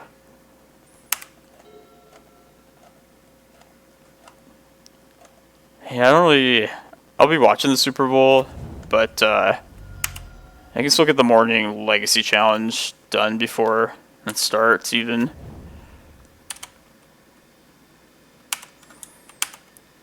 So, a day of playing Magic and watching football. I'm not going to complain.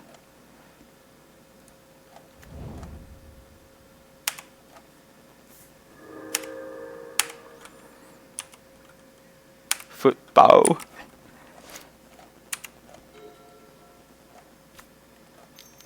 I haven't really followed it all that much. That's annoying. I guess I'm going to be needling Reclaimer next turn.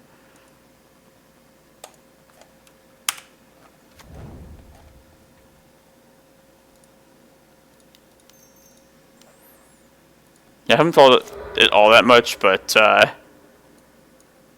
definitely meet up with family, get some food. Always the reason to actually watch the Super Bowl. Ooh, look at my vanilla 3/3 flyer. What a bargain.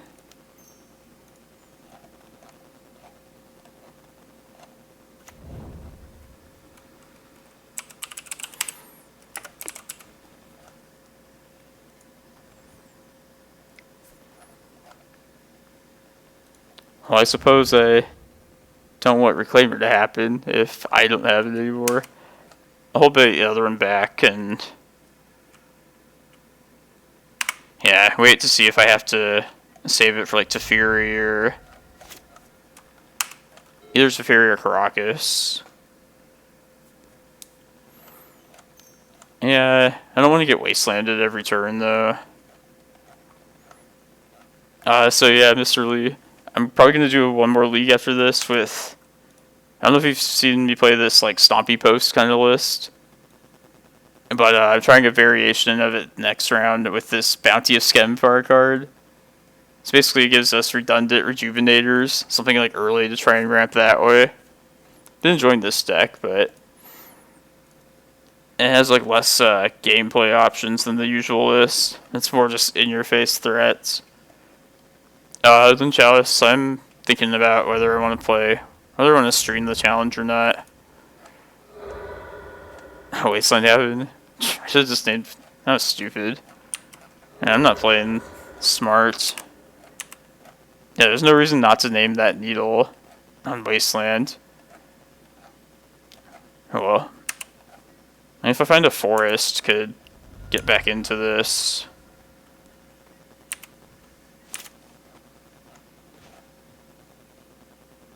I guess just play this out now in Wasteland. Brain farts today. Yeah, that was so bad. That was definitely the worst punt today.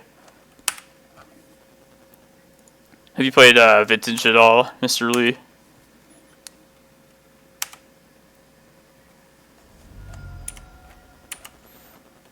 Just like a tiny bit of chatting, like, make a horrible punt.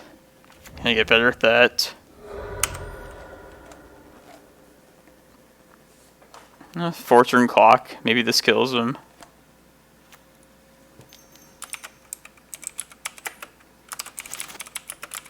Just Gilded Drake these days. $289.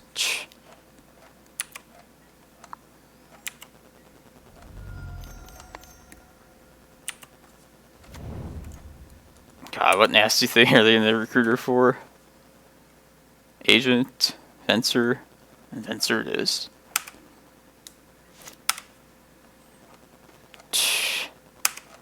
I hate that. I mean, it is a reserve list card from a popular set, but even so. Like, how often do you really see this played, like, anywhere?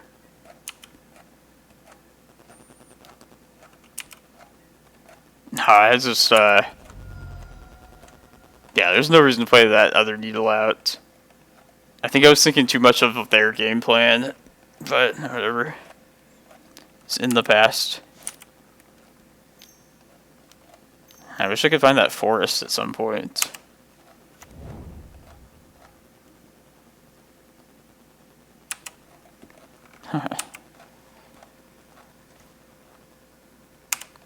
Yeah, we hate the reserve list.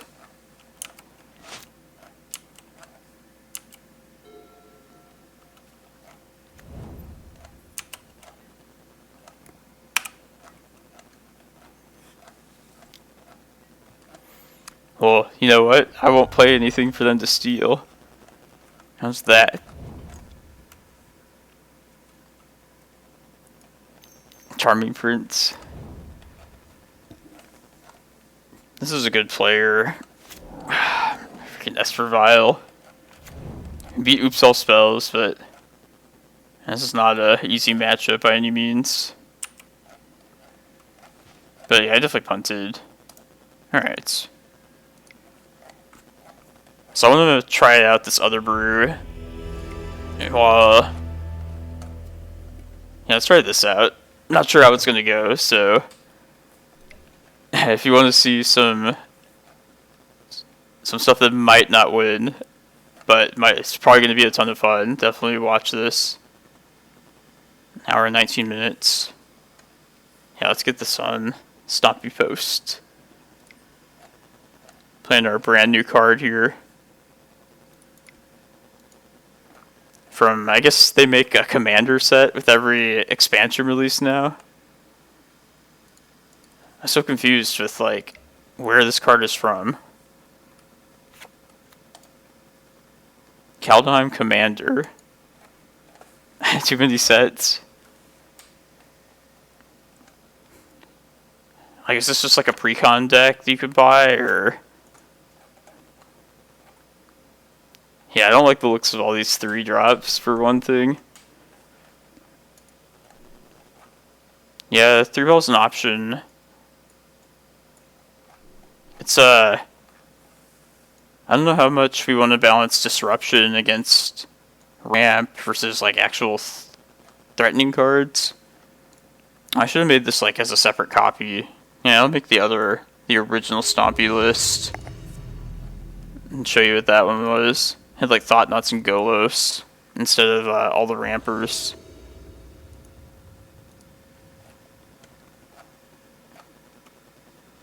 Let's just try it. Just throw stuff out there.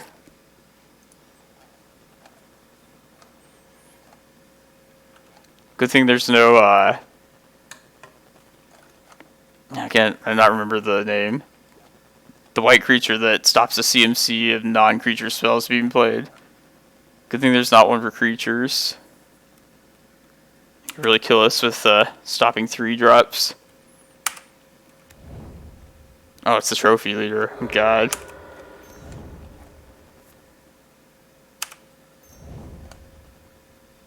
We beat him last round, so let's see how the Stompy version fares.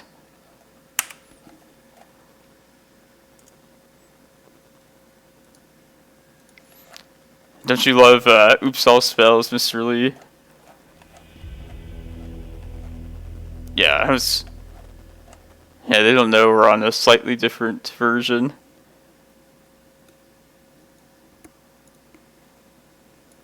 There's a decent amount of hate, at least.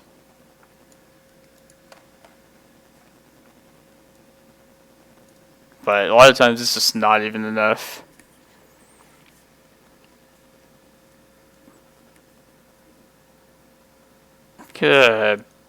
Spyglasses are probably just worth cutting here. Oh, I should have taken Cataracts out, since we don't have Golos here. Be a different land.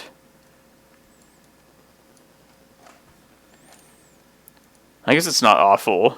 Just be our colored source together with like multiple Cloudpost lands.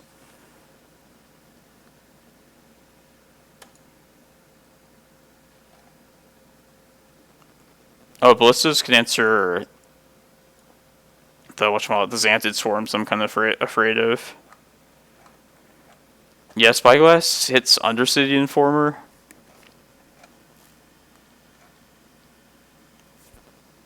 I don't know if maybe it is worth it still. I got these Fierce Empaths. I need Eye of Ugin. I just got Glacial Chasm. Can't search up individual lands.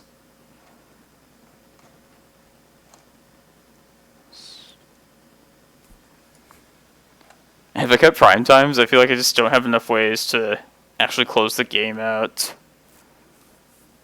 But I wouldn't mind bringing the Spyglasses. And also, yeah, I have like not many elves left. Alright, let's just try it like this. Oh, I need to bring one more card in. A Spyglass.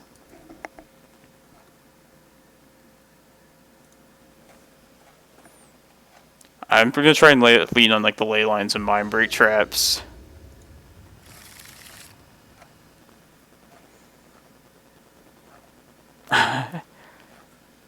We have our closer right here. Man, this hand is like, I like the ley line, but and the Chalice on 0. But I don't think I can keep this though. Maybe like they just won't expect me to ever have ley line. He might have sided out his Force of Vigors. What do you think? Maybe just get him with this. The Chalice on 0 is not terrible either.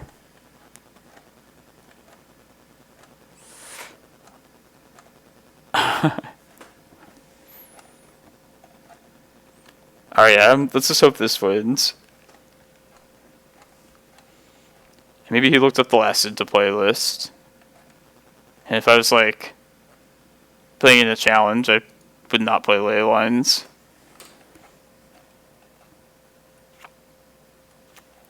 But I think being like a Chalice deck, we have to have this here. No surgicals. It's also, it's going to turn off our Mox Diamond.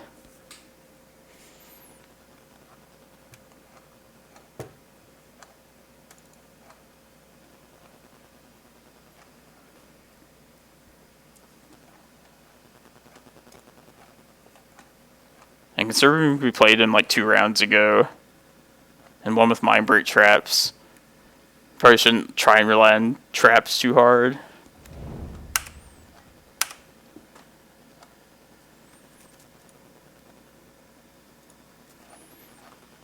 Here goes Force of Vigor.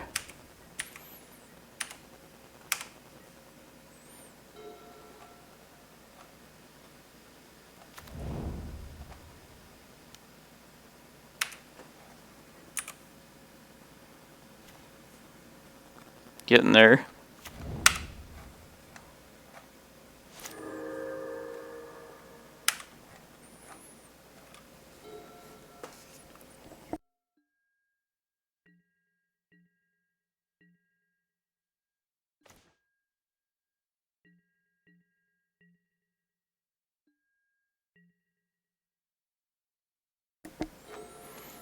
I think if we wanted Force of Vigors instead of Rec Sages, we could still afford to use use Force of Vigor.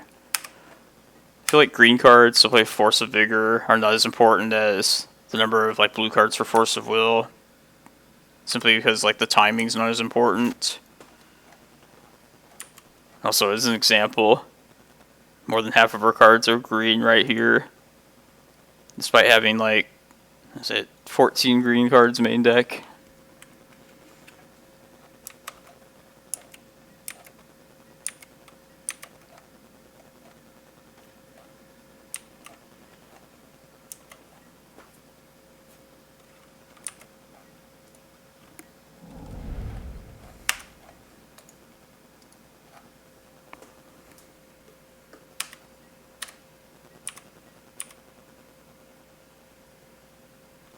And one time in Vintage, I was like auto yield on the opponent's turn, and the opponent played a deck, and they thought I was like still auto yielded, so they went to steal my Black Lotus, and like just in time I turned it off, and like stole it and like won the game because of that. You can't always trust the auto yields. I think it's pretty funny.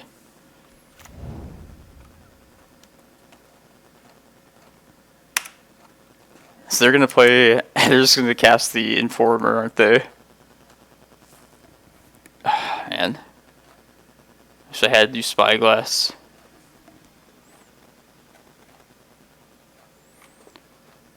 All right, what could I possibly stop to prevent them from winning next turn? Is there anything I can do? All right.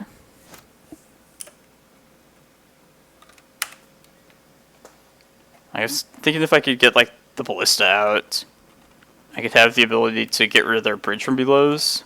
Maybe something. I guess they need to answer this first. Like, what am I thinking?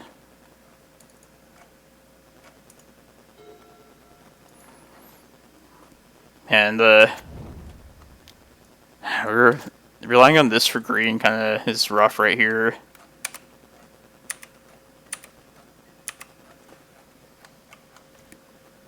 I mean, kept a sketchy hand anyway, so I guess this wouldn't be like the most typical thing. Let's show them that I'm playing a new card. Make them read it.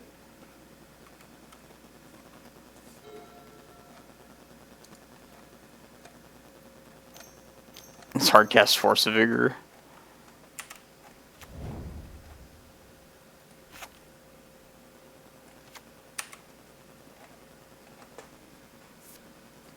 Targeting me. Alright,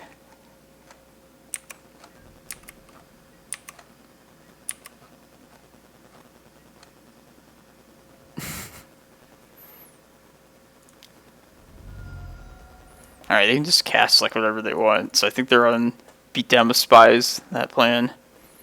Maybe I shouldn't have taken that damage. Whatever. If we win, I gotta hit some forests.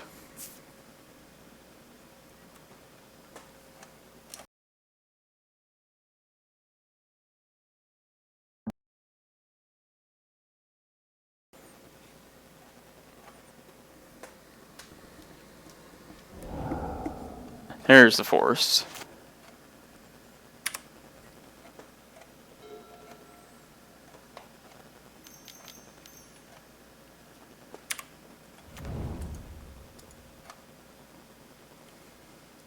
Hopefully they'll still be afraid of Mindbreak Trap.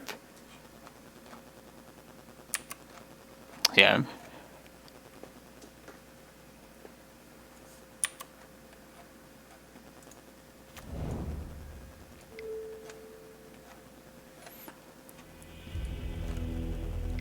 Oh, there's the cavern.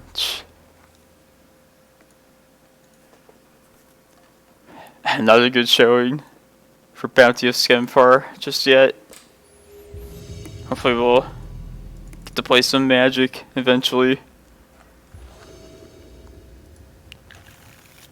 But maybe the green sources just would have to be, like the basic forest would have to be up tier. Turbo Rejuvenator, let's go. Or no, just Turbo Chalice. Yeah.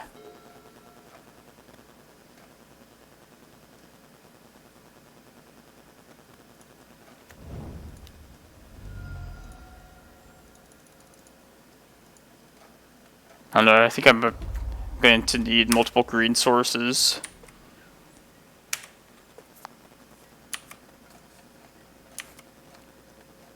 And Excavator would be really good, like, with the Mox Diamonds. I think that's only was, like, onto the right thing with that. Just so short on space with, like, creatures in this deck.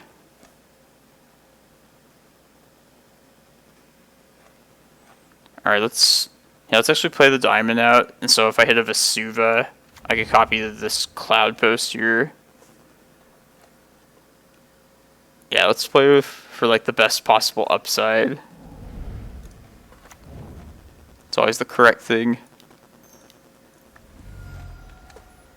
Yeah, it should be a decent match at least. And Cavern, I guess. It's a green source. Maybe Karakas. 1, 2, 3, 4, 5. And in case they play like... Yeah, I have no idea. Let's play Cavern.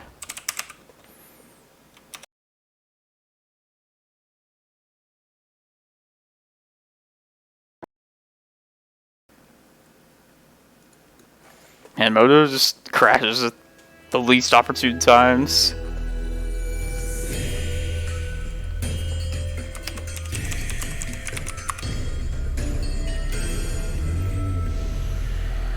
At least we have the excitement of dropping a Prime Time on him to look forward to.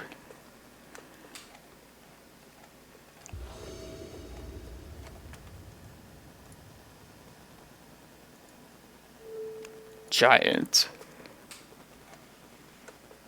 It's struggling to generate Druid Elf Giant. Yeah, I can't handle 6 drops. I remember when Caleb Durard was playing yeah, it was like a Battle of Wits deck. And like with so many cards in the library, if you like cast an Intuition, just like the processing of that card takes like a minute to resolve it entirely.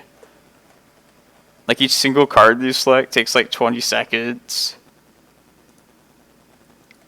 Some quality programming.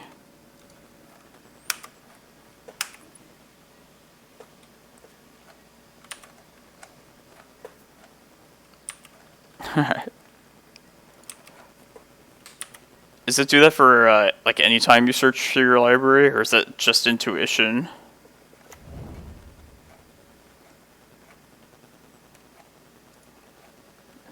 Yeah, I like fetching. That's terrible.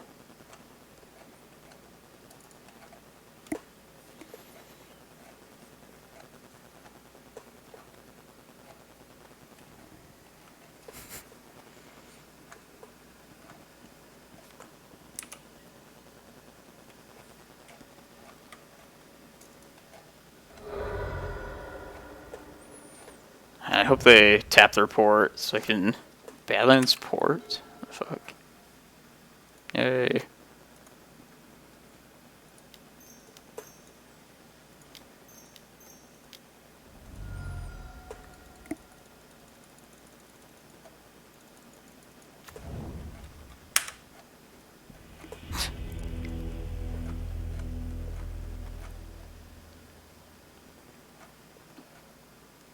Death and Taxes with black and red?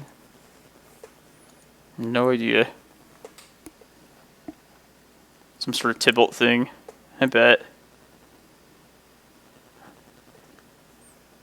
Well, if you don't know, just run it back. Maybe rule of thumb.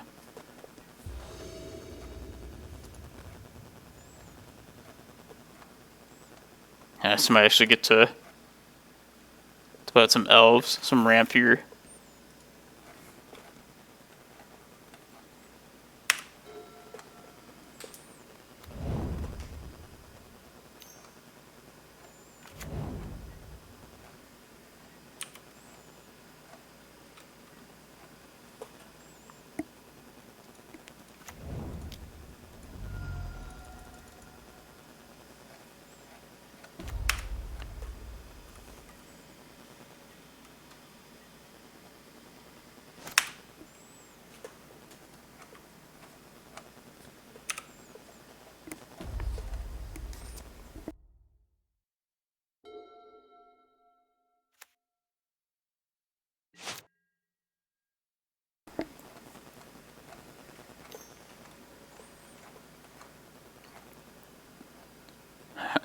Ether Vial, Mountain, Badlands, Port.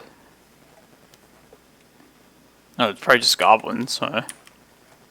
Makes sense.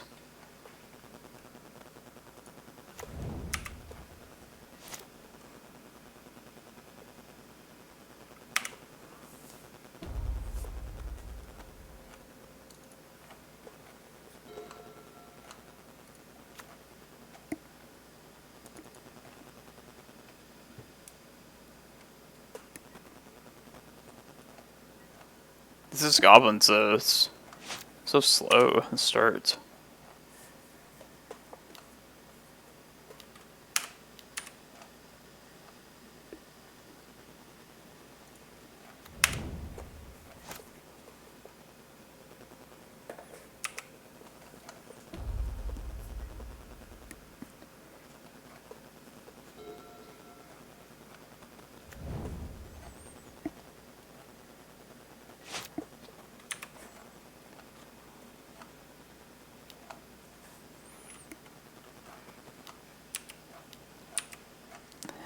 Supporting Asshole. Let's finally get to play an elf. Let's do the bounty one. Play a new spell. Also 6 card deep is better than 5. And elf, nice.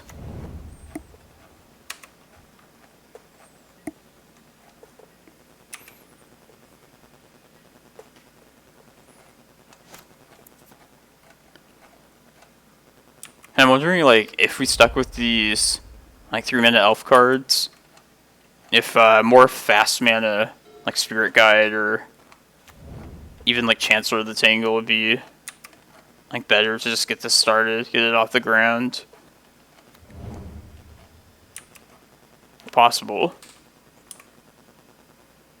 I don't know how many, like, little boosts of mana like that you actually want.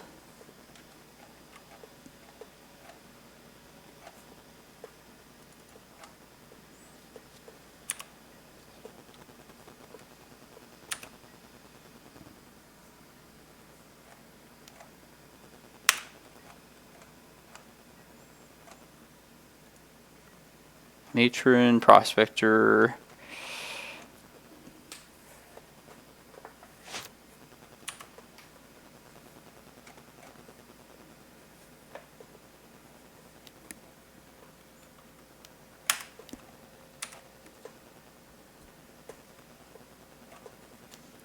Yes.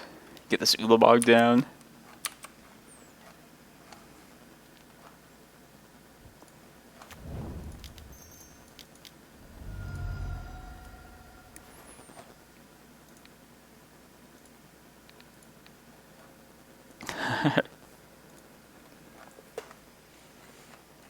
Now, this is a struggle just to get through those ports. But then you eventually just break through.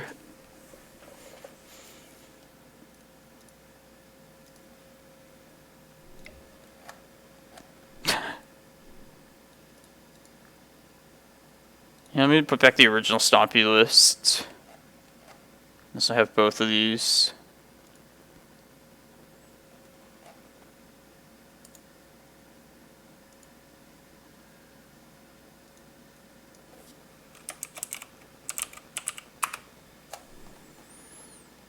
So yeah, we cut these.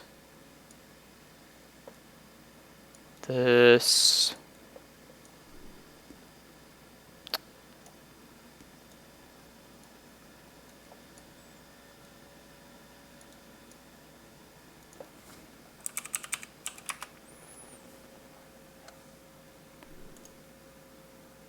I also don't hate going back to summoning traps in some like fashion.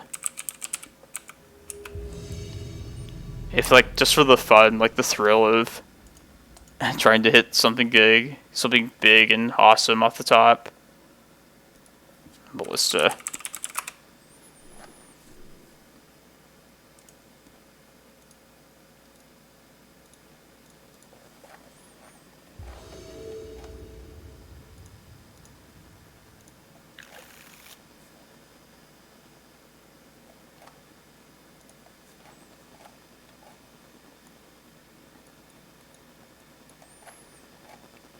Yeah, for this list I should definitely take the Cataracts out though. I think I'd just rather have a basic forest there.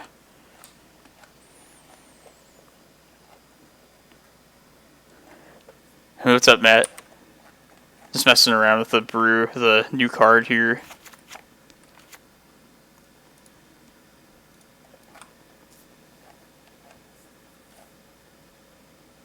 Prime time, Cavern. Let's just ramp.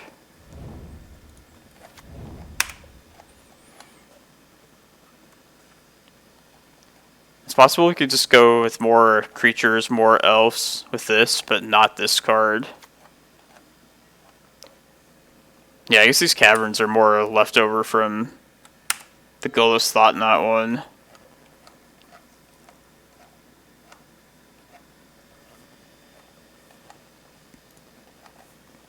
Yeah, definitely like some little tweaks. Let's smooth this out. I was just so eager to cast my bounties. Have you seen this deck, Matt? This new Tybalt thing?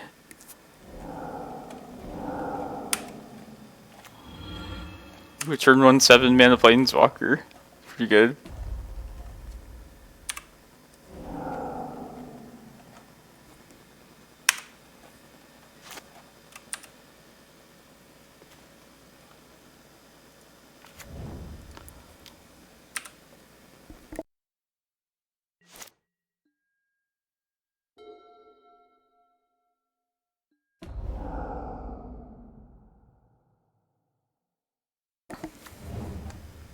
With like that Mox Diamond.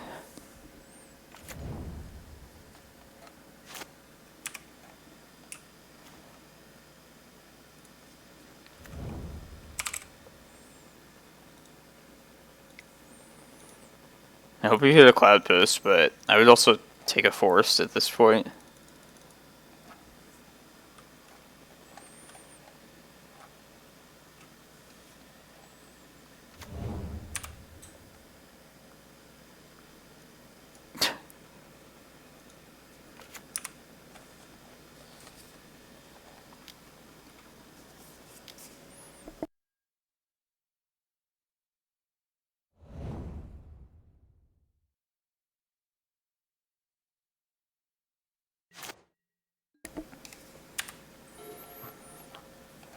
Yeah, so if I see this list with like the regular posts list, I don't know, I feel like I could beat this fairly easily, right?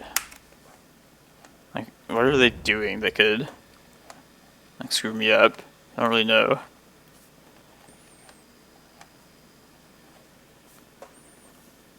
Other than stealing some of my lands, my Cloudposts.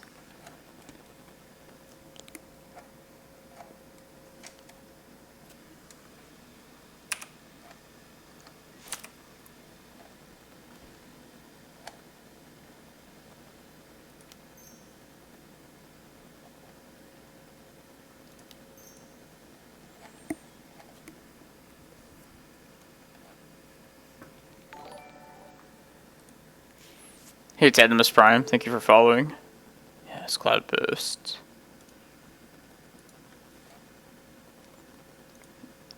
Rejuvenator to hand.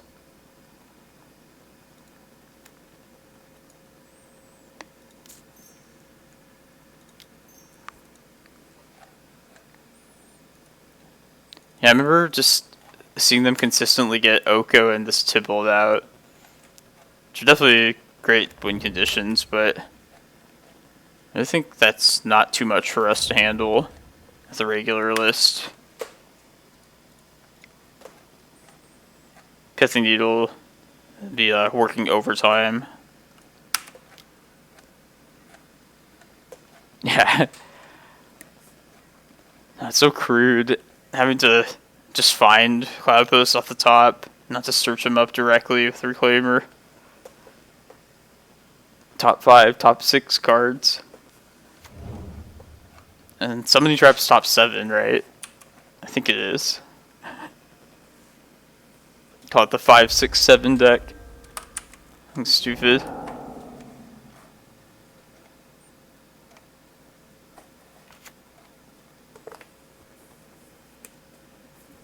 Yeah, 7.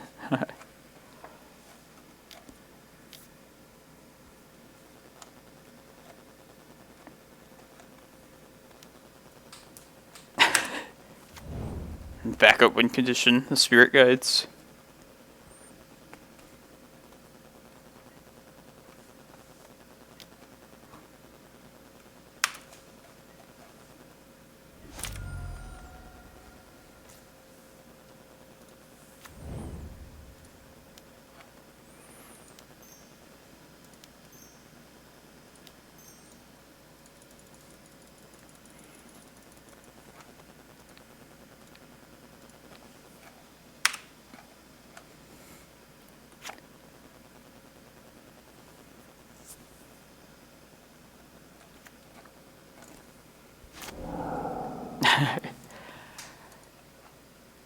I could recast my own Ulamog.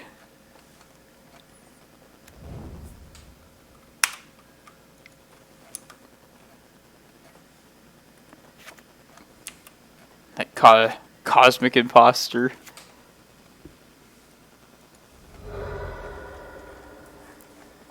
I mean, we had to sit through a Oops All Spells last round. Glad we actually got to play a couple spells this time.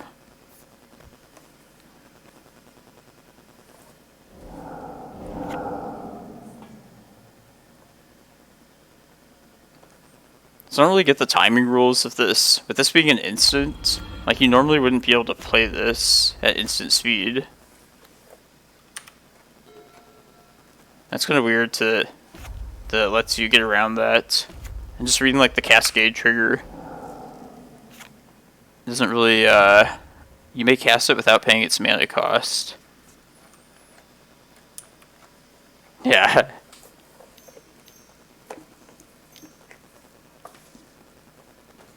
So, like, Teferi Time Raveler stops that then, right? Feels like something that Teferi would fuck with. The all-powerful Teferi. It's kind of like accidentally stopping stuff.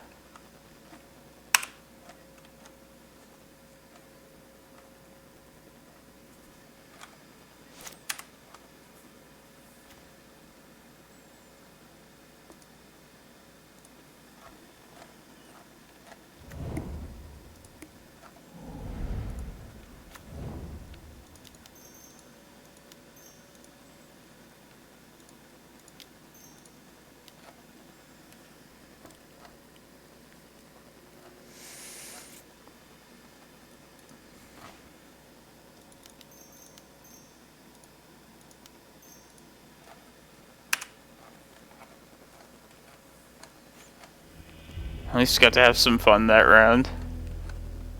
Oh, it's game. Yeah, that was game 1.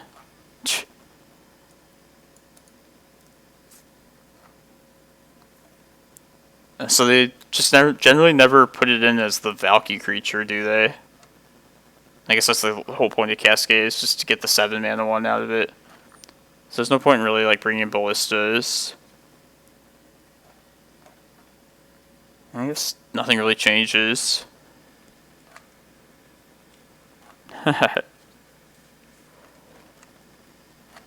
Is this Lynch Alice? Is this deck really that threatening? Like, I think I won one game against it yesterday, lost one against it, but I also just didn't really know what I was doing, being like the first time I played against it.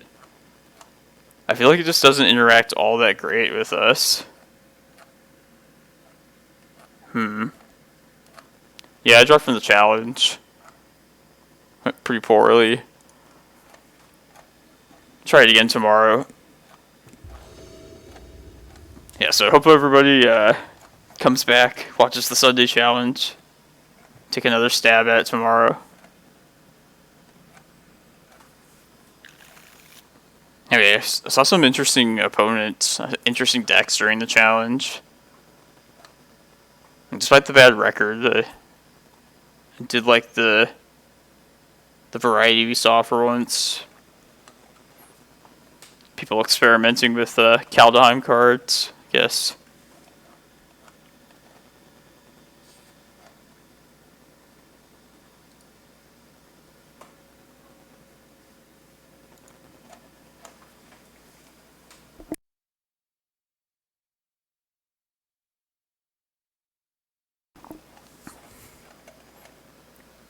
And Tybalt's like the new Oko. Repeated artifact creature removal, but you don't even need to make it an elk. Just exile it.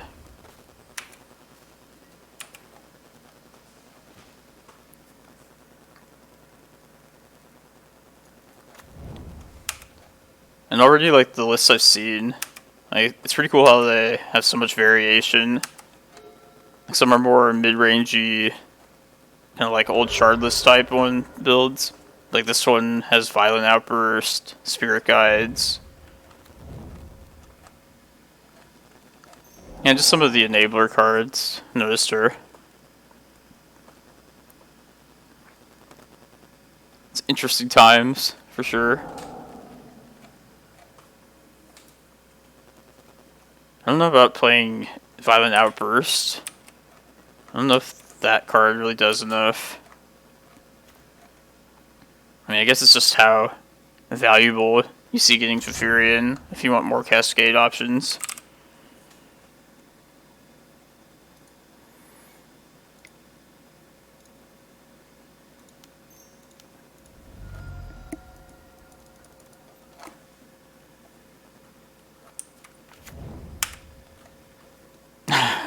Ardent Plea.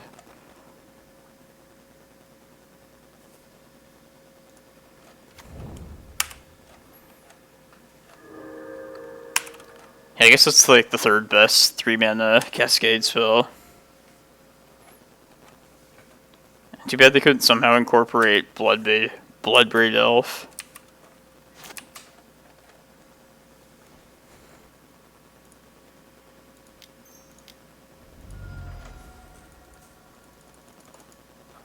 Cloudpost, please. Huzzah.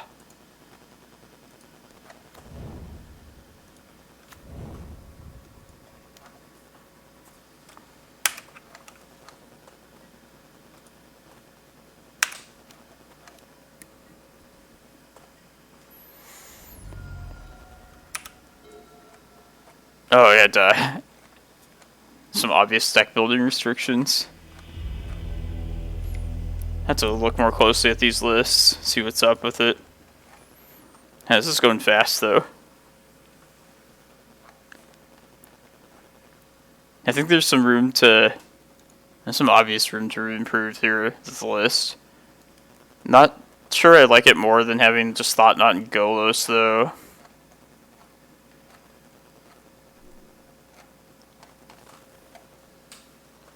I think the more impactful creatures rather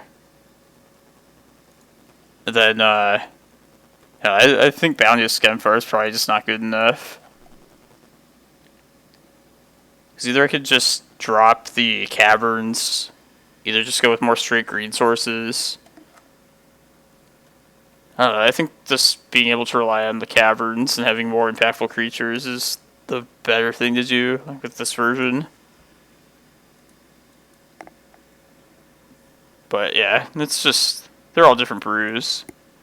If you wanted to go more heavier on the elves, I think there's other things we could try and incorporate. Yeah, like, I remember in the 12 Post forums on Facebook, there is, like, talk about a food chain deck that would, like, use these little elves to help cast prime times. Like, something like that could be something else you could mess around with.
Yeah, I really want this elf to resolve. I guess I'm not doing much else, so...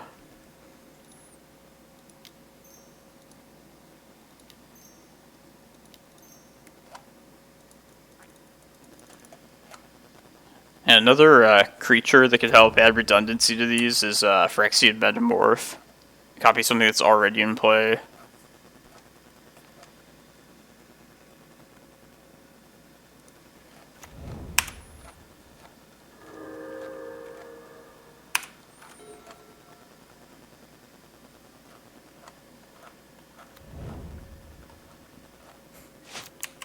Maybe we try and make this an 80 card deck and fit Yorion in.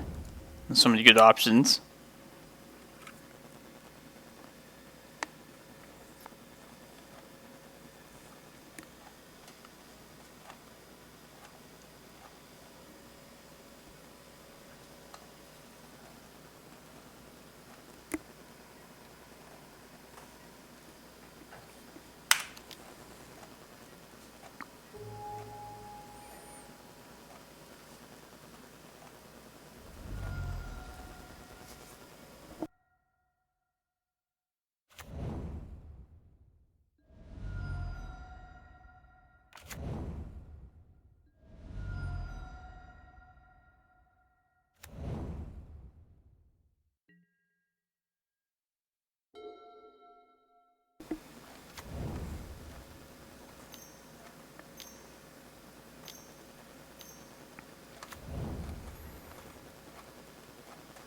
I wonder if there's any purpose for having World Tree in Legacy.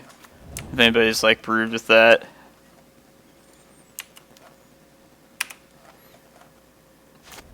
And you can use this to help activate World Tree.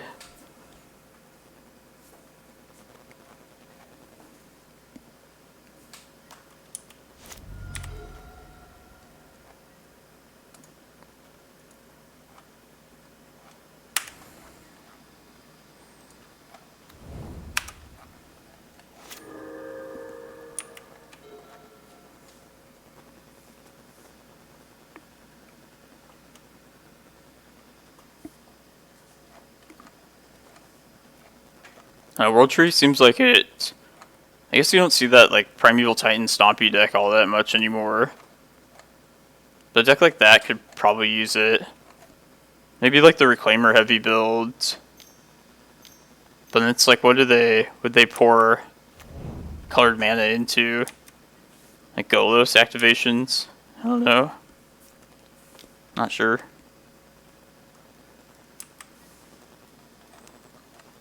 Two hard casted Venge Vines. Yeah, some crazy shit. Is this just Hogak? It kind of seems like it. They just didn't draw any of their Bloodghast, Grave Crawlers, Stitcher Suppliers. So much mana, and we're gonna lose to this. Oh, interesting. I guess I never knew that. My only experience against Hogak is the Reclaimer version.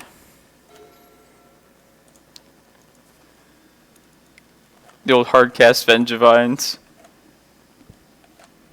Take down the Stompy Post.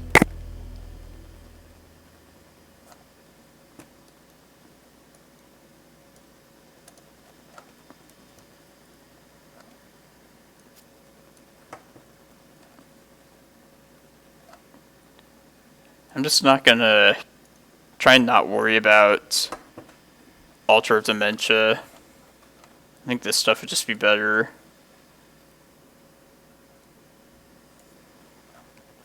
I also don't know how critical it is that I answer their ley lines. Like the Reclaimer list, I would bring in a couple Force of Vigors. So I think I probably should bring a couple of these at least.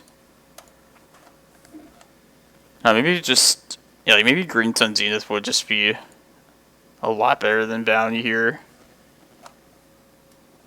I don't know if I would want Green Sun though too.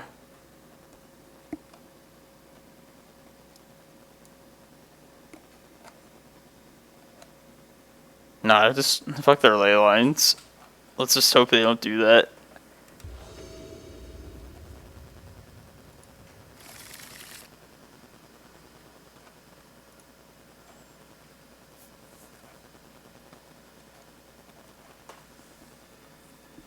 Return one Chalice. Worked well last time.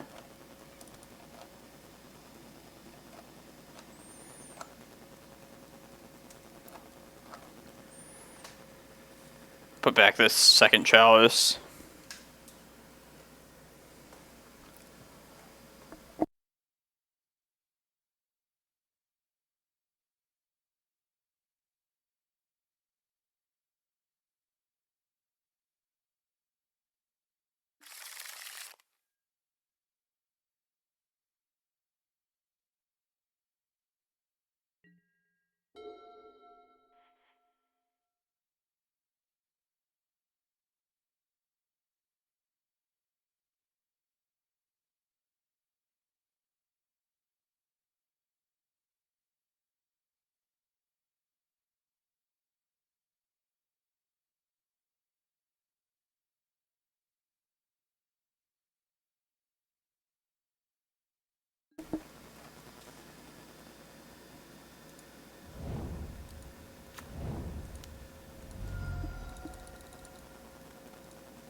So, people who are watching, enjoying some Legacy here on the stream. If I start another league before Vintage, do you want to see a Stompy deck like this, or like the usual? Like, if anybody has a strong preference for one or the other, I'm down for either or.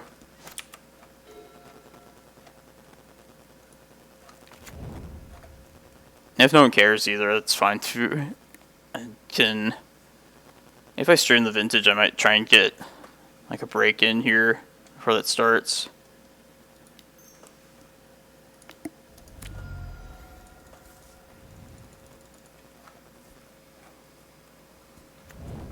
Greenback colorless Nick Fit.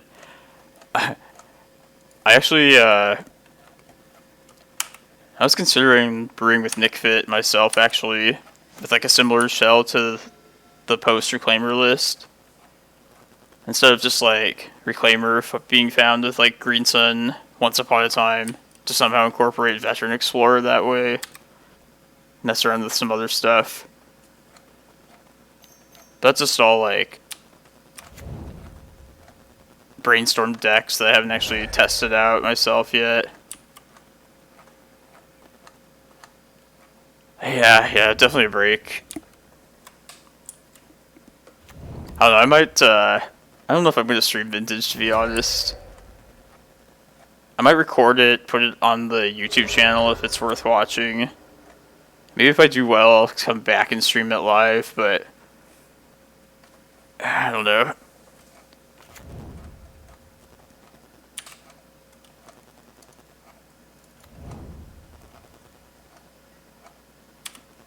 We are 2-1 with this first list here in the 4th round.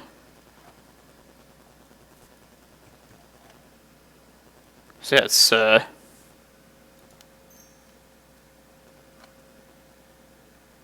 I feel like when we can start the ball rolling, it's not terrible.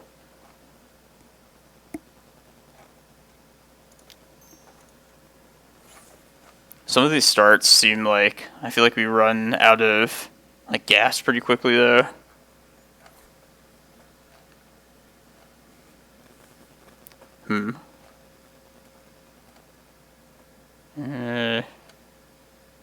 Just cast Prime Time next turn, I guess. Let's use this Cavern to do that. That's so boring though. I guess that's the smart thing.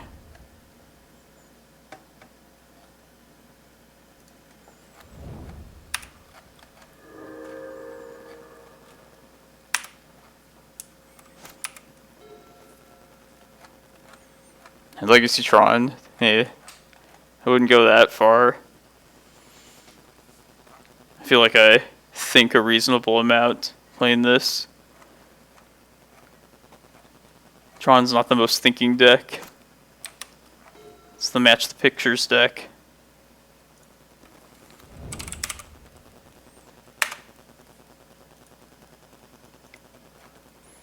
Hopefully this Prime Time just crushes them.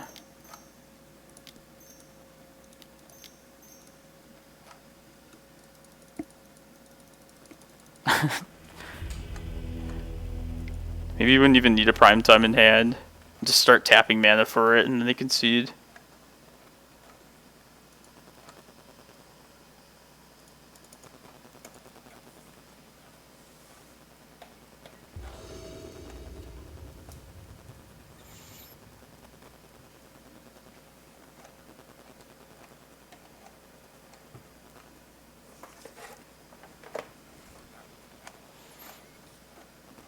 I don't know, I think for the sake of my viewer count, I apologize everyone. I didn't think I'd get to this point where I'm like worrying about my viewers, but the legacy stuff just does so much better with you guys.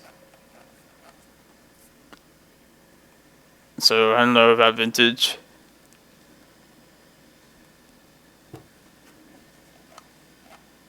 I mean, for the people that really want to see it though, down to include some Vintage in at least. I'm gonna try this.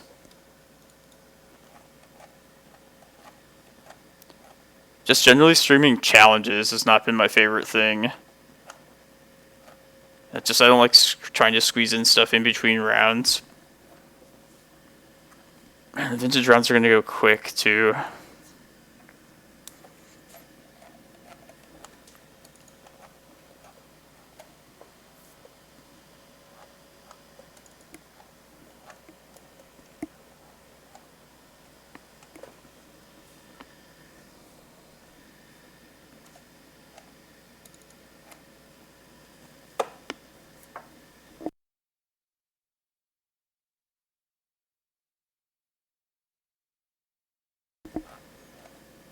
I think I've only cast one of these cards this league, like once or twice. Twice one game.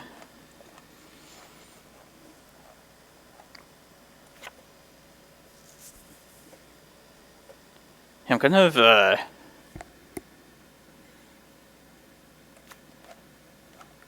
that's a good idea, Waterfalls.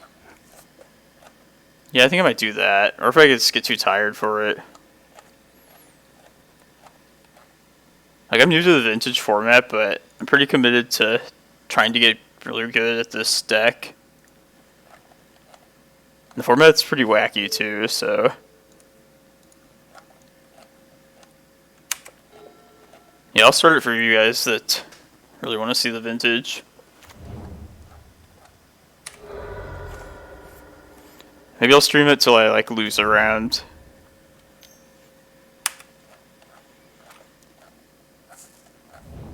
Or 2 rounds. We'll see how it goes. I mean, it's only like 30 minutes away at this point, so...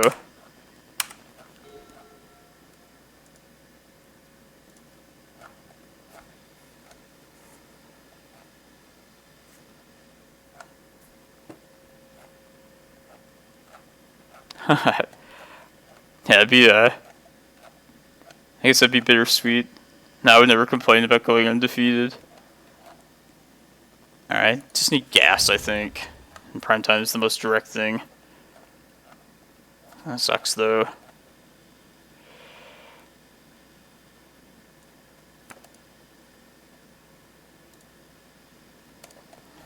Alright, this is the prime time second green mana later, and this Mox. Yeah, I don't want this to get like Thoughtseize or something.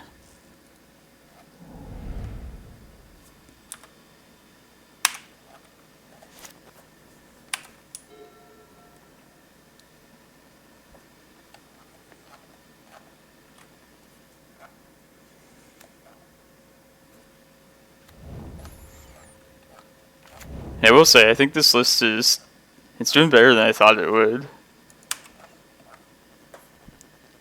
Like, despite how unpolished and... I mean, making the mistake of keeping too many caverns, I believe, in the list. Still, I think it's doing a decent job.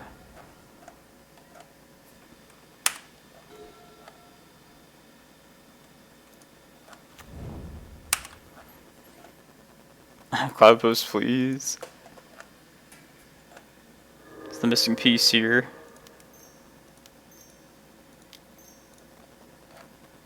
There we go. Sadly, no elf, though.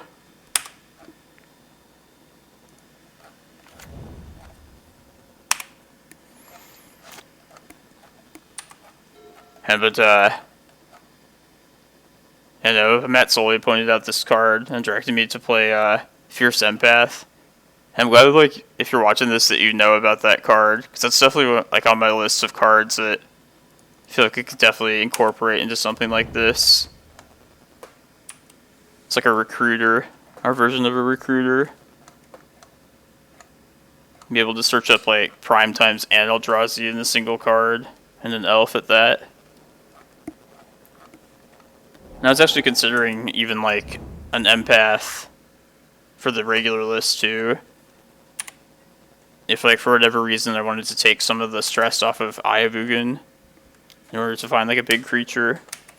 But I think in that list, it's probably not worth it to Green Sun and stray from, just going the primetime route.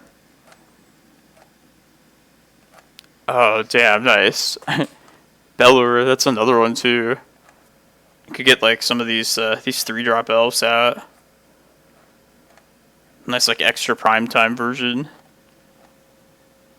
Okay, let's see. That's a timely primetime. Right on time. I don't think I've seen Sneak Fit. That sounds pretty cool. Like, I can imagine some of the cards in it. Man, Belarus. That sounds pretty nuts. Let's get... And just Cloudpost Chasm, I think. Tabernacle takes all this out, too. But I think I win with Chasm out now. Let's get mana with that. Yeah. Oh, gotcha, yeah. The old Death Ride times.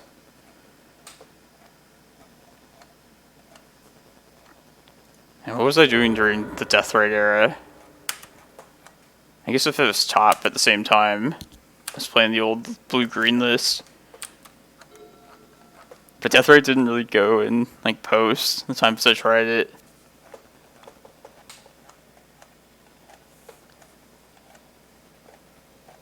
Sneak Fit. And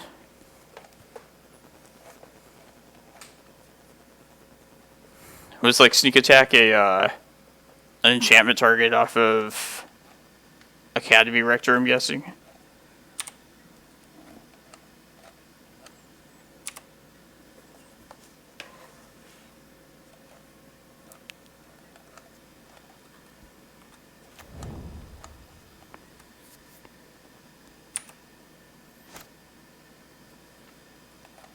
Okay, gotcha. I guess it could power out the sneak attack pretty quickly.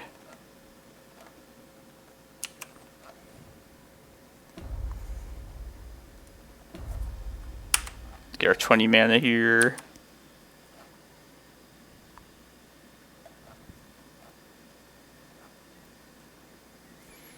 If they were to like Force of Vigor right now on this Mox Diamond, that would actually kind of screw me over. I don't think they would ever do that, but you never know.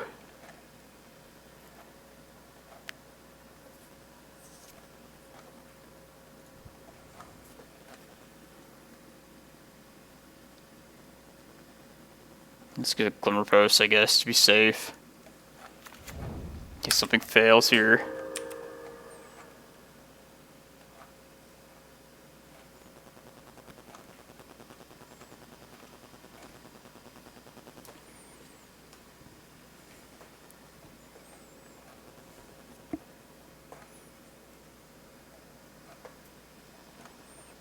Remember when Jund was a deck in Legacy? I feel like you would see that at like tournaments fairly often.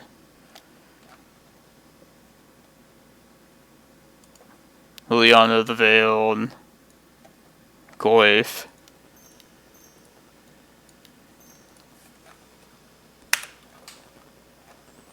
Do I have my ballistas in? I don't think so.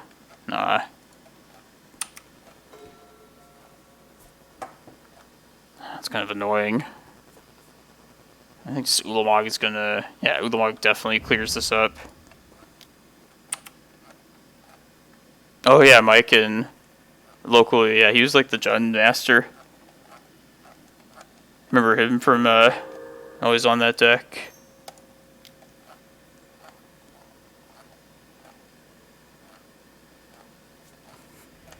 This Ulamog before they have less than 6 permanents. That's our Ulamog my own thing.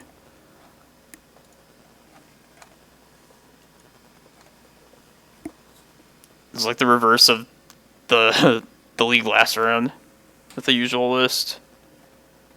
Almost go undefeated and then lose the last one. Let's see if we can string together a 4-1 at least. Oh, that's fair.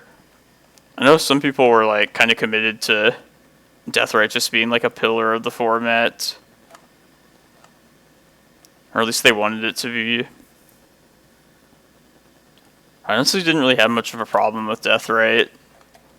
Probably like did too much, but it's just a 1-mana creature. I guess it was getting like overplayed.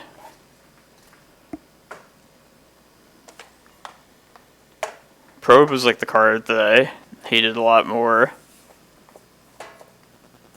I can't believe like Delver had Probe and Cabal Therapy. Pretty broken shit.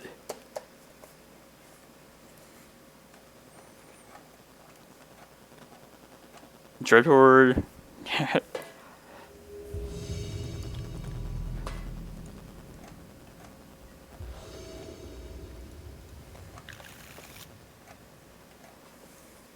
Yeah. I remember like Omnitel and a lot of combo decks would just make sure like the coast is clear. Yeah, Anta had like Cabal Therapy at the time, remember? I mean, if you had that free knowledge, there was like no reason not to. Yeah, this isn't no small early stuff. I gotta ship it. And also no Cloudposts.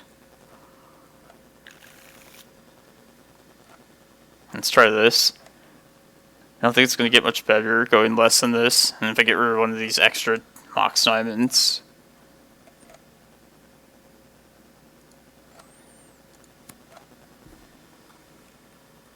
and scrape something together.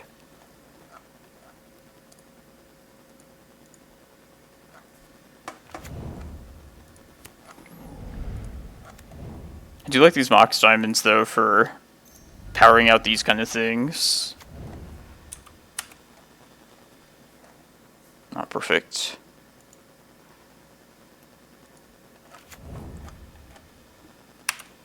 Uh-oh.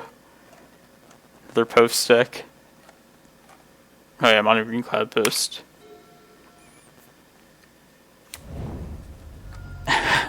This does not look like post. That's something else. It's the polar opposite of post. Isn't this the thing we lost to round 1? I think it was. Anything unusual? Pedal. Okay. Yeah, the massive amount of sideboarding is coming in. Even that's not like a guarantee against this deck. And so much hate, and yeah, I guess I don't really care about Force of Vigor in general against that deck due to like the usual lists I play. But they do run Force of Vigors, right? Keep meaning to like check that more carefully. Yeah, they definitely do. What am I thinking? They did that to us the first time we played against them. Yeah, I saw that. Like one different Narcomoeba. Not a fan of that. I mean, to each their own, but I think like the top quality in like putting a deck together, as far as like the appearance of the card to me, is that like all the versions match. It just bother me seeing like a different version.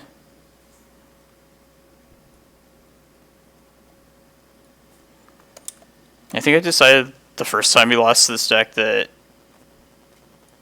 I think I did want some spyglasses in, or maybe like cut down on a couple of them. I don't even remember exactly. Yeah, Fierce Empath came out.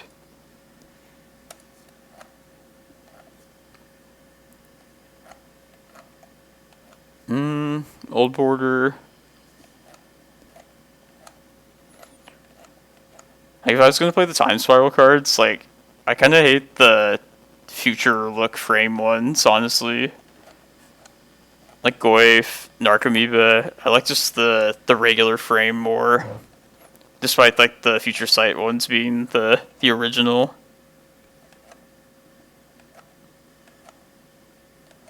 Yeah, the Mistress Factory are cool. I actually like those, like, Hymn to Torok, where you get the different art. I think that's, like, a fair variation.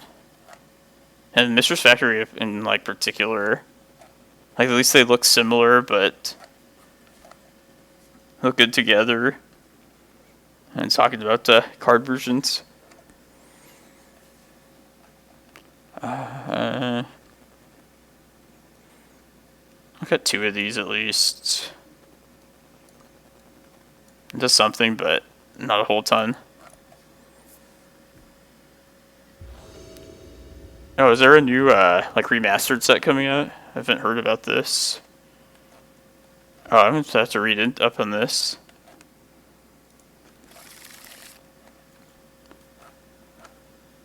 Old Border Bridge. Like, old school frame cards. Yeah. Yeah, I'm pretty bad at keeping up with this stuff. Oh wait, you know, no, I think I remember like somebody talking about this. This was like a year ago, right? Isn't this like old news? I remember Old Frame Chalice of the Void being a thing, but it seems like that was forever ago. Yeah, my name is Into Play, so behind the times. Like the old stuff. It's probably just not good enough, right? One Mindbreak Trap. And they always have at least one Pact and Negation.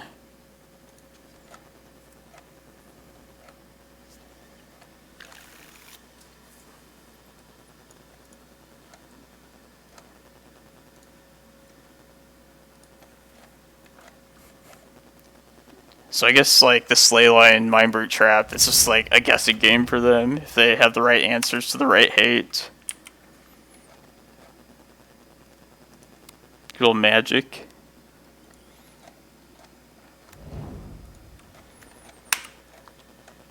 Man, how much did they just release a ton of information on Time Spiral Remastered? Yeah, I vaguely remember this now.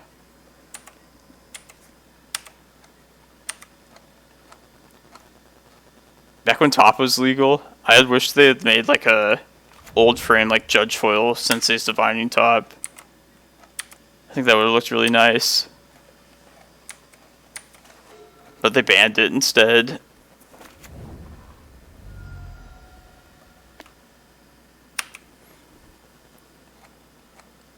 Gotcha, thanks.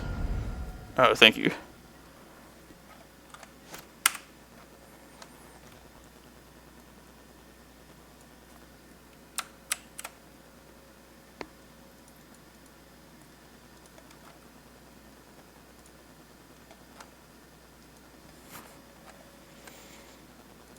Promo Lotus Bloom.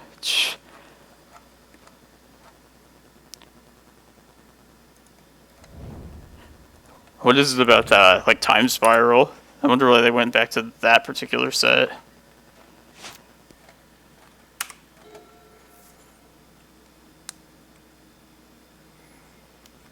And I think I remember hearing that like when Time Spiral came out, like it wasn't well received just because there were so many different mechanics in the set.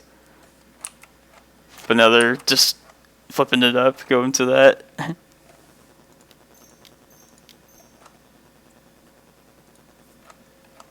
I'll just sell some junk cards, waterfalls. Or yeah, you could probably like buy some chests and like get the last bits you need.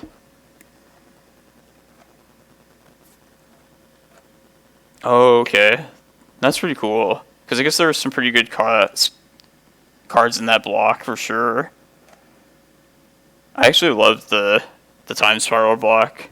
It was nostalgic. Like the focus on like time as a theme, I thought was cool. I mean, like the whole block was like past, present, future. The 3 sets. The game mechanics was like something really slow and something really fast. Suspend and split second. And like Damnation like blew my mind when it came out. Because they always gave black like a slightly worse sweeper than Wrath of God, but never like quite as good. And it's like they finally did it. Ooh, Old Border Ponder. That would be so expensive. Man, so many people would want foil Old Border Ponders.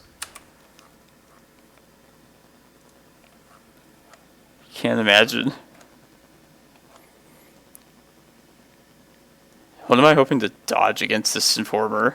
And just Force of Vigor one more turn. Now I wish I had Tabernacle too. I could take off his mana for this. Damn it, I cited out Eye of Ugin as well. Okay.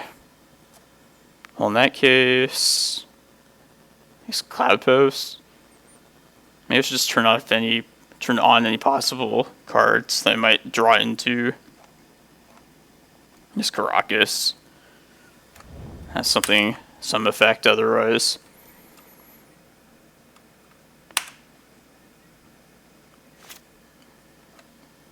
Yeah, I gotta look at these links.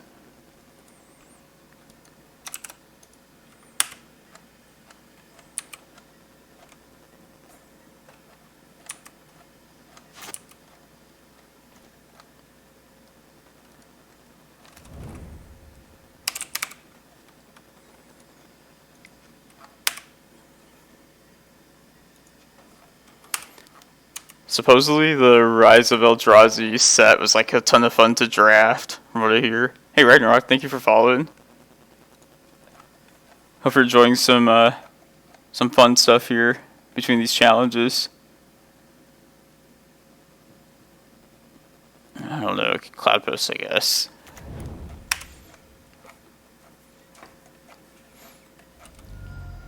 for exactly this kind of reason, like when a game happens to go kind of long, for that reason I kind of hate taking out the Eye of Ugin. I couldn't dodge it. It's one more turn. I forgot to cut these cataracts because I kind of swapped this over from a different, a similar build to this that had Golos. So it was like a one card singleton to activate Golos with. But yeah, it should definitely just be like a basic forest or something else. Oh yeah, let's see these links real quick.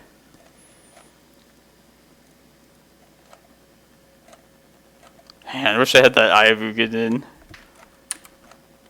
in. And like, not too worried about this. They just feed us here. Force of Vigor, huh. I love it when I'm casting it. Didn't need to hit two things though, that's for sure. Could have just hit one artifact enchantment and been amazing still. Let me see this here. This damnation. Old train damnation, I'm guessing. It's untaught.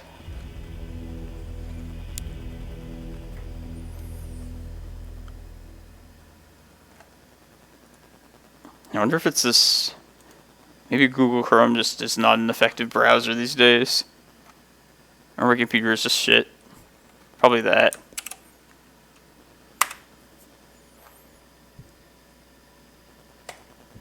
Yeah, I did this earlier when I tried to look at something. Well, anyways, I got like 6 minutes here before this vintage challenge starts. So yeah, let me get some water, use the bathroom, play it out for some amount of time. If we're having fun, I'll keep streaming. If not, or if I get like tired or something, just turn it off. But yeah, for everybody that's about to leave or is left already, I guess, thanks for stopping by for the legacy. Definitely come back tomorrow for the Sunday challenge. And if you want to watch this vintage Golos depth stack, we're going to attempt this challenge. It starts in like 5 minutes. So yeah, thanks everyone. Let me see this, sir. Playing your chaos.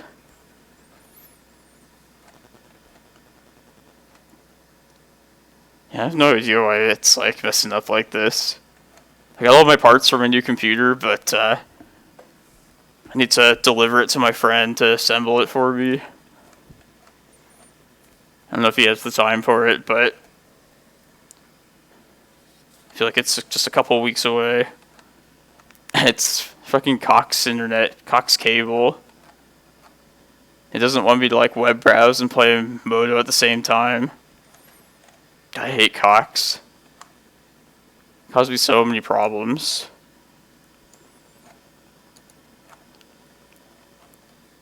Okay. But yeah, I'll be right back, everyone. Hang tight. Change this here. I'll attempt it. I'll watch it after the stream and like, yeah, I'll find it. I shall read up on this cool stuff. You don't want to watch any vintage, Matt? It's getting kind of bored of Legacy, so it's something to mix it up.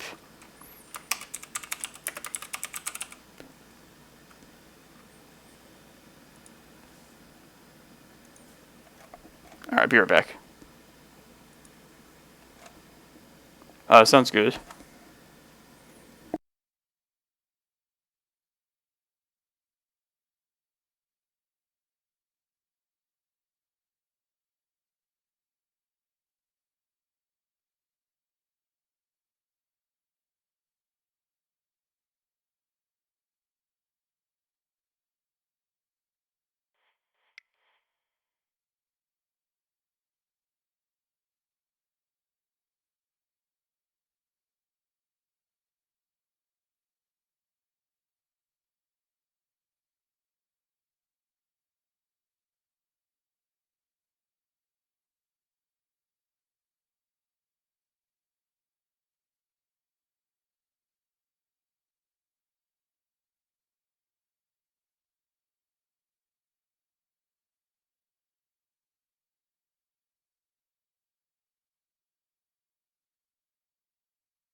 Alright, I'm here.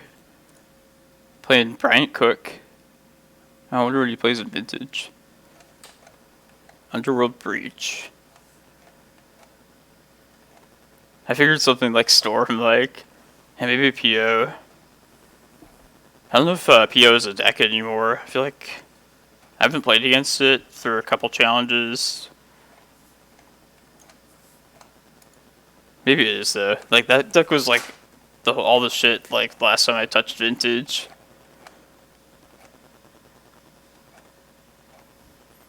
Now the evolution of this format's pretty interesting.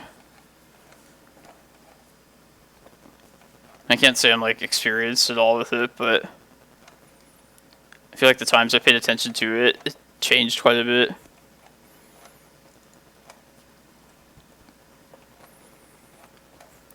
Luckily for us, I have a combo version of my own.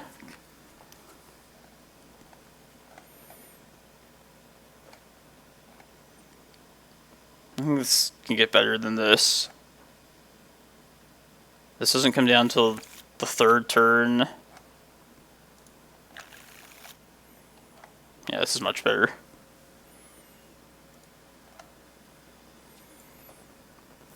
What to put back?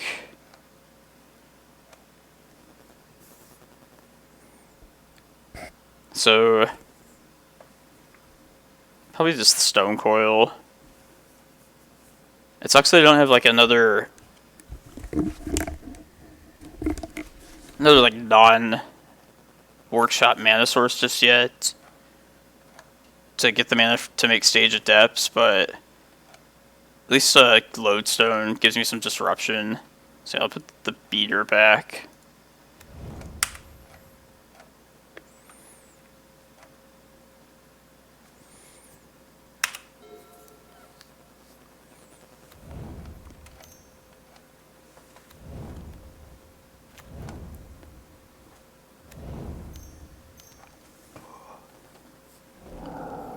This looks like a PO start.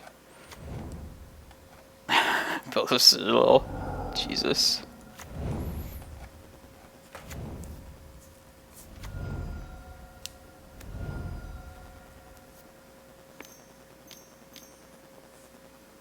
He's really fast at clicking stuff. Box. Top.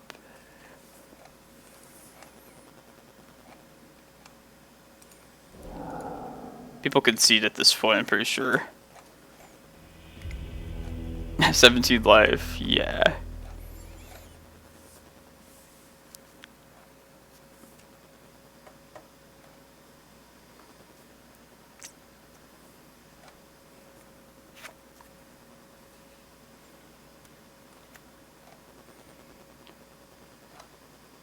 I have no idea how big Bolas Citadel, like how much of a role it plays in that particular deck. It's probably like a Tinker target. It's probably worth bringing these in just to turn that off when it happens. Spyglass. Let's hit like a particular mana rock. These are both like just big maybe question mark inclusions anyway.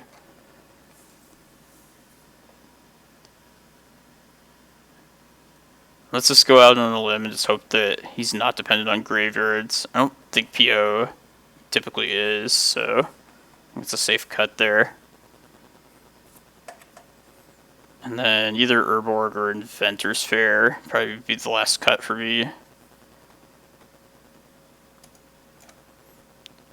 Inventor's Fair gets some like gas, but Urborg's probably just the better mana source. I'll cut Fair.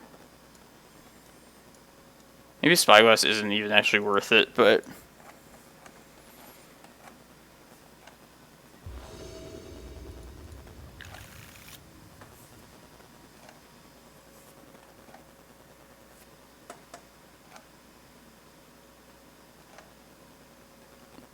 one mana off.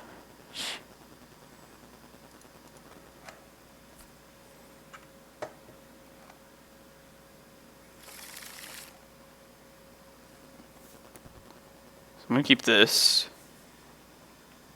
What am I doing turn 1? What am I putting back? I think I want this Trinisphere out as Disruption. I think I go Workshop, Mirror, because Mirror is going to be my Depths kill later. I play Mana Crypt, make a mirror copy of Workshop. Workshop plays Trinisphere. I think that probably would be the most disruptive thing I could do. Then I have to decide if I want to put back either Cage or Golos. And like I was saying when I was sideboarding, I don't know how dependent on both Citadel this actually is. So it'd be like betting on whether I want to keep extra disruption or extra like combo enabler pieces. I guess I could Mindbreak Trap like this Trinisphere by the time I attempt it. But Gola, yeah, I probably want more like combo pieces, I think. Because I'm not certain how good Cage actually is anyway, so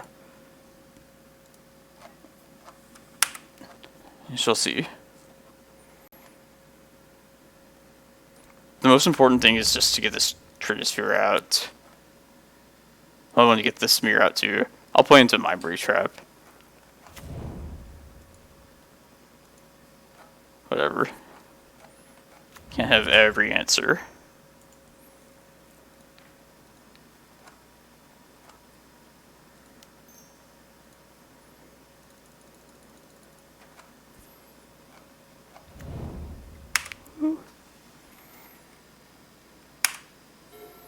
Next turn, just Depths make the thing.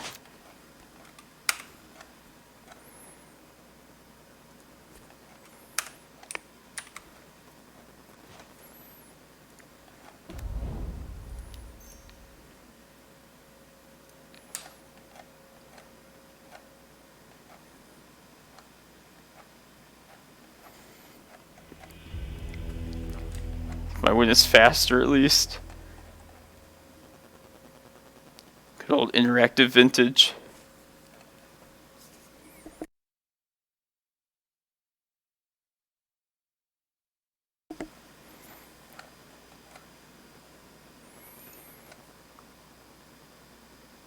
I'm kind of thinking Grafdigger's Cage is probably just not going to be the hate piece I really want here.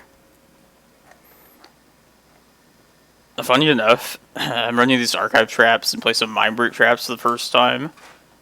And this is probably like the first time where I would have preferred to have Mindbreak traps. Like most definitely. But yeah, like you can't play around everything.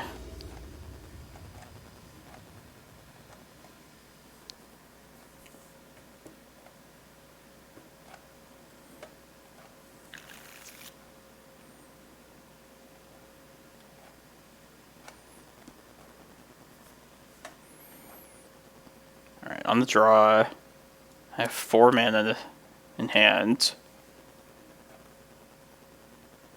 This might be worth trying. I don't know what like their turn 1 win rate is, but like this hand seems decent. I don't think it's something I would want to ship.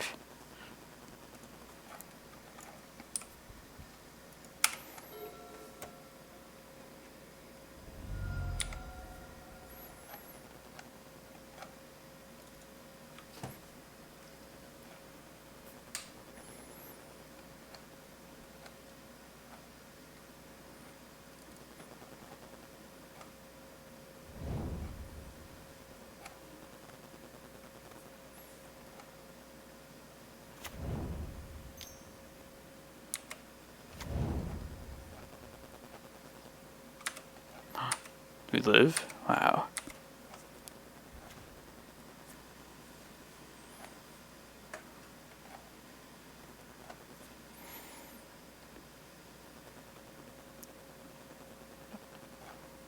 So Workshopper 2 missed the land. I think I'm going to play Workshop so I can attempt Time Vault and Sphere. But if I play Tomb, then next turn, if I Now let's just go with the workshop Mox thing I was thinking of.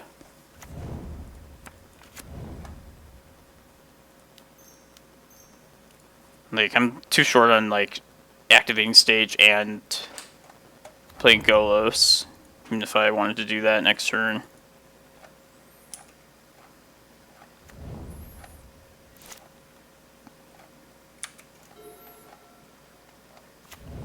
I wonder what Vintage was like when Trinisphere wasn't restricted. Must have been a good time for workshops.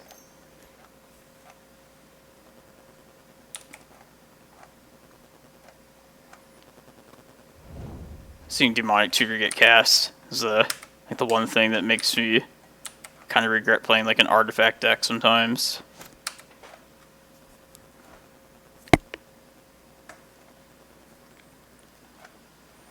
Alright, just gonna drop Golos. Oh, he probably has one of the screw over artifact cards.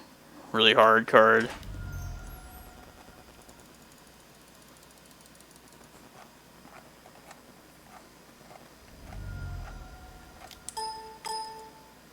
Forest pitching Mystical Tutor. Okay.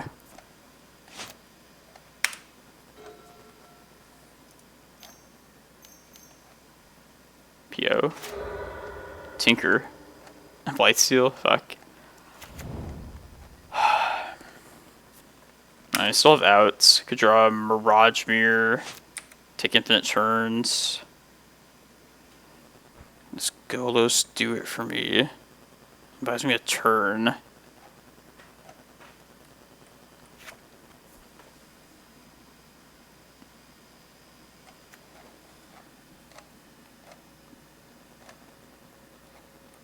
Makes Merit Lage smaller. Infects Merit Lage. That's still...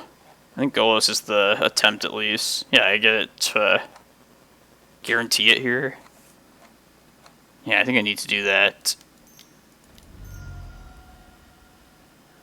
Maybe I could play enough Stonecoil Serpent ass to chump enough of this next turn.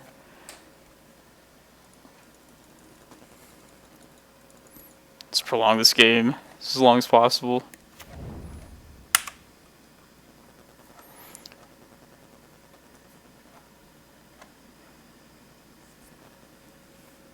Just looking over my options one last time. Like, if I hadn't cited out the Inventor's Fair, like, perhaps there was something a route I could go with that, but there's no point in wondering about that. So yeah, let's get the stage. Play Depths. Have Golos jump this. So I'll go to 6 in fact, so I would need...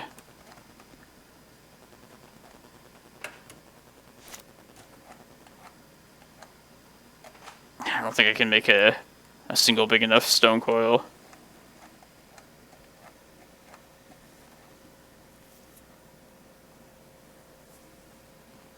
If I take 4, in fact I die, so this would have to be 8 or greater. Yeah, it's not going to happen. Although the Merit Lage, yeah. The Hercule's just right here. Has tutors.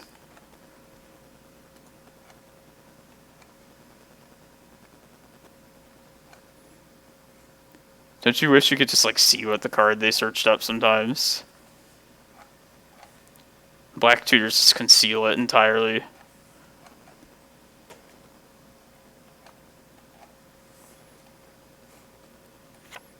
I love the original like demonic tutor too, the way it's worded.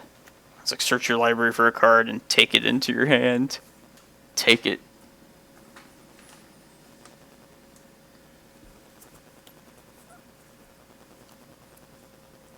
I could still draw into a Mirage Mirror next turn, take infinite turns, and I think that would probably be the best win condition for me.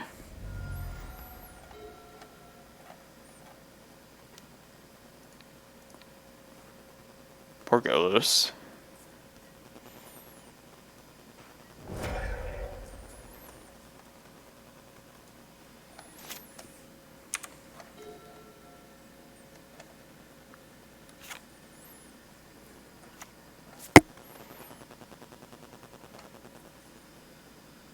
We have 3/3 Stone Coil. Alright, maybe I can just... No, 4/4. Yeah, put enough... No, I should Wasteland. Yeah, definitely Wasteland. Okay, a 9/9 Merit Lage. And I can make this a 2/2 Stone... No, 3/3 Stone Coil. I feel like I'm just short.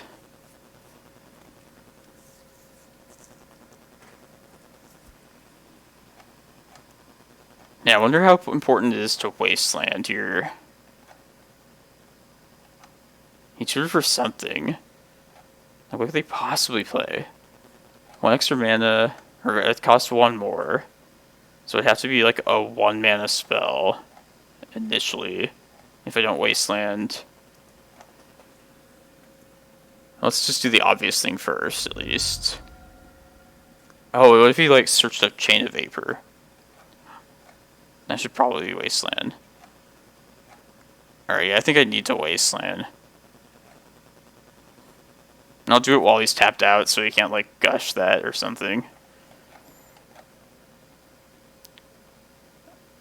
I also don't know which of these 2 colors I would care more about. Probably black. Black's the scary color.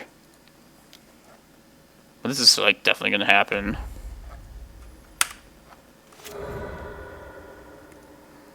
Alright, let's just do all this.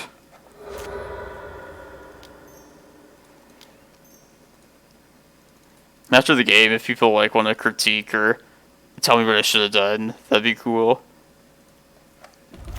Definitely like trying to figure this out on my own while it's happening. I was thinking of doing just turning off the chat on my end for Vintage. I could definitely use some insight. We're gonna block with Merit.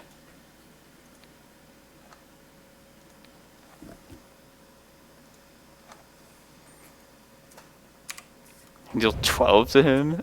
Ah, man. Need to draw something good. Either there, just chump this Merit Lage next turn. This means nothing.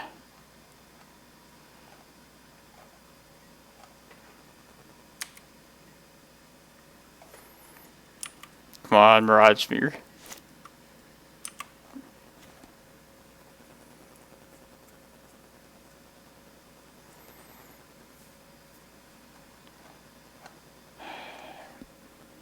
Seven mana, I play a 6/6 Stone Coil.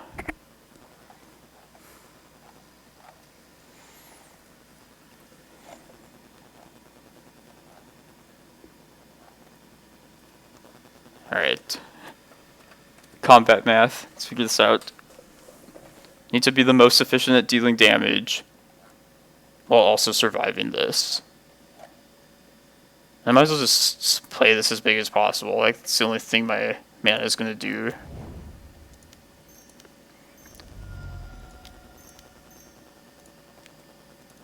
This is a 6/6.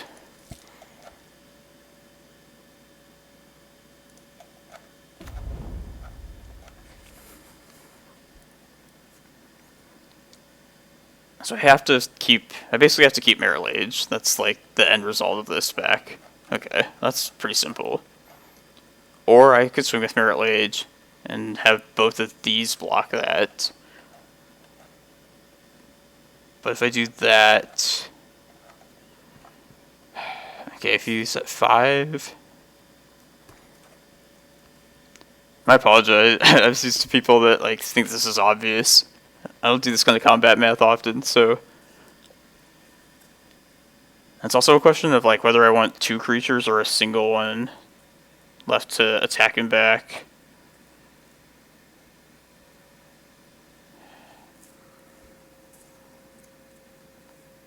Well, I guess I could just deal the 9 right now, do the most damage possible,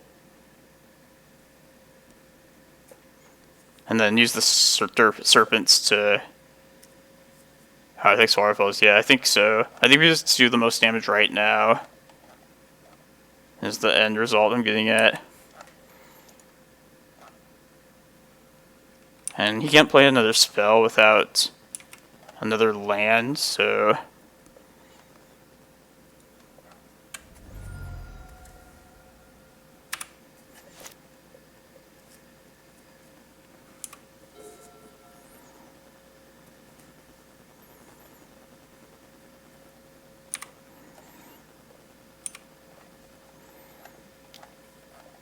Send the snakes up front.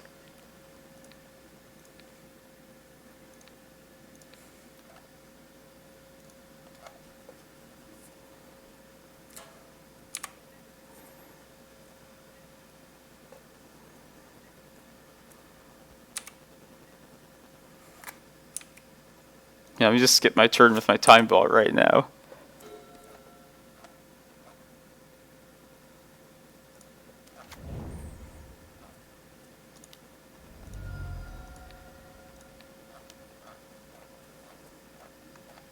Save a second wasteland for later, if that happens.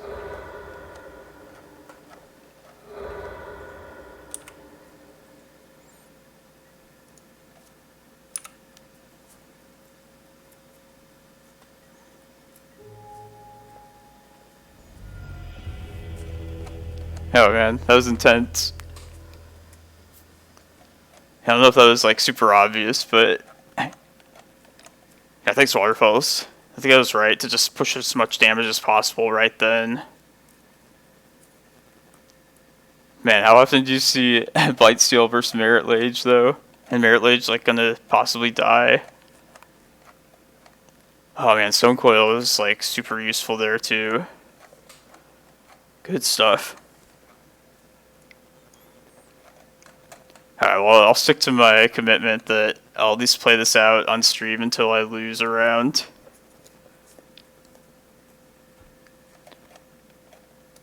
But yeah, that was fun. How many players is 73? My boy Janky B won. That's good to see. See if any other Arizona people are playing.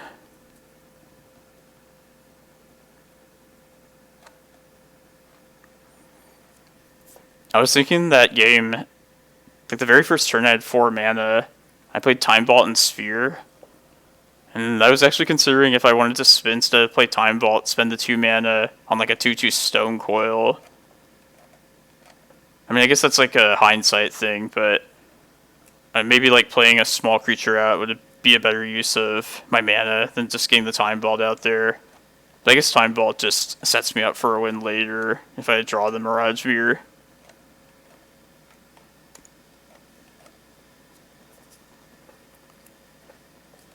Man, Infect beats Indestructible too.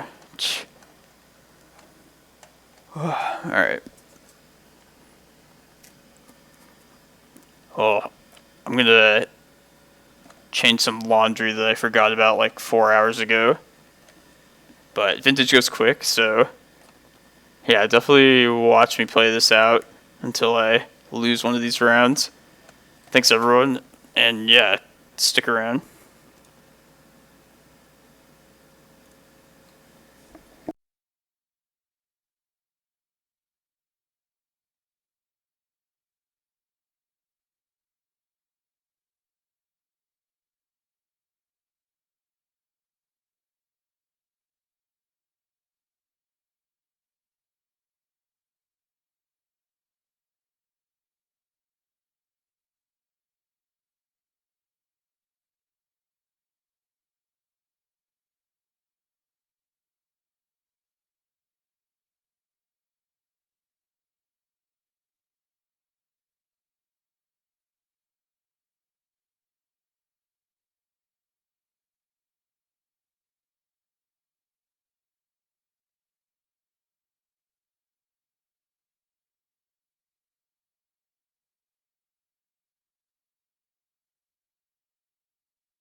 Punishing Waterfalls. Nice to see that you scraped together the last of the play points you needed. Get into this. So I was thinking, yeah, Grafdigger's Cage would have stopped Tinker and Bolas the Citadel. So I think that would have been a good hate card in that matchup for sure. Not sure how, like, the PO decks technically win the game. Other than, like, Blightsteel. I think they play, like, a 1 of Mentor. Vault Key, I think I remember, was in list the last time I played against it. I don't know, I feel like it seems like they're a deck that's low on win conditions. So I don't know if, like, this deck could play to that advantage or not.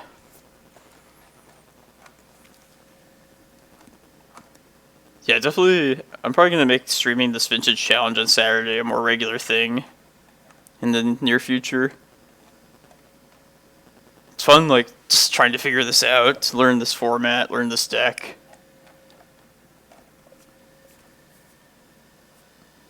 Hey, Slasher.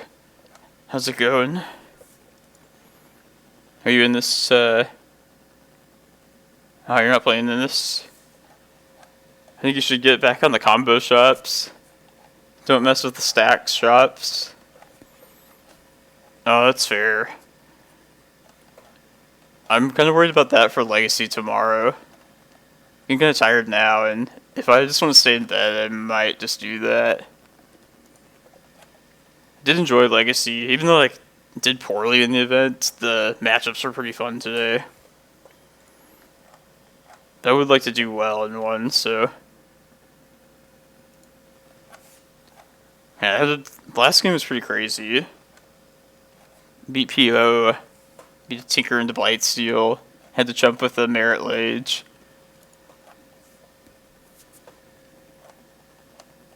Can't say I've seen that before in Magic. At least when I'm involved in one side of the game.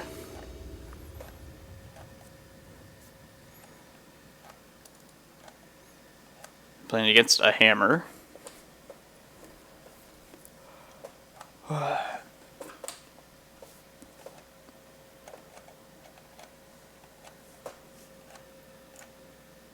Oh yeah, I had like a Time Vault out already, so if I had found a mirror I could have went infinite. I was hoping for a top deck mirror. Yeah, I was thinking like Mirage Mirror against Oath decks too. Literally like copying anything the opponent could do.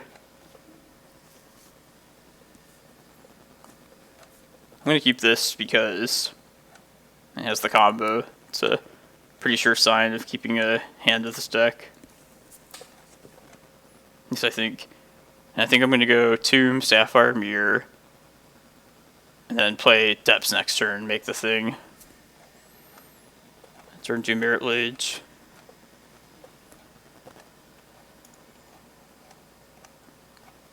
Oh, nice. 8 ways. I was also thinking Stage copying their Orchard as well, and giving them creatures. Yeah, there's like a lot of different decisions to make, like every step of this game, or this deck. There's a lot of things I was uncertain with the last round.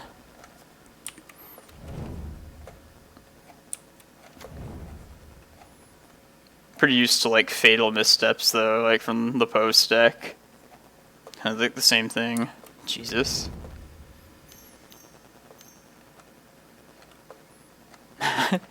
Oh, stupid oops all spells. Tired of this shit.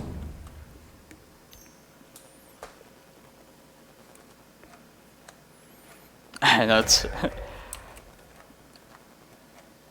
I love the ley lines just being main deck to just beat this kind of stuff. Alright, let me get a nice good look at this deck. Let's see how we want to play against it, how to attack it. Charbelcher's a win.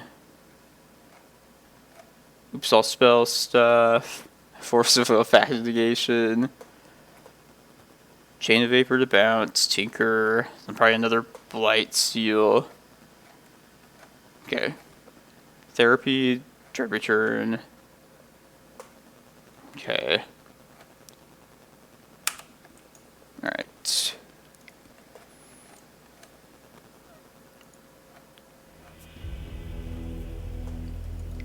So if I had like Mindbreak Traps, do you think that would be worth to bring in? Because I put these archive traps in for like Doomsday. I'd like never cited the traps in previously. And now like these first two matches, I kind of wish I had the Mind Breaks back. But maybe they're not even worth bringing in a spot like this. I don't think this bog is gonna like be timed at the right time ever against this deck, so it's probably not worth it. Yeah, I like the Foros just going en masse on like one thing. I figured against Doomsday, we're not bringing in any of the fair stuff, none of the Grave Fate stuff. So it seems like a really good use of the spot. Jinky B recommended it, and it's his idea. I like it a lot there. Okay, so anyway, Leyline, Helm for sure. I'm gonna cut the Stone Coils this matchup. Oh, nice, yeah. Yeah, maybe like a split like that is like the best way to go about that.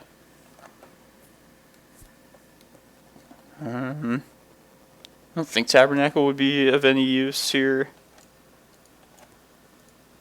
Alright, yeah, on the same page about that.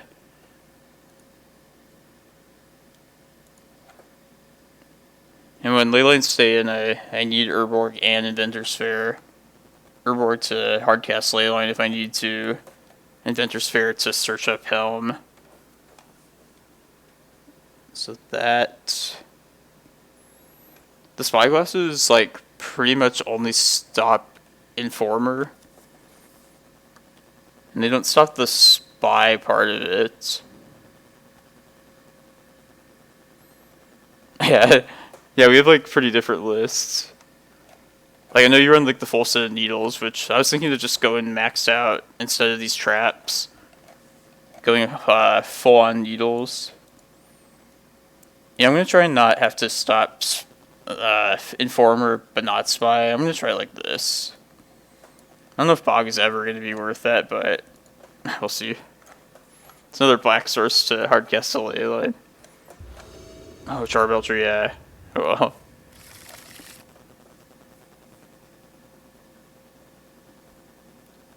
This has game-winning stuff.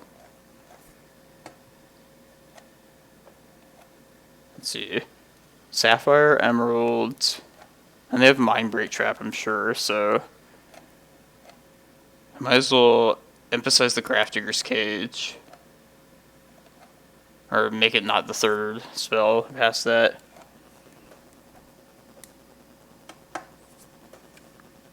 This is the win here. 1, 2...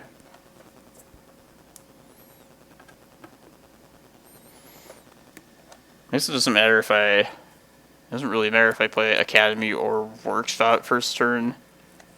Depths will be the turn 2 land.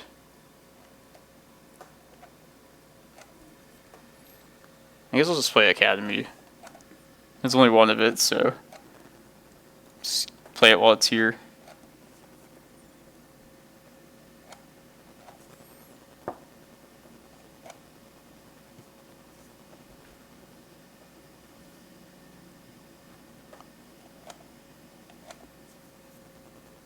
Or, you know, I could... No, maybe I'll play this Workshop, because that way I can get... If I want to get all 4 of these artifacts out.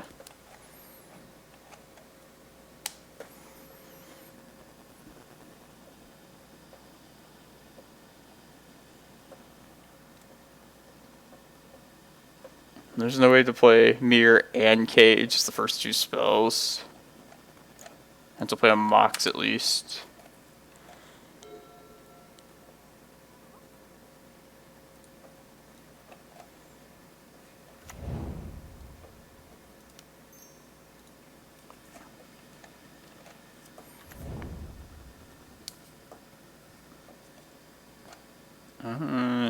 let's see if this happens.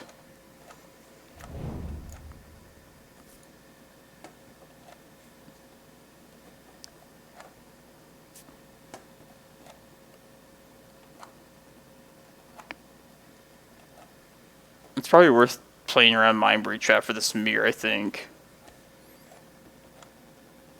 It's gonna win me the game. I might as well just play my...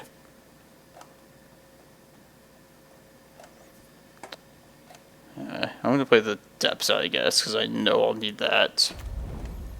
And then next turn I'll play Mirage Mirror. Use these 2 mana to make the token. I don't know, 4 cards in hand, it might have been worth just going for it.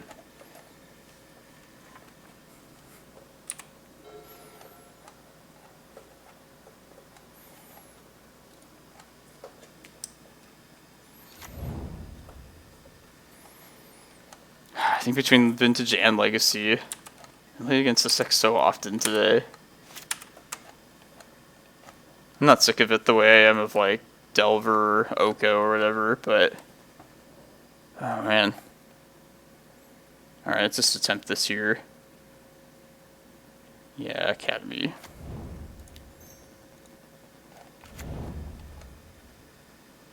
I guess there's no reason to... Yeah, I can wait till end of turn. In case they have their Chain of Vapor. Could also copy Grafdigger's Cage if I feel the need to.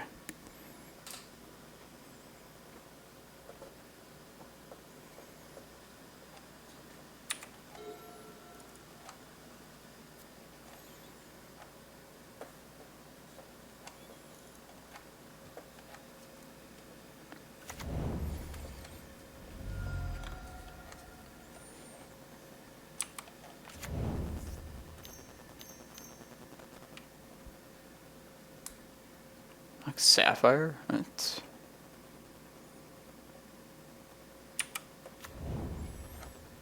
Yeah, we have the same mocks out. Tinker.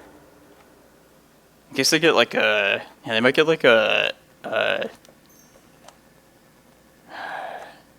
actually don't know. I think I should make this now in case they get like a needle effect. And I just can't do this.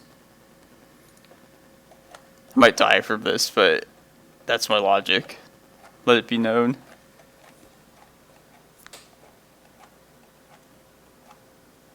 If they're running like something like Duplicate.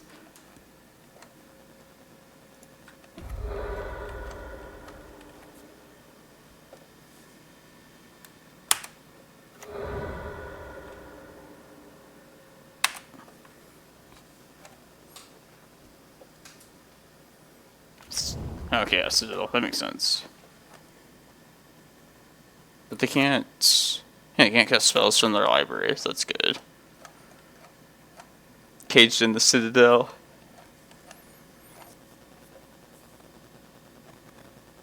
They could have their Chain of Vapor in hand.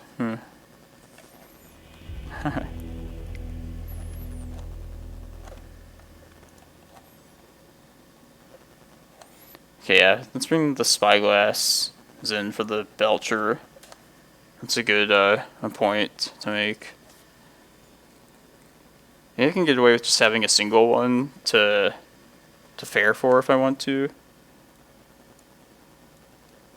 Because I don't know if it's probably better than Bog, but I don't know beyond that if I want to cut anything else. Let's try one copy of Spyglass.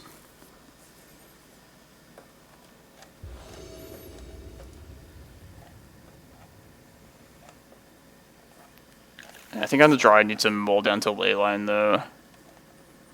Mull to 6. And this hand doesn't do anything otherwise. Other than a cage on the draw. Man. This is the hate, but not like game-winning stuff. I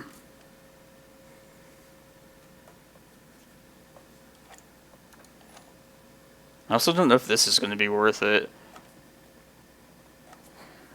I don't know if you can turn down like a leyline hand though when you're mulling down to something like this. But I also need to be proactive, so I feel like I could also just draw like a leyline plus sphere hand, and that might be decent too. Yeah, and then I just can't do anything against like Force of Vigor anyway, so definitely regretting that now. I can't go any lower than this. At least this has like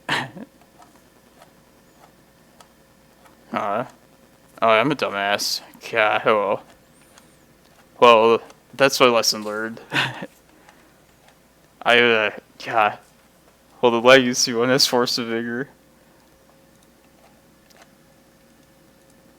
Alright, I'm gonna keep Depths, Crypt, Stage, Cage, I guess. That's probably the best hate card of this. I get to keep either Sphere, Cage, or Mirror. Yeah, I was thinking Cage should be the thing that stays. Yeah, I'll have to remember like that it just doesn't have Force of Vigor. I mean, I'm a dumbass because I saw the whole list too. I guess they could have potentially sided it in, but I guess they don't have enough like green cards to support it. Oh well.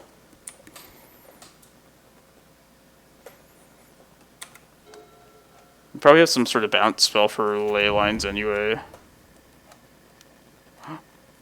Yes, a turn.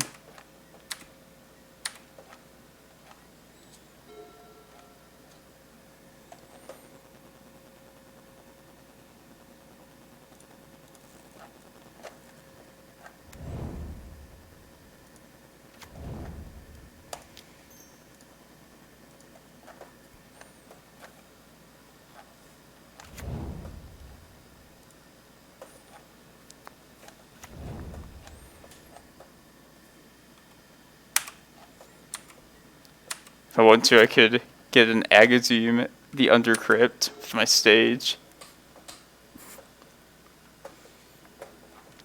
Doesn't sound super important. If I want to cast a leyline, if I draw it.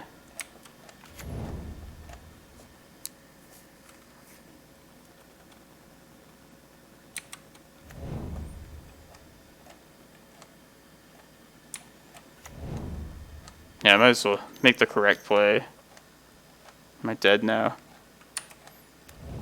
Not just yet.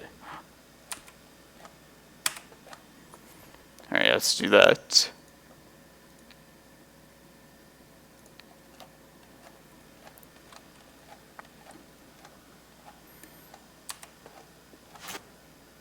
I'm trying to think if there's any reason from what I saw to not just make the depths immediately. I think I can just hold it back and make it end step.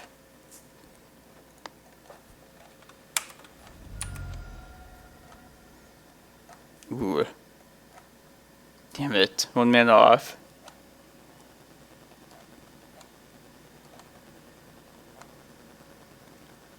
Alright, I just want to go and try and win here. Play to win.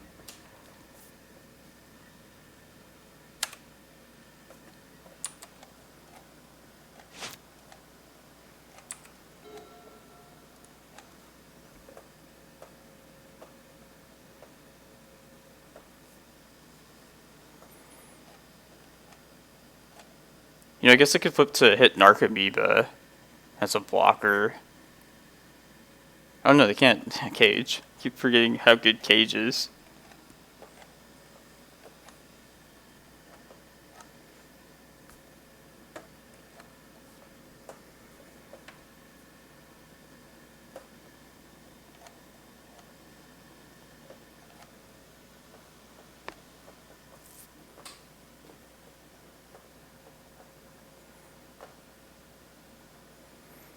Hesitation is a good thing.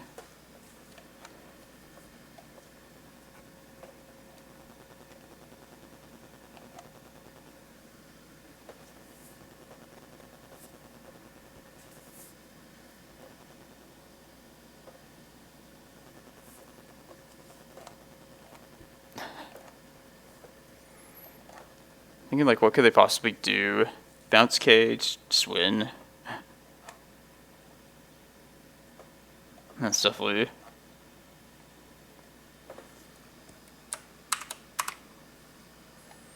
Like I definitely punted myself a couple of these games today. At least on vintage. Getting vapored.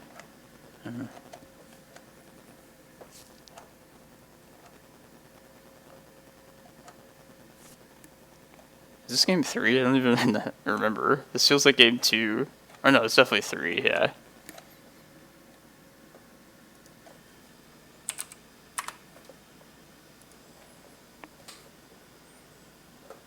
Alright, Cage. Grafdigger's Cage actually, if we win this, took the last 2 games.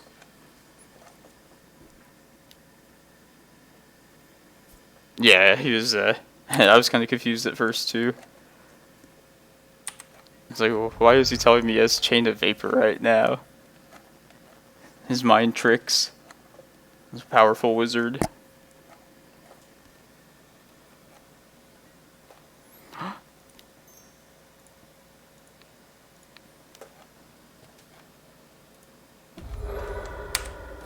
Be a pretty cool slow roll if he had that.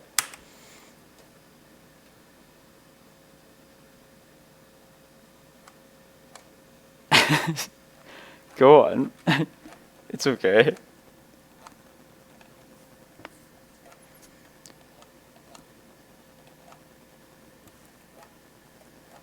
I don't know, like if you have Chain of Vapor, I feel like it'd be pretty obvious to bounce the hate card. I don't know. Probably just missing something.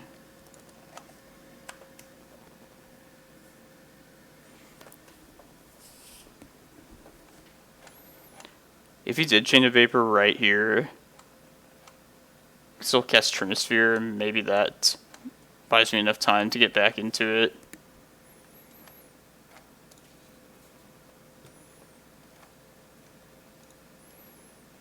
McAfee Security.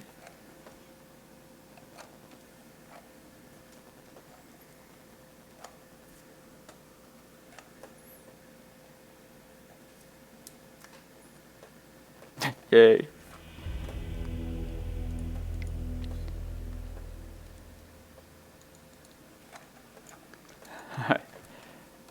Alright, get another round of this. I'm going to stream this slasher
Oh shit, what happened? Waterfalls?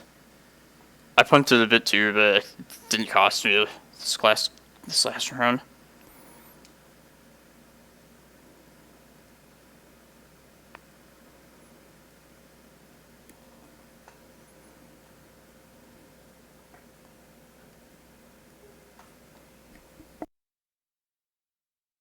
I actually don't know what you're playing either. Like, you don't have to tell me if we play each other. Like to be kept in the dark. Didn't realize that that Oops All Spells a vintage. Apparently it's a thing in like every format. It doesn't play Force of Vigor. Still is fine.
Oh yeah, that's rough. Yeah, the math is like, if you're like pretty burnt out, like I feel like I get like that after like playing enough of like this and post. Even just like the simple math is like difficult. Like, I was like struggling to like figure out how much I needed to soak up against a blight seal. And that's just like simple addition and subtraction. It's like, okay, I don't want to fuck this up right now. This should be like very simple, but I had to stop and think about it. Easier said than done.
Uh, it seems so simple when you look at it like from like a distance or just think back on it, but yeah, fucking like I'm guessing there's like spheres of resistance and that stuff involved.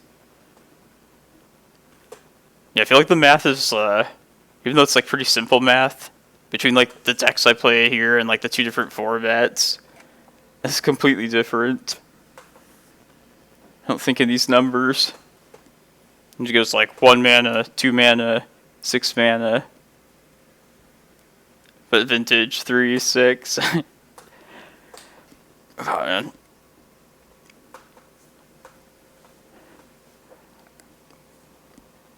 I just like don't know what I'm doing exactly either. Like how I'm about to die or like what the win condition is that I need to like be avoiding. That's part of the fun of it for me, but oh, nice. Yeah, somebody was saying that Archon won. That's awesome. I'll have to see this Tibble list he was on too. And there's like so much variation with that.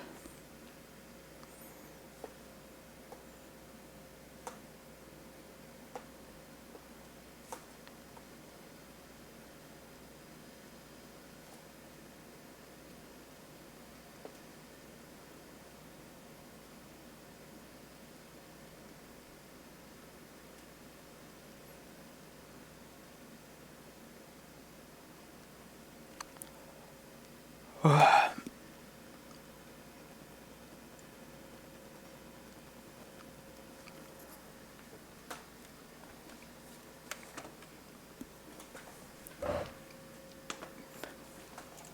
yeah, hopefully I can get more of this on stream.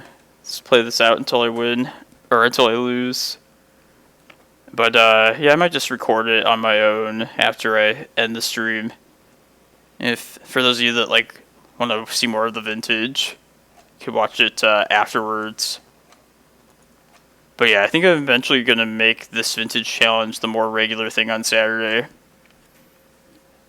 I feel like this deck where I'm learning the whole format in the deck on Saturday, and then Legacy where I know like the ins and outs, just a kind of completely different atmosphere for me.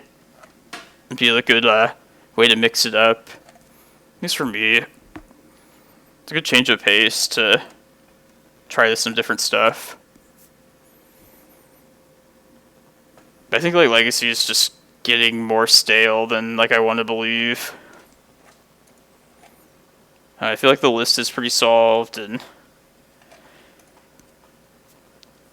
I still love the deck that I'm on, but yeah, vintage is like just way more fresh for me right now.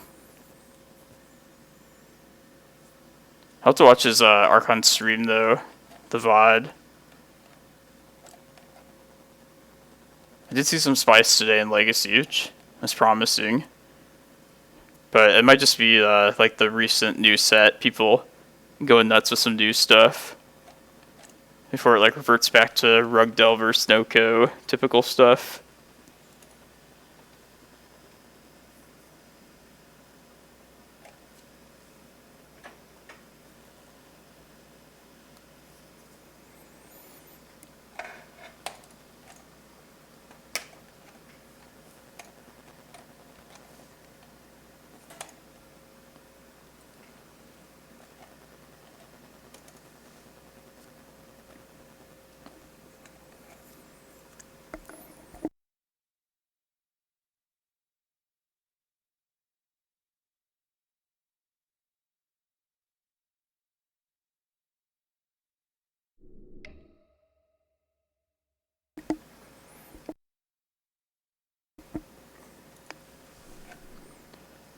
Probably mess around with these stompy kind of versions of posts. Maybe on Monday. I'll see what I want to do on Monday. Could also try mixing up the regular list. Not sure what I want to change exactly. For a while, I was like trying more Walking Ballistas. Kind of liked the different gameplay those added. Also, just being like a different kind of threat answer card that had a lot of different like combat and play that I'm not used to. Like in theory, I really don't hate this card. I might at some point incorporate it more into the post deck.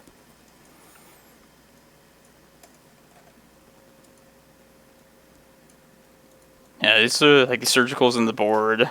It's the only card I would say is not like I'm not sure if they should be there, but like at this point, like whatever I would choose here, just feel like I don't know, it just would be like a meta call essentially.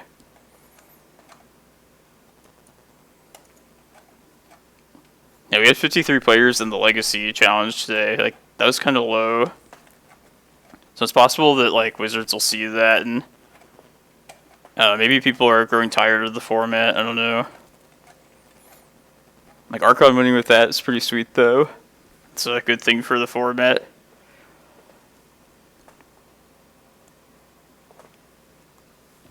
Let's just enjoy some wacky vintage here.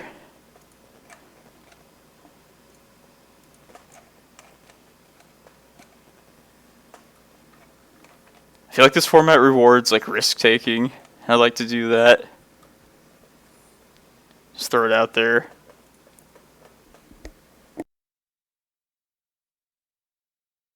This chopstick at least.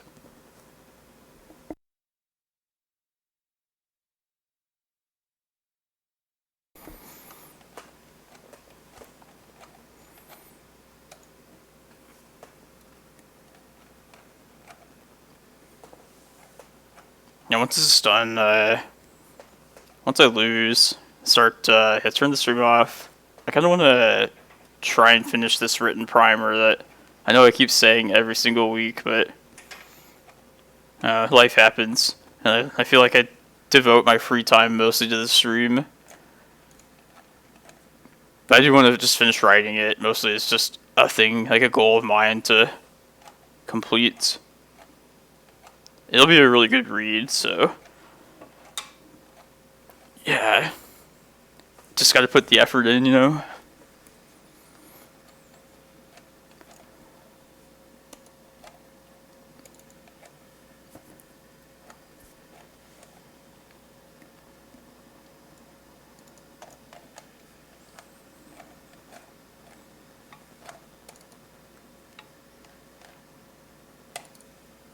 Alright, round 3 vintage.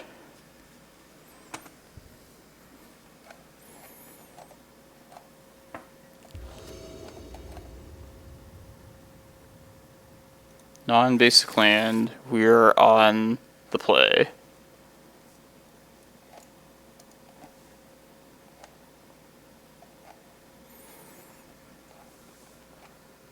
I'm gonna ship this. Need like somewhere to go with I mean I like the Leyline is disruption, but I know like the legacy depths deck, it's like you need to have either depths in hand at the start. Well, that's like a rule, but or a way to get to the depths. I feel like that same principle would be like true with this. That looks good. Have the combo. A little bit slow, but that's fine.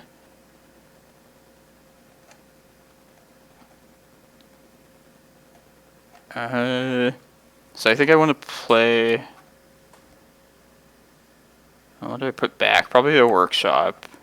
No need to have 2 of those. And either, whatever I choose to do... This is not coming down until... Or the 2020 is not being made until the 3rd turn. So it would be dependent on whether I would want to... Yeah, I think it's just do Tomb, Stage, Depths. I don't know exactly. Because if I risk, like... I go, like, Workshop turn 1, Stonecoil. Turn 2, Ancient Tomb, Golos. If that gets countered, then I set myself back a turn. So I think I just go the most direct route to the Depths combo. That's probably the best idea.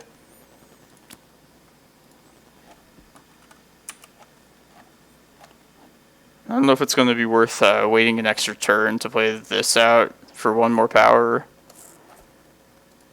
I think we just get this out on the board. Oh, you know what? Maybe... I think I already fucked it out this first turn.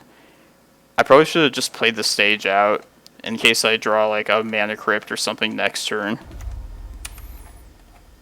I hope I don't draw something that like could have enabled that. That'd be a feels bad.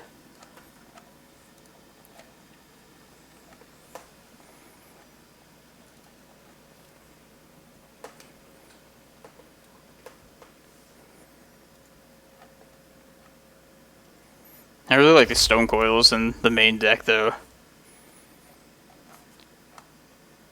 I just like the element of being able to just kind of go to a beatdown plan, as well as like having a lot of versatility. Like if you have some extra mana hanging around, or like say we're in like a mirror match, this is like a decent chump blocker for a turn. And it leverages like all the quick, fast mana of this deck so well.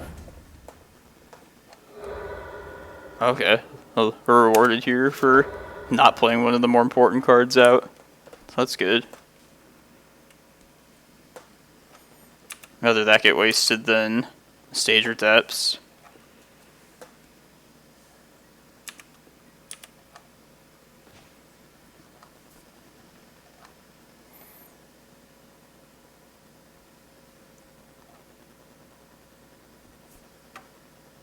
Alright, yeah, let's do it correctly this time with a reset to that wasteland.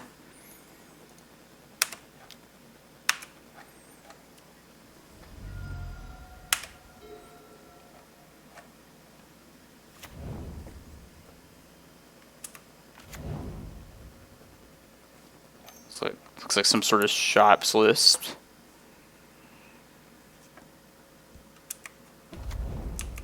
Probably the aggro Ravager shops. Ooh.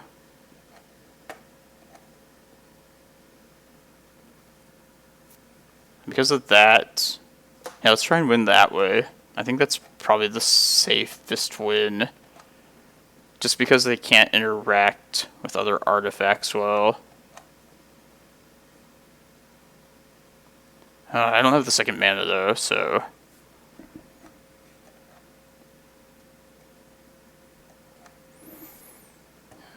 Yeah, I feel like I need to cast stuff here though.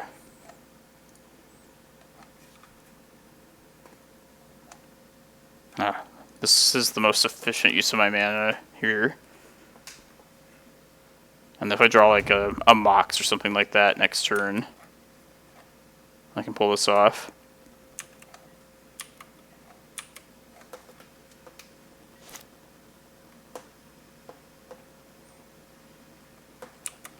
I feel like this shops list should be a good matchup for us, but I might be wrong about that. Hello, Bryant. Yeah, I played him round 1. That was a good match. That Tinker Blight Seal. Damn it, Wasteland.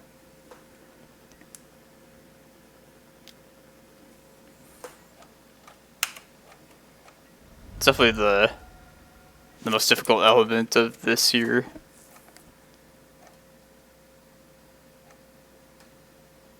So I guess I'm going to try and get to a spot where I can use Mirror and Stage to both copy Depths to get around this Wasteland. So I might as well save the Depths. Oh, I could just do the Time Vault thing. Yes. Might as well do that while the mana is here. There's no point in not getting an extra turn. Just trying to think if they... Let's just do it right now. Like while the mana is here right now.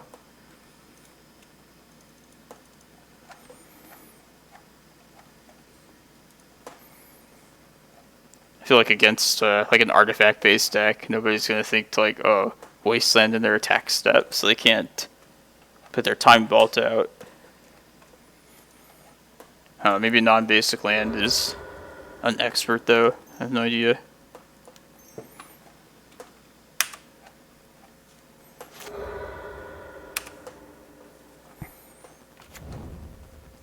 Oh yeah, it clears the Wasteland now. Perfect.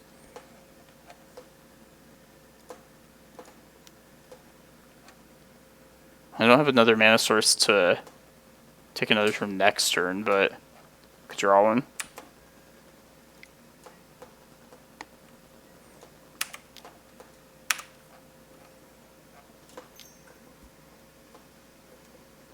Oh, Factory. Stupid. It's the oldest one in the book.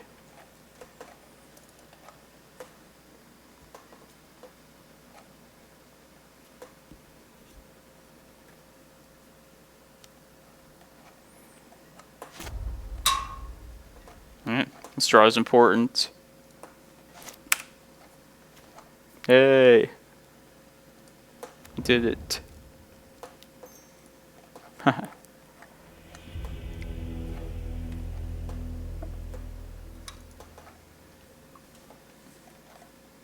That was a punt in plain sight. These are good in shops, especially like against aggro shops, mirrors. It's not a mirror, but you know what I'm saying. I think just the fair stuff comes in. Graveyards don't matter. Well, that's not true. Maybe they'll like side in their Crucible, that kind of land destruction hate. But let's just hope they don't. And just be like proactive about this.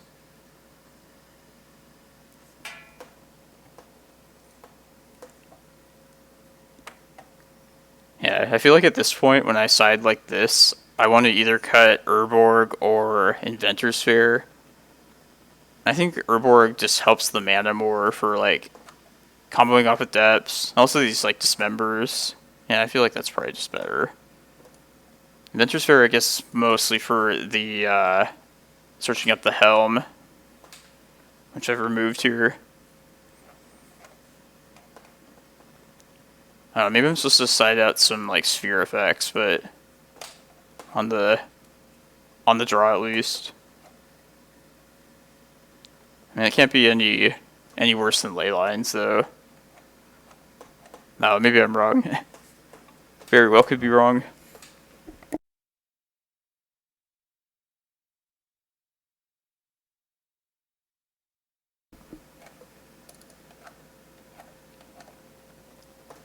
I feel like Trinisphere, Lodestone, Chalice, those are always going to be worth having on the play or draw. I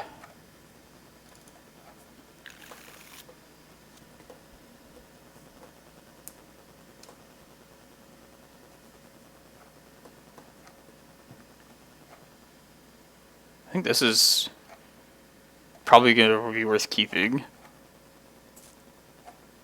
Like I could maybe either waste them out the gate immediately.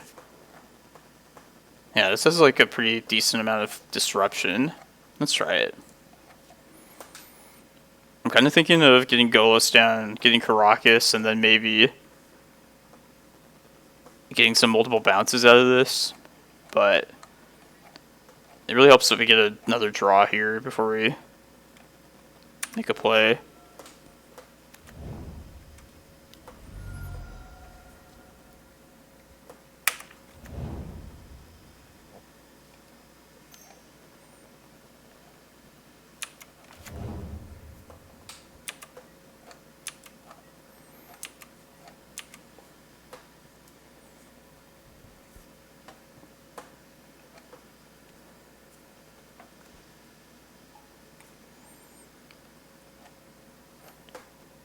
So my thought here is, I feel like I want to play to this land destruction plan that I have with these like two wastelands in Strip Mine. Hey dude, 13A, how's it going?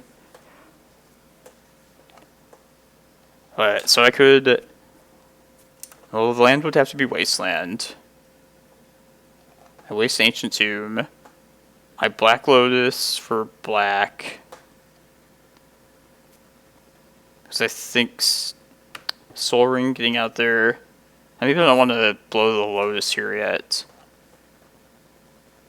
I mostly wanted to kill this Foundry Inspector if I did the land destruction plan.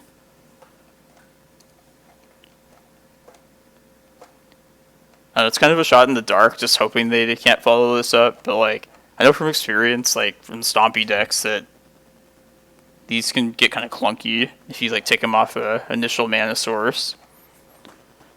So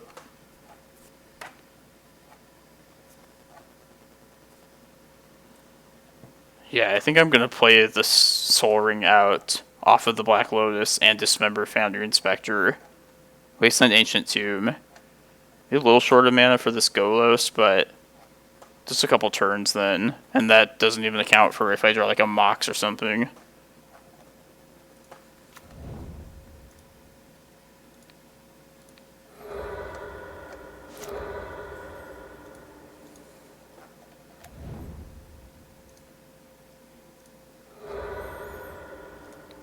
I feel like wasting that Lotus might come back to bite me, but I like this plan though. The mana screw. See how it works. And you don't have to lose any life to dismember.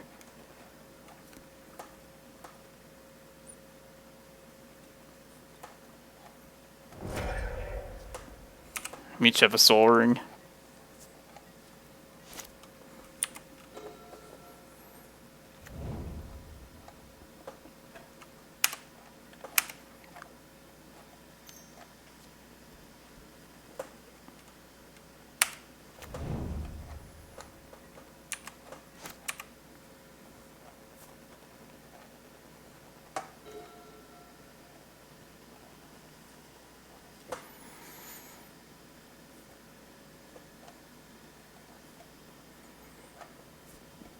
think I just continue this wasting plan. Wasteland there, wasteland. If they want to blow the soul rings, like I got lots of land. I think I'm fine playing that game. Let's do that. And if I draw like a workshop next turn, I can drop the Golos.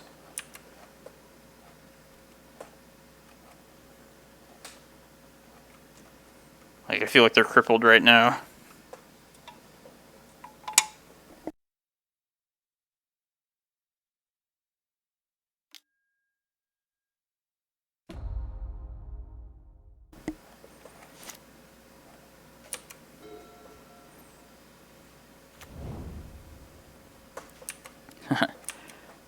And they had a lot of the same lands as I did.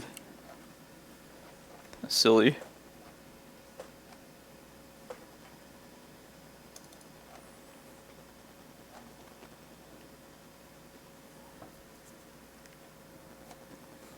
Yeah, let's keep to this plan. Let's stick to it. And I can at least get this down this turn. Make some progress.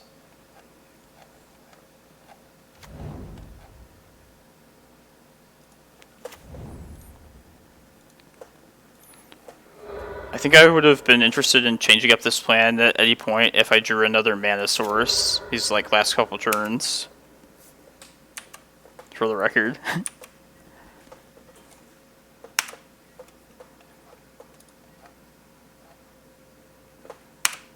Come on, be able to land, please.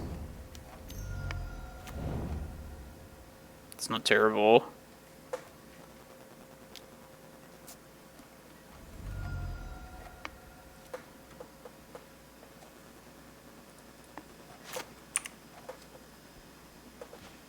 Yes, okay. Now we switch gears, I think, and just go for the depths. Yeah. Let's get depths, and then if they don't pull the soul ring, then just go to kill them next turn. The time to strike is right now.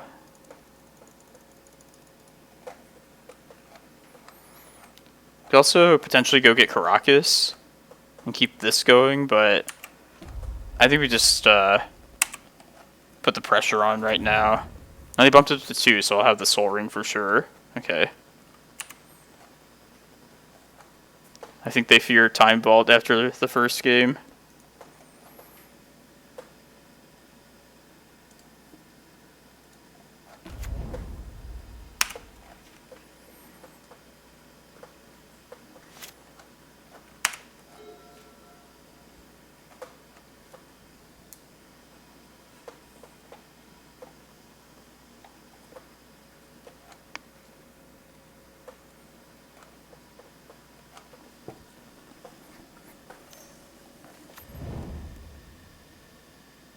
Damn it.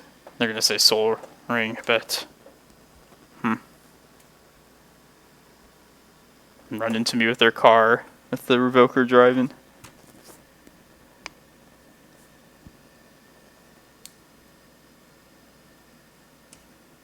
Rajmir. Yeah, they are scared of this.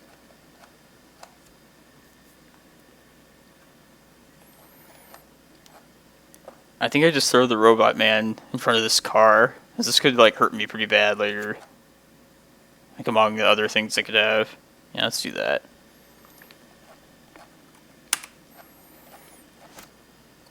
I love how in Vintage you could just drive a car into someone. It's like a valid strategy.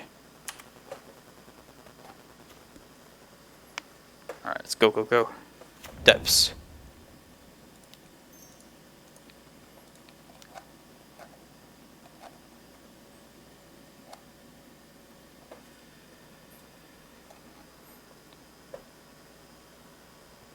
Oh god, I almost like clicked the wrong depths. It's so disappointing. And then lastly, do I want to Chalice 1, 0, or 1? Probably 0. And take away the most outs on their part. Yeah, let's do that.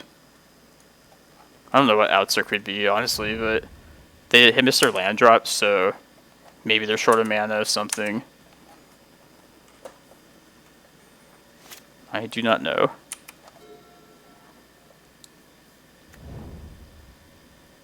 There's lots of mana.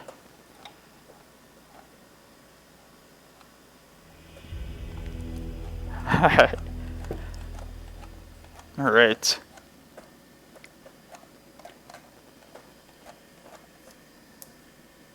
I don't know, I'll be honest, everyone. This has been super fun, but I'm kind of considering just shutting the stream off and recording the rest on my own. But it's been, hey SV, how's it going? If you haven't started playing Vintage, like, you should look at this deck. Like, Jake's been playing it a lot. I started playing it in these Vintage challenges. Super fun. Yeah, I guess I should stick to my word and just play it out till I lose. Yeah, I don't want to be a liar. You can't call me that. Alright, I'll stick around. But, of course, it's going to be boring until the next round starts. Yeah, this is like, how you get to just leverage the workshop. Like, I know you know how broken this card is. And, like, Golos and Mirage are just such a good, mana dump for that.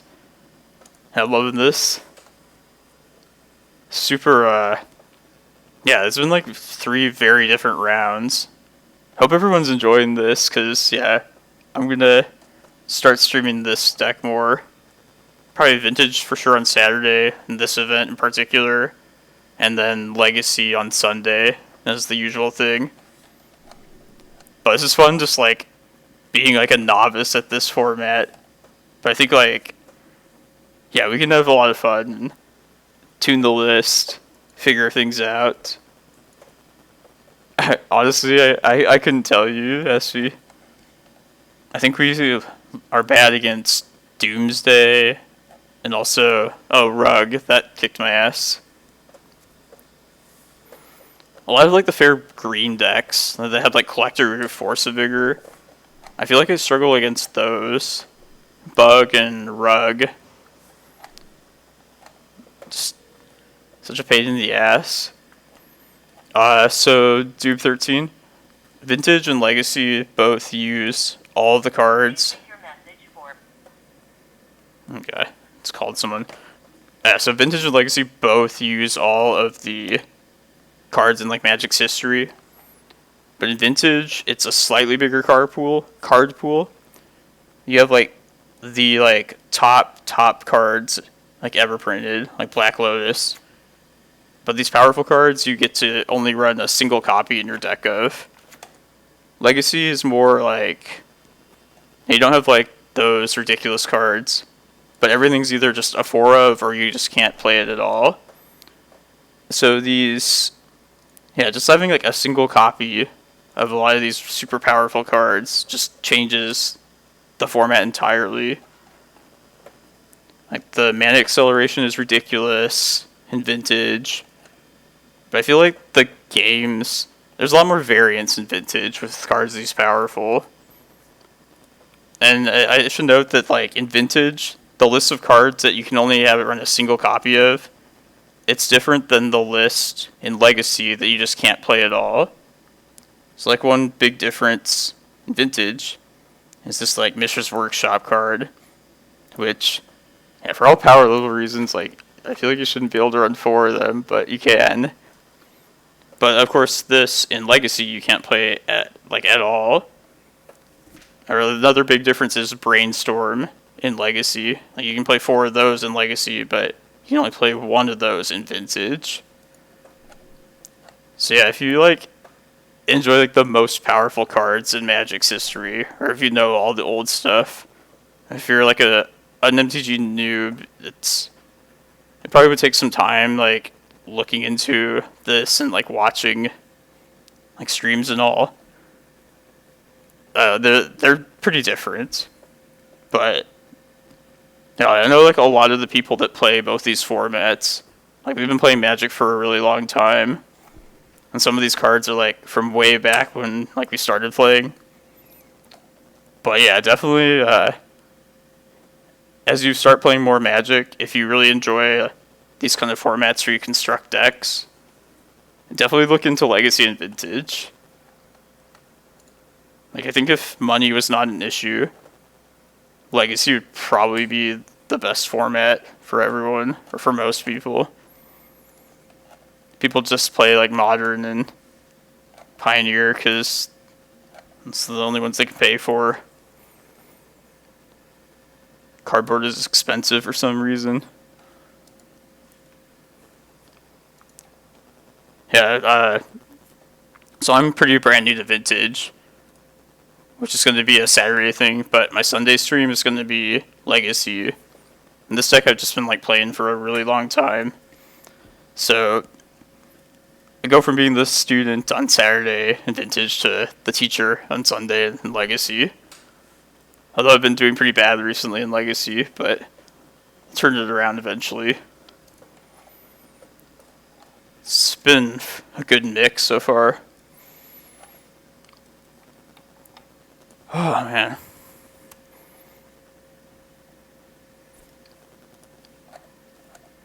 I wish there wasn't so much downtime between these rounds though.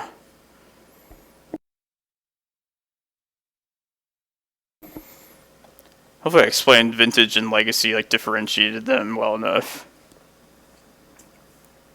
And that's how I see it, but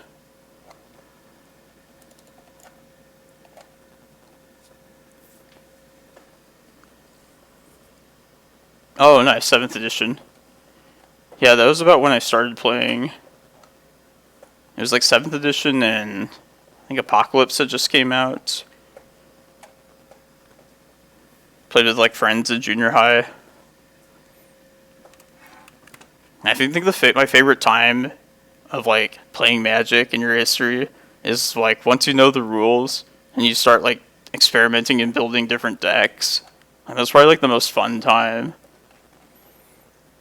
Like these like really high competition tournaments have their own like allure to them as well, but yeah, just like learning how to build decks was like my favorite part.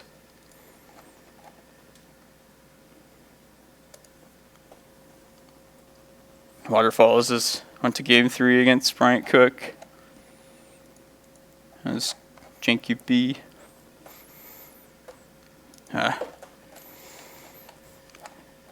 Alright. Well, I am tired, but I will stick to my word and play this out till I lose one. But yeah, stick around everybody. Probably be back here in like 15 minutes.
I'm gonna proactively restart Mo here, and it's gonna force that on me probably pretty soon here. It's about a rate of every 2 rounds. It's forced to restart the client.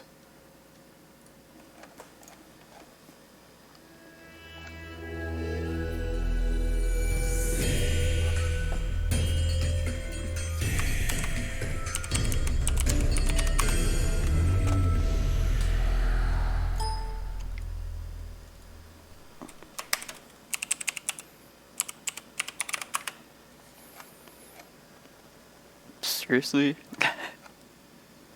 Did not forget my password.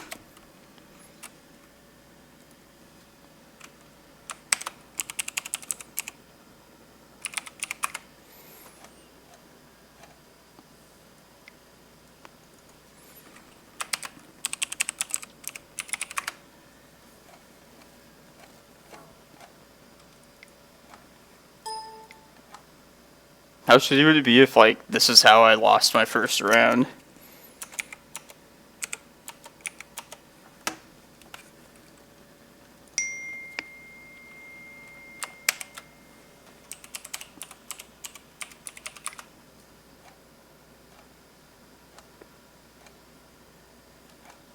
Okay, that was the hardest part.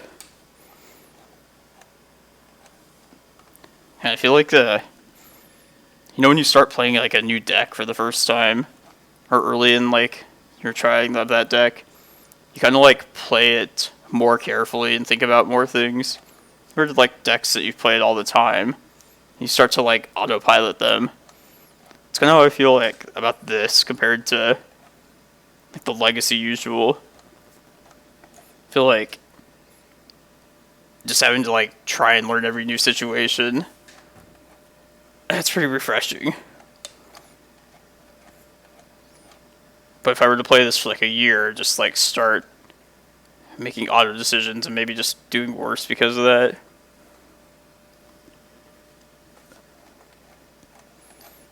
I enjoyed like the last game, like being able to switch to like a land destruction plan. Something that was didn't know you could switch that up in this kind of deck. But now we know that.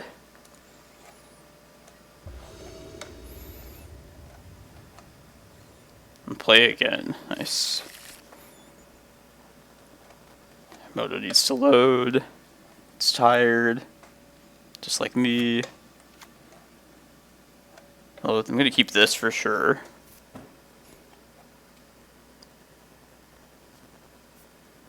So it's kind of annoying that I only have 4 mana unless I crack the Lotus. But that's fine though.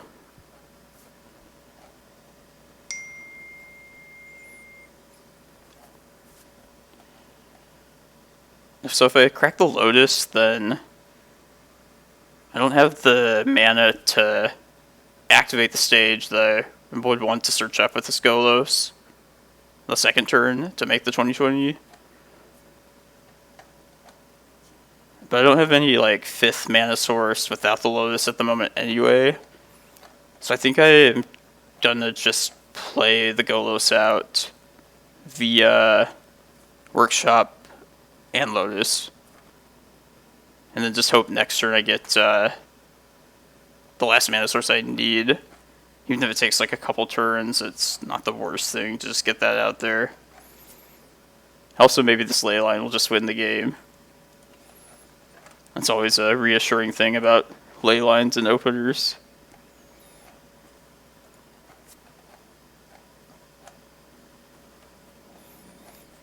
Just don't think I could ever ship back a hand with Depths and the potential other combo piece.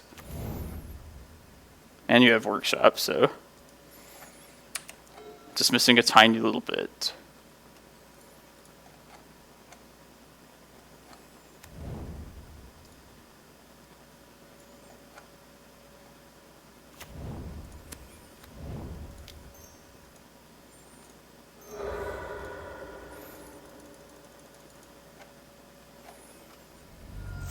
Damn it. Forcible pitching days. Alright.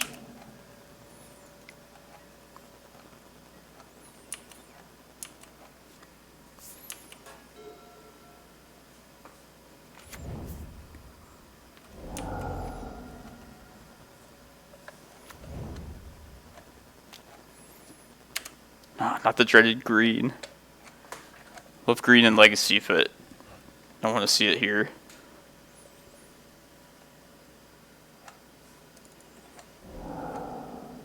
Did not shuffle. You can play 4 workshops in Vintage, but only 1 ponder. Hey, just let that soak in. This is a good disruption piece.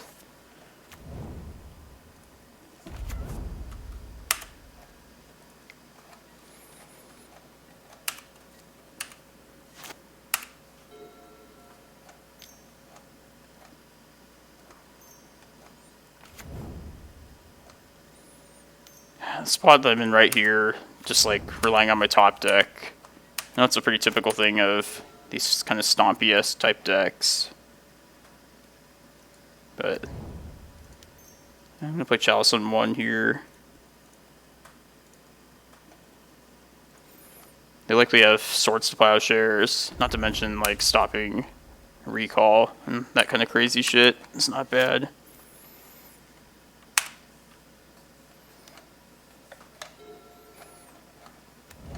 This spot feels really bad. And there's the second real mana.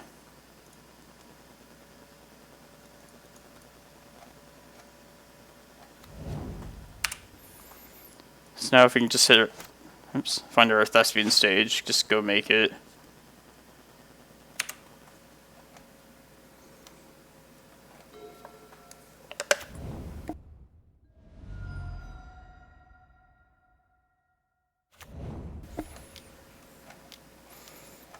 Also, does every Vintage deck run Wastelands? Kinda seems like it.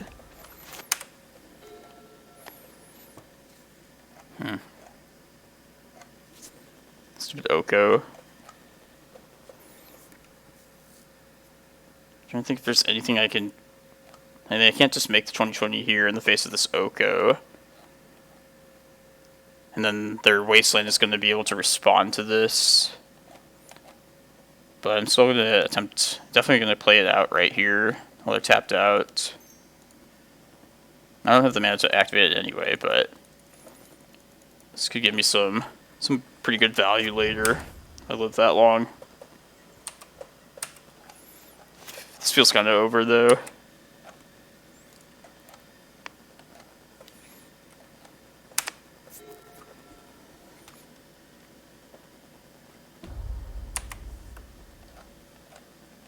I guess we could always beat down with Elk.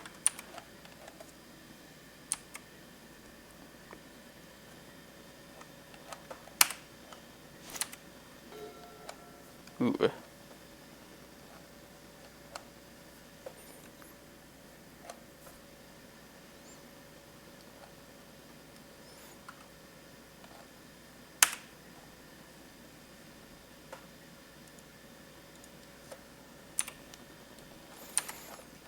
I think if this resolves, I don't have the mana for it.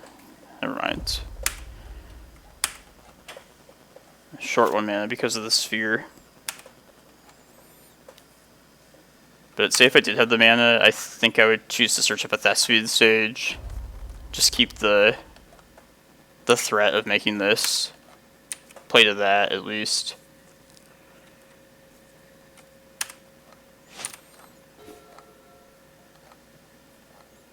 It's not bad. Let's try and smack Oko first.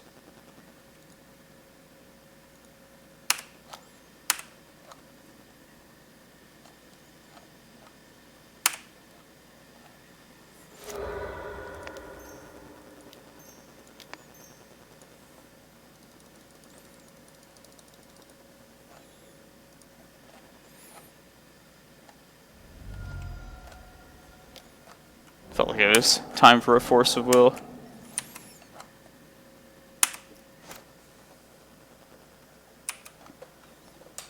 Wonder how Stonecoil Serpent would do in Legacy.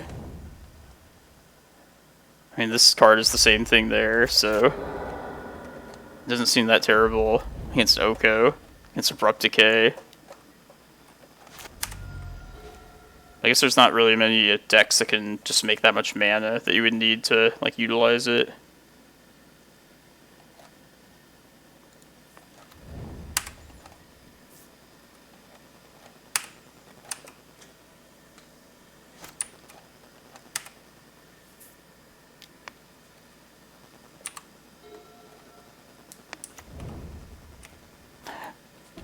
God, all the wastelands, the strip mines.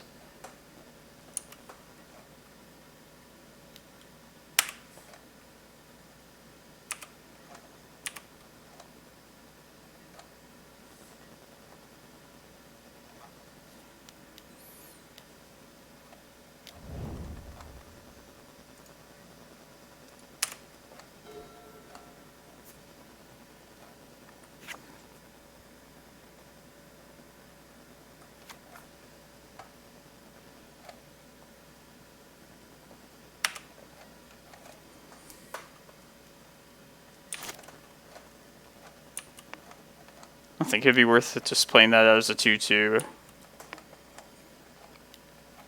I think if I had, like, had some possible chance to win this game from here, I would need to try and get this to be at least the size of an elk.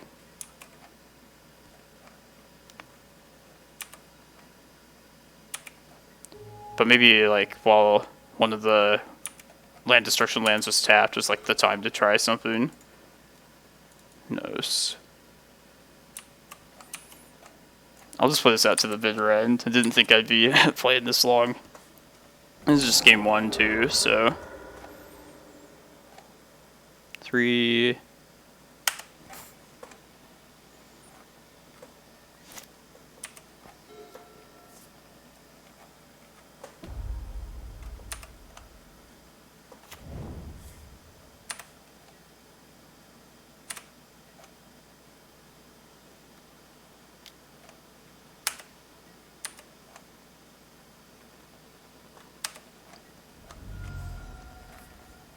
Oh yeah, it's not bad. Yeah, thanks everyone for tuning into this. Hope you're enjoying something new as much as I am, because it's definitely fun. I'm gonna try and make Vintage more of my part of my regular streaming schedule. But like as you know from the Cloudpost, I like to try and master like one particular deck. And I'm definitely pretty committed to this deck now. Once I love a deck, I'm committed. And this first, like, this early time with this deck is, it's like a learning experience, but yeah, every, like, new decision that's completely new. That sounds stupid, probably. Okay, anyway. I want the fair package here, which is Dismember, Spyglass, Wormcoil, I think. I think Wormcoil is probably still worth it. Because I felt like that past game, with their land destruction, keeping the combo kind of at bay, the Stonecoils kind of felt like the better cards there. And Wormcoil is kind of like the similar thing.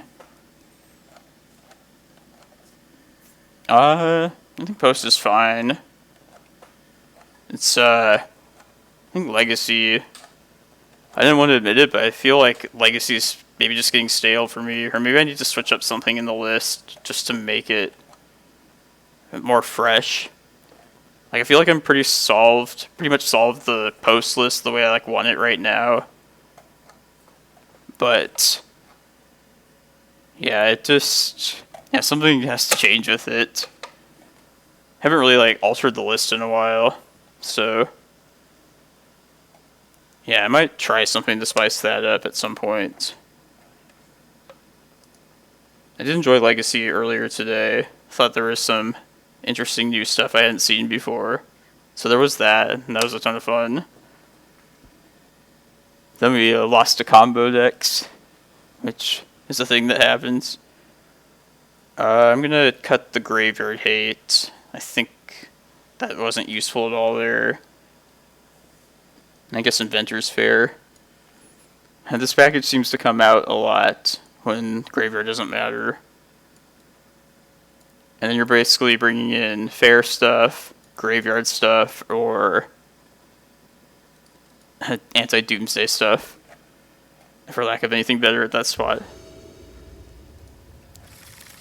But yeah, these are these kind of green, fair, grindy matchups. Yeah, I've noticed like these are pretty difficult, like among the most difficult for this kind of shop deck.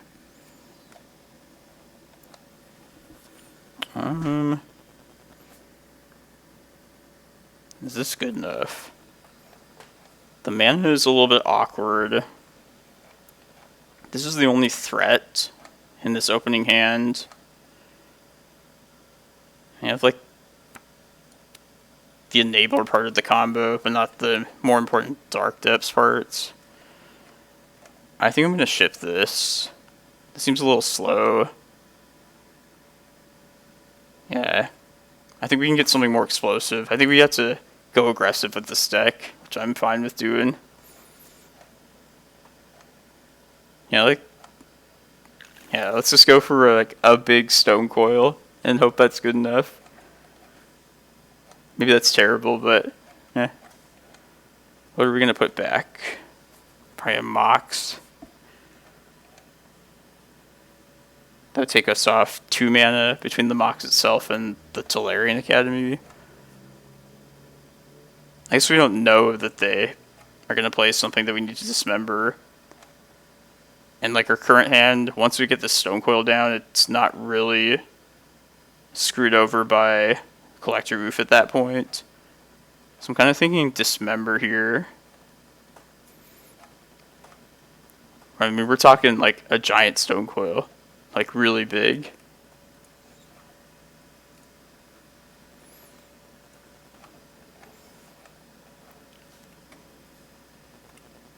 I'm going to lead with Workshop, Spyglass. Hopefully I get to see what's up. Likely going to name Oko, or maybe Wasteland. Like I said, see what's up.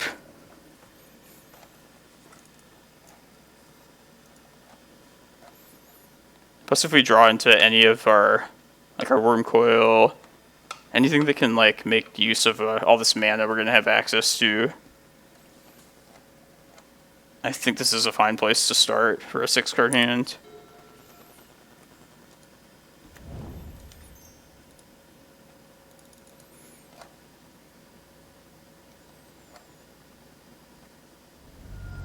Seriously? I guess it's perfectly reasonable. I feel like that suggests they're probably going to wasteland us. Oh well.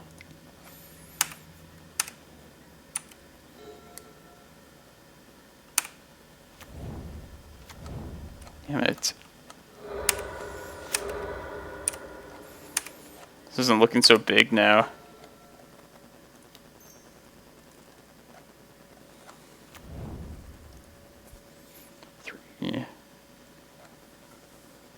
I'm just going to play this out here. A 6/6. Because if they like Collector Roof, it's not big enough.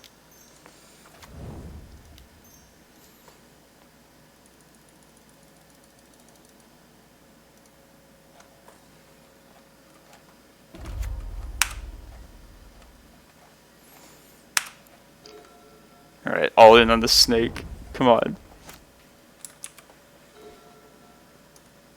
I need to play that yet.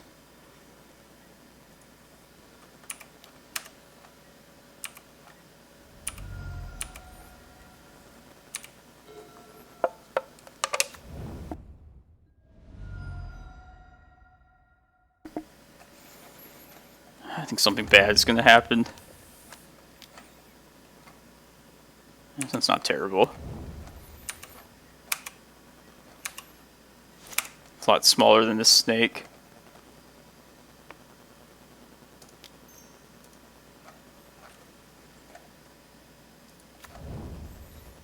Daze Trop. Okay, cool. I think just Oko would, yeah, easily is the call here.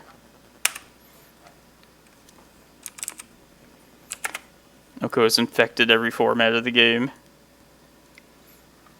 I wonder if Urosi's play in Vintage.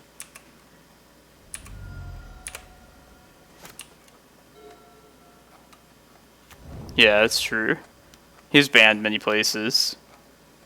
But he did cause a lot of problems, like, everywhere. This card is very difficult to beat. We might have enough with this Mana Crypts back in hand.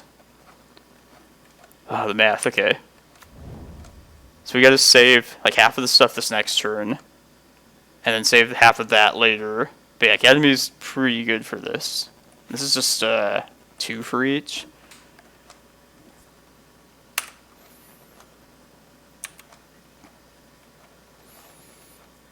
I think I can afford to... I want to keep Spyglass around one more turn, if possible. Because imagine if they got an Oko down next turn. That would be so annoying. I can play this Mana Crypt out and give me like 2 boosts of mana next turn. Alright. So things to definitely keep around. Stone Coil. I would like to keep Soul Ring if possible. Yeah, I think we get rid of one of these mocks. I think that's pretty simple. Okay, so 5, 6...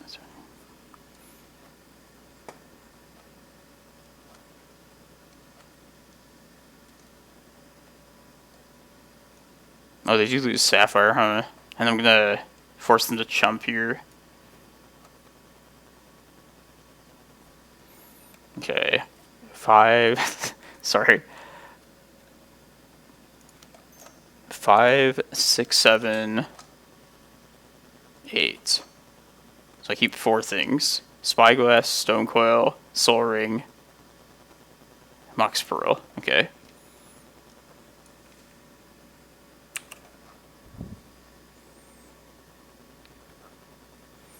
Yes.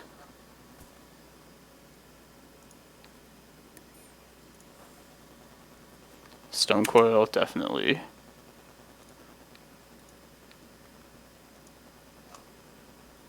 Soul Ring, yes. Mox Pearl. That's tapped, so let's just get rid of it.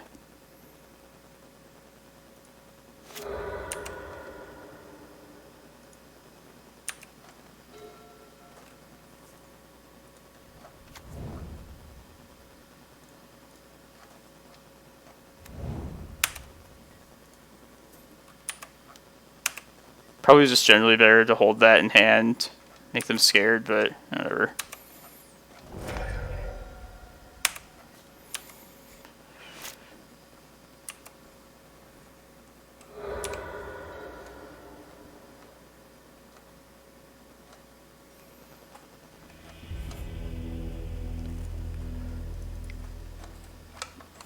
Yeah, it's a big snake. That was enough. Don't need giant 2020 monster, just a big snake.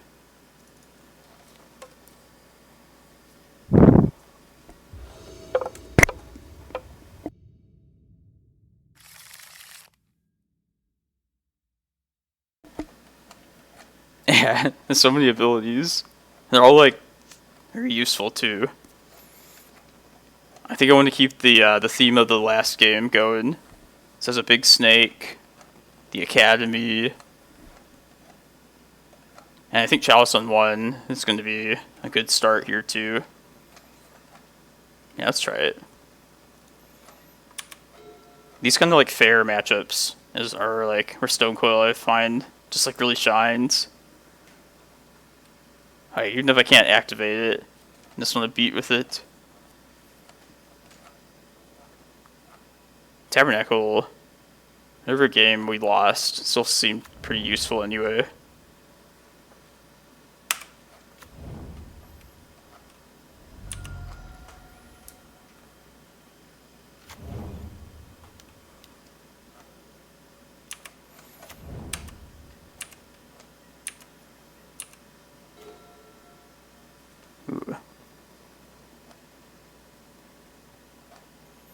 This doesn't change anything. I'm definitely going to preserve the Academy in hand, being like the better land. And yeah, I think I just wait one more turn. Yeah, let's not play the Stonecoil out here. I think Tomb, Sapphire, Jet. I'll start with Tomb, Chalice. This will like help play around Mindbreak Trap. And then the Moxen after. That's the best way to sequence that. I guess I should play a Mox out at least. And play around Days. And then there is a round of Days there too. Yeah, you're right. Chalice on 2. And my gut tells me 1. I don't want to like get this thing swords. But you might end up being right. I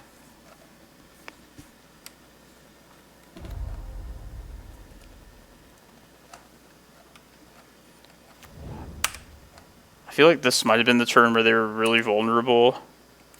So maybe I should have attempted a threat then, but I think we're at least like set up pretty well. And we have 2 good like threats to follow all that up with. Yeah, Collector, it wouldn't be the worst, but it'd be fairly annoying. Oh, Energy Flux might just destroy us right here too. I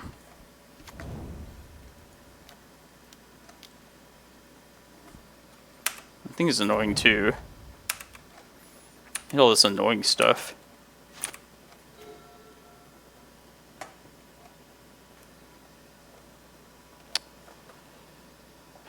Okay.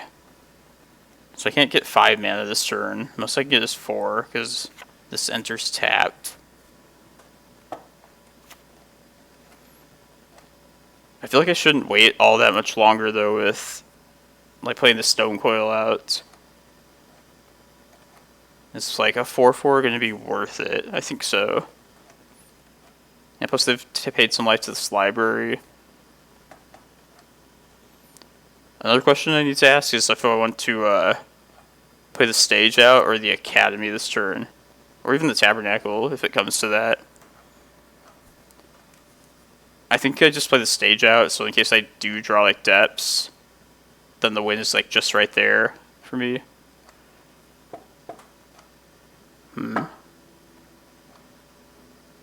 Yeah, let's do that. Let's see what happens with this Stonecoil first.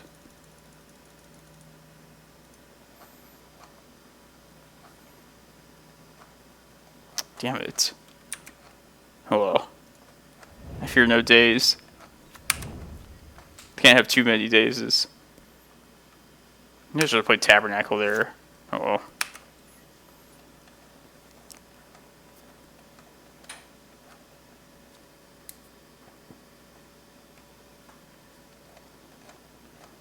It's possible that just simply playing it as a 3/3 would have still been worth it. 4/5. Yeah, you're right.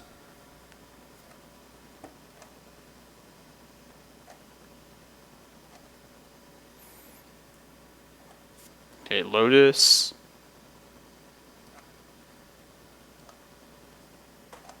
Is there any way I can slip this past the strip mine?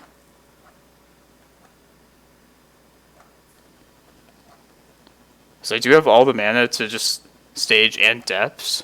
This thing, I think there was a wrench in that. I'm gonna slam Golos, like, regardless. And there's no way to, like, get it past that unless I, like, Tabernacle and wait a turn, but I like doing this here.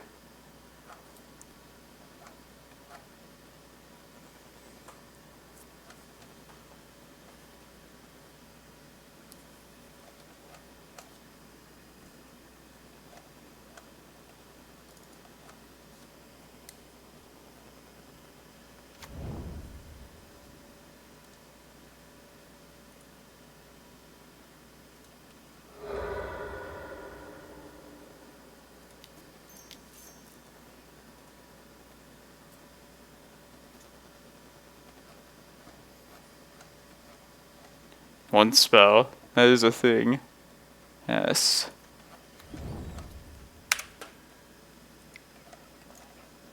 Man, I kept thinking of like this other part. But yeah, both those ends of that card.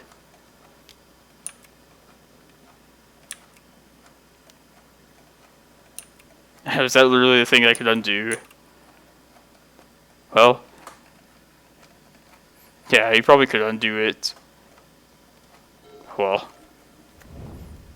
These are things we learn.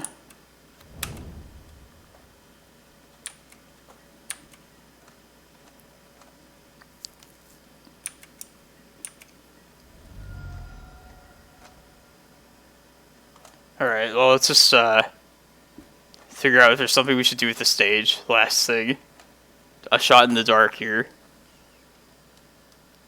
Do we make another tomb? Do we make a strip mine?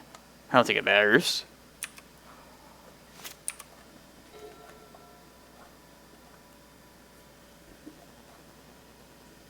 Yeah, I definitely could undo Lotus.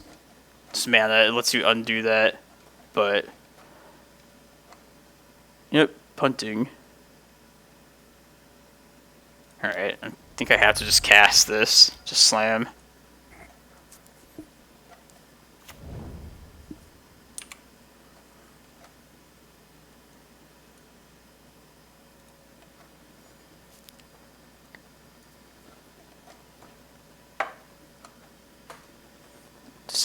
Depths, I think.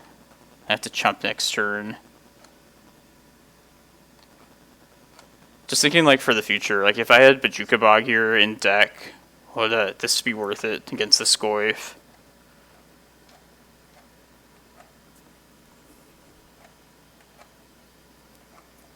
Huh.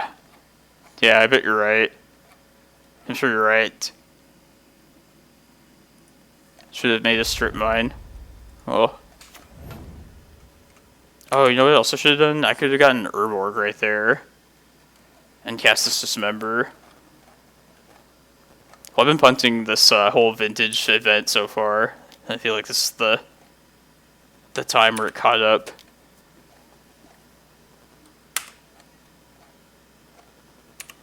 And now I have to chump the Scoif.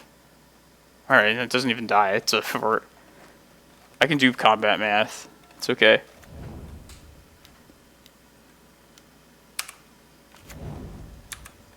Yeah, you're right. I tilted. I should have just undid the Black Lotus. And after that.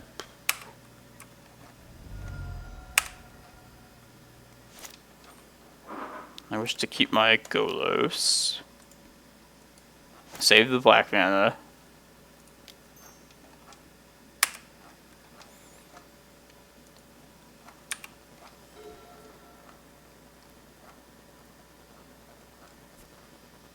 I guess I could chump, dismember. Right? I don't know. I have to force some issue here.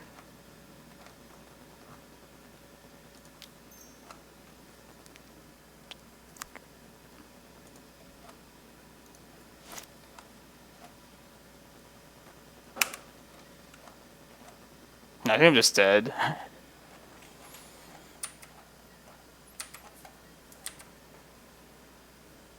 Maybe they'll pay. I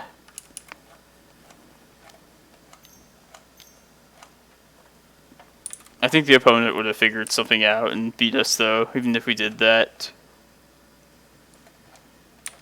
They got the green cards. They got the best color at hand.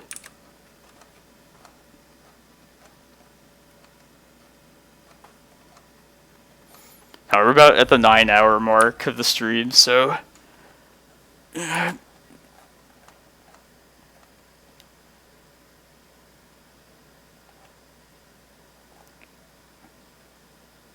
yeah, okay.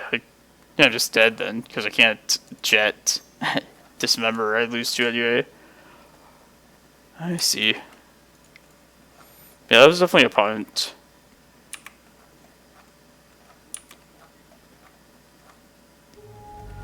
Thanks for the waterfalls. Yeah, it was a fun event here. Fun stream. I promised I would play it out till I lost a round. But yeah, I hope everybody enjoyed this. I'm gonna probably just record this on my own, and if people want to see how the rest of this tournament turned out, I'll put it on my YouTube channel. But most importantly, be sure to tune in tomorrow for the Sunday Legacy Challenge, where a format and deck I'm much more familiar with will be played. Hopefully we can maybe get a top 8, because it's been a while since we had one. But yeah, this is fun, learning this format. That was the first punt that tilted me and then like ended up costing me. I don't know, I didn't think it through really, but yeah, thanks everyone for watching. I really appreciate it. I'm going to send you over to Mr. Lee, because I also told that I would send you to his stream after this. So yeah, be sure to check in tomorrow at 9 Eastern. Yeah, thanks everyone. Turtle formats, they're the best. Especially vintage right now. Have a good rest of your Saturday.